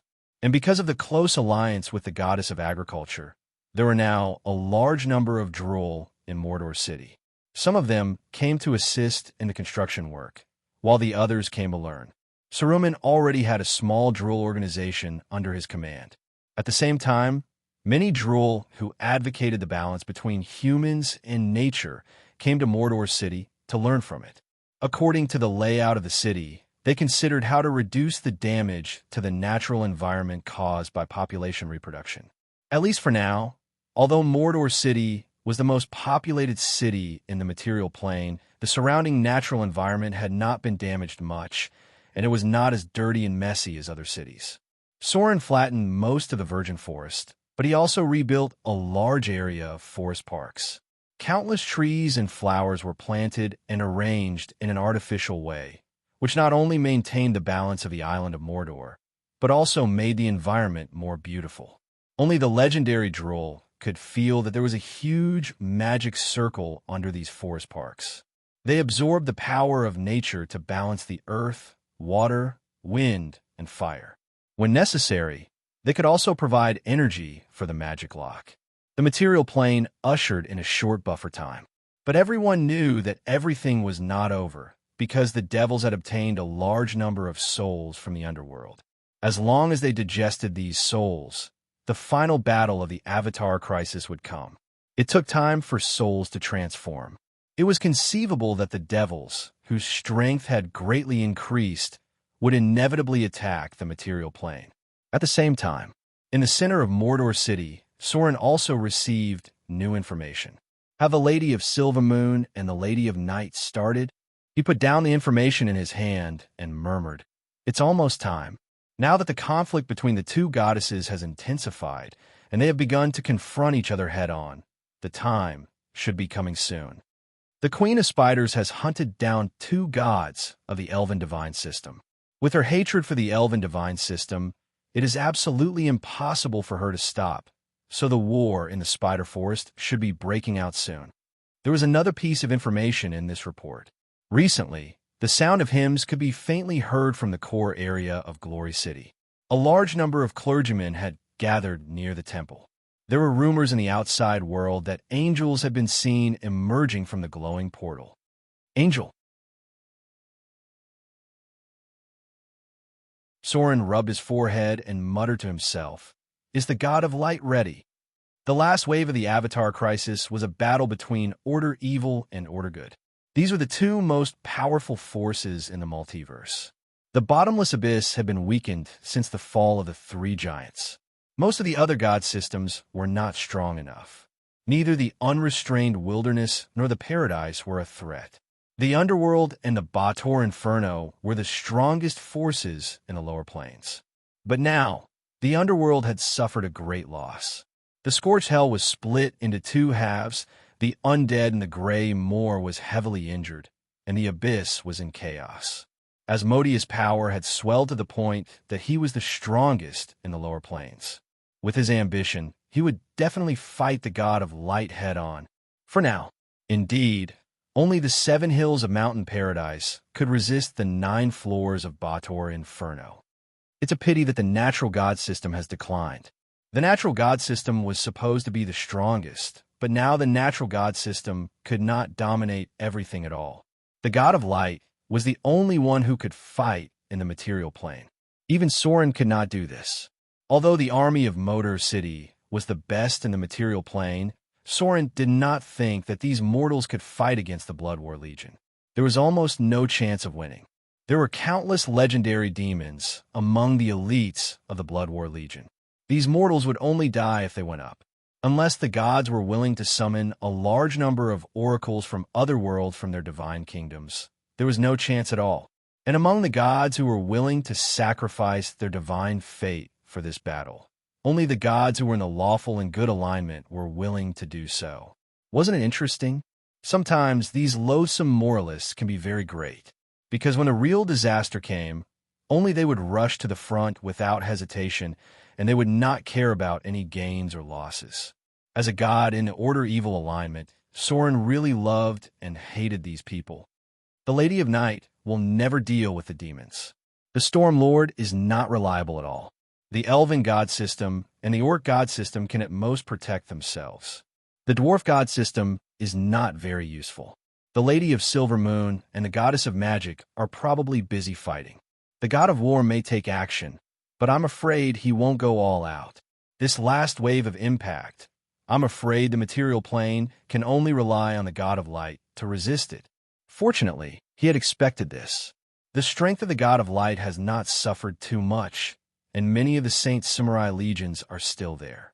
In the last wave of impact of the Avatar crisis, Soren could at most protect himself.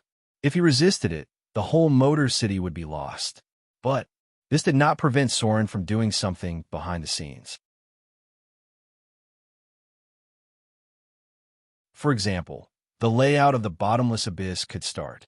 The Bottomless Abyss, the third layer, the Forgotten Land. It had been some time since he took down Littell. After infecting some lesser demon lords, Sauron finally gained complete control of these planes. The characteristics of the planes had been transformed again. After Sauron destroyed a large number of undead, countless demons were born from the Abyss blood pool. Almost every day, thousands of demons were hatched. These demons were collected by Sauron's army, and in the survival of the fittest bred batches of middle-grade and high-grade demons. Today's Galumba arena had been expanded several times. Especially after Soren seized the throne of the Lord of Death, a large number of demons sought refuge in Sauron's hands. Anyone with a discerning eye could see that there was some kind of close relationship between the Baelor Lord Sauron and the Lord of Death. If they did not hurry to seek refuge now, when would they wait? The entire Gruba arena had been transformed into a gigantic military camp. The demon armies of the two planes were gathered by Soren, and suddenly became a very terrible force. And now, this force had chosen its next target. That was the King of Ghouls, Dorison. After digesting Littell's foundation, Sauron immediately prepared to attack this demon lord, because after killing him, his demon army could directly attack the headquarters of the King of Gnolls, Yeenagu. It was time to claim the throne of the demon prince.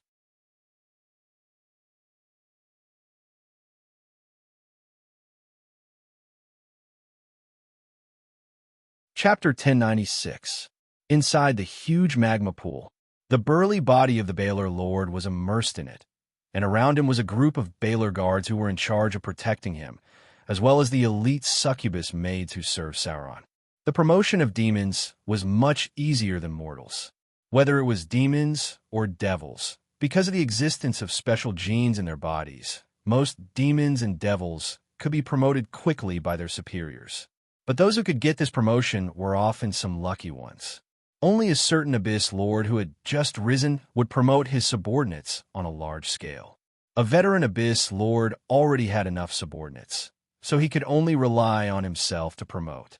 The Baylor Lord Sauron promoted a group of subordinates, and as a reward for taking down Littell, he gave his subordinates a large number of soul crystals. Master! A pair of succubus that looked almost identical walked into the palace.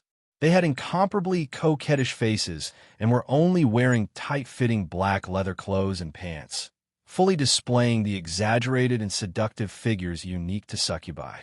This was a pair of new succubus elites. They had forgotten the memories of their previous lives, but vaguely remembered that they were conjoined twins. So after falling into the bottomless abyss, these two souls were transformed into succubus.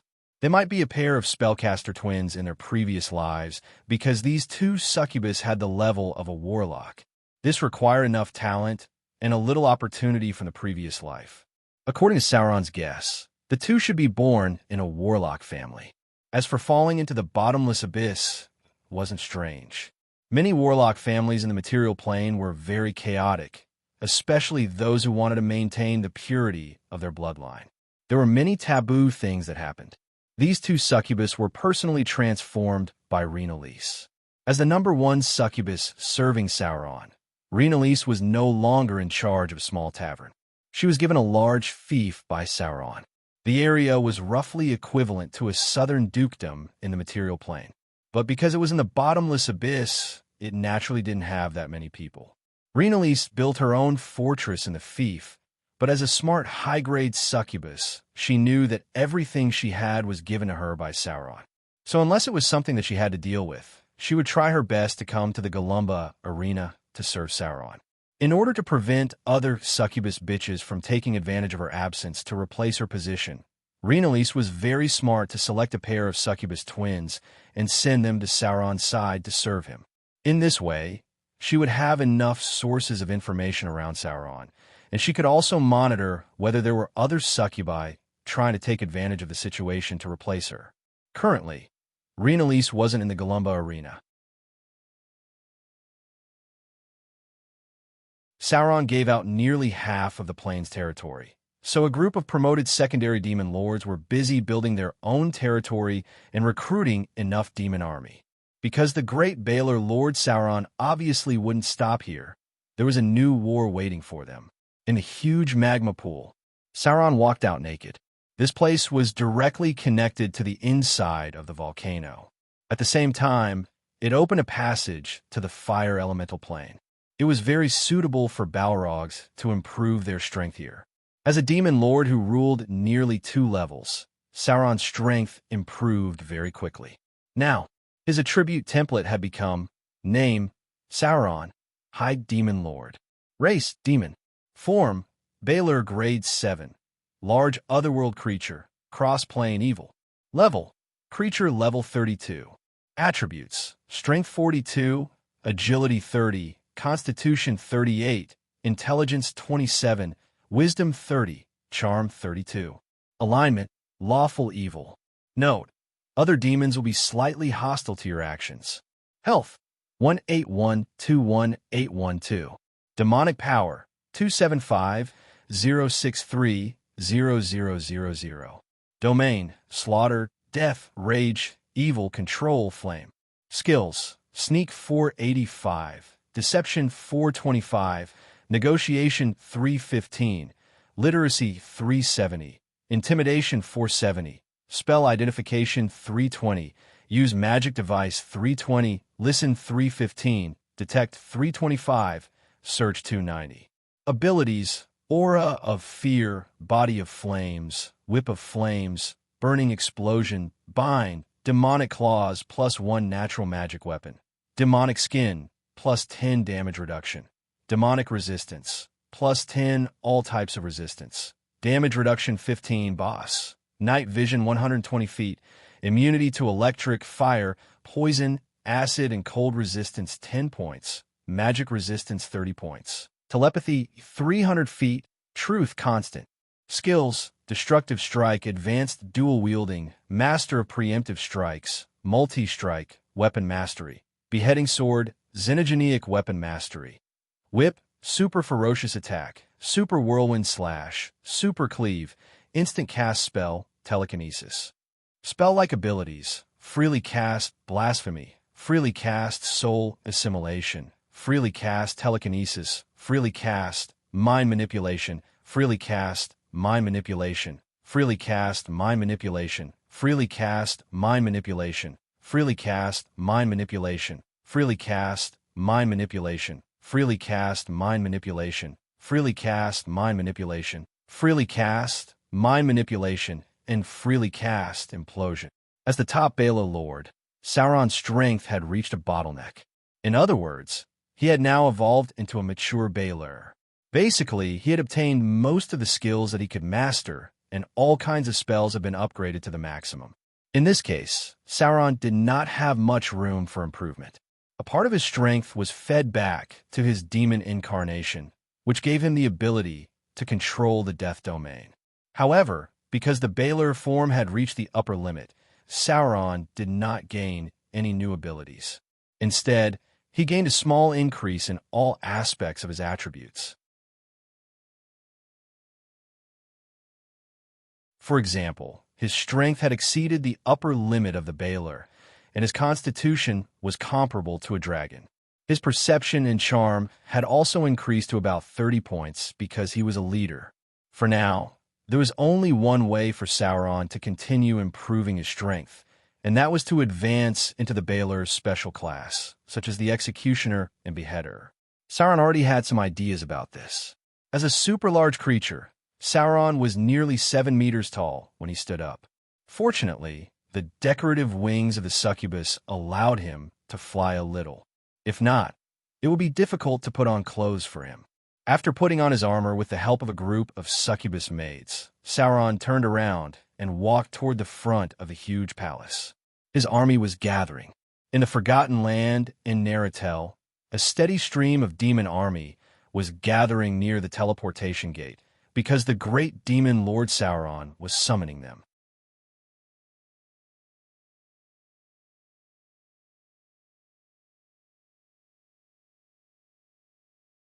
Chapter 1097. The 421st layer of the Abyss, the White Kingdom. This was the ideal kingdom that the ghouls yearned for. Countless ghouls from other planes tried to create their own White Kingdom, but only this place was the ghouls' true paradise. However, for other living creatures, this place was very dangerous and terrifying, because there were countless starving nether transformation ghouls here, and they'd done everything they could to satisfy their stomachs. To them, endless food was the most wonderful thing. This was the territory of the Ghoul King, Dorison. As the most powerful ghoul, he first served Orcus, then was forced to submit to the Gnoll King, Yeenagu, and paid tribute to him for a long time. Now, the Ghoul King, Dorison, was free. This freedom was because Sorin had completely killed Orcus, and he had just betrayed the Gnoll King, Yeenagu, and no demon lord was willing to help him.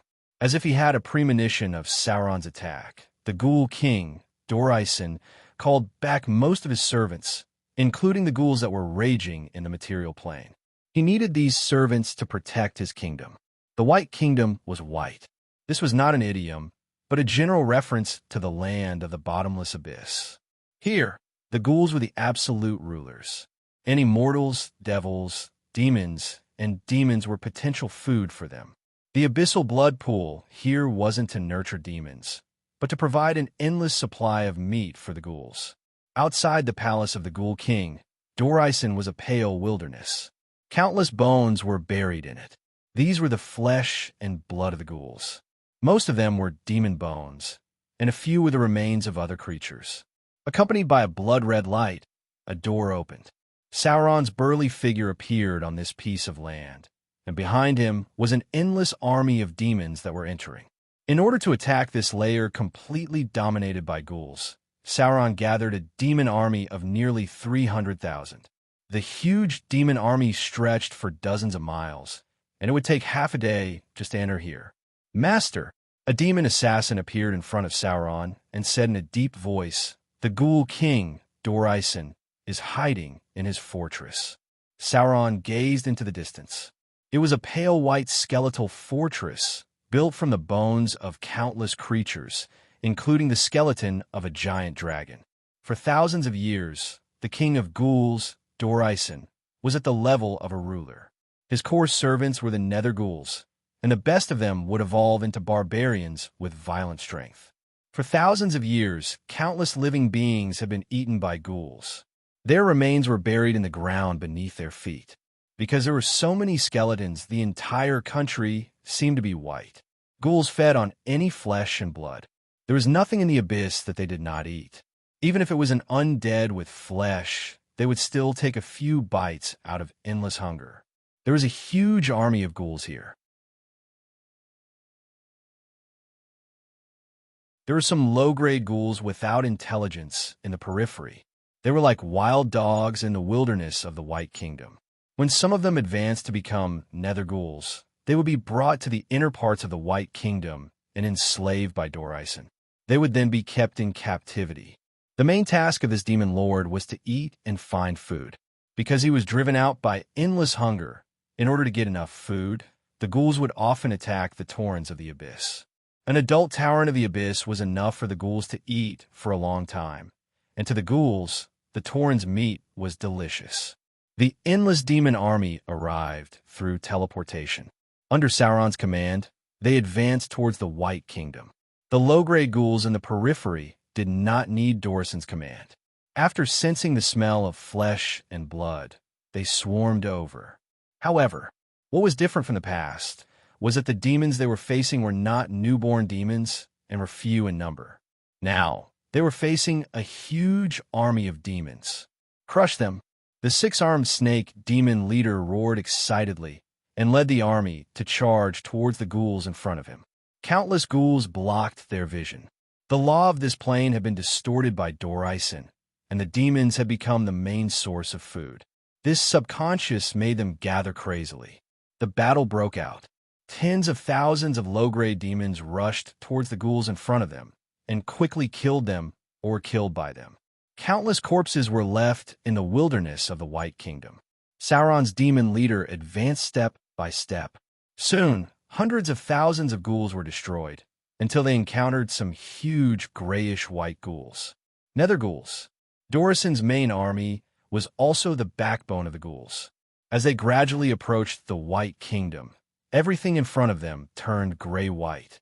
These were the ashes left behind after the death of the creatures. The land under Sauron's feet was called the Dead Wilderness. All the buildings here were made of bones. Walking on the road, clouds of ashes were kicked up. The white ashes covered the whole city in a white coat. The residents here were ghouls and other undead creatures that loved flesh. Within the range of the naked eye, there were also ghouls, boda-ghouls, and so on. They were all servants of Dor-Isen. Sauron's demon army advanced at an unstoppable pace until a huge white bone wall appeared in front of them. This was the palace of the Ghoul King, Dor-Isen, the White Kingdom. The whole kingdom was filled with a strong smell of death. A large number of nether ghouls gathered together. They were like wild beasts waiting for orders, ready to pounce on the demon army in front of them. Dor-Isen's figure was high in the palace, but at this moment, there was a trace of fear and madness in his eyes. He saw countless demons. This demon army had a large number of six-armed Nagas, Balers, Glabrizu, and Soul Judgment demons. Any one of these high-grade demons could kill a large number of ghouls. Take this place for the Great Master. The killing made the six-armed Nagas crazy. They roared excitedly and led the violent demon army to attack the wall in front of them.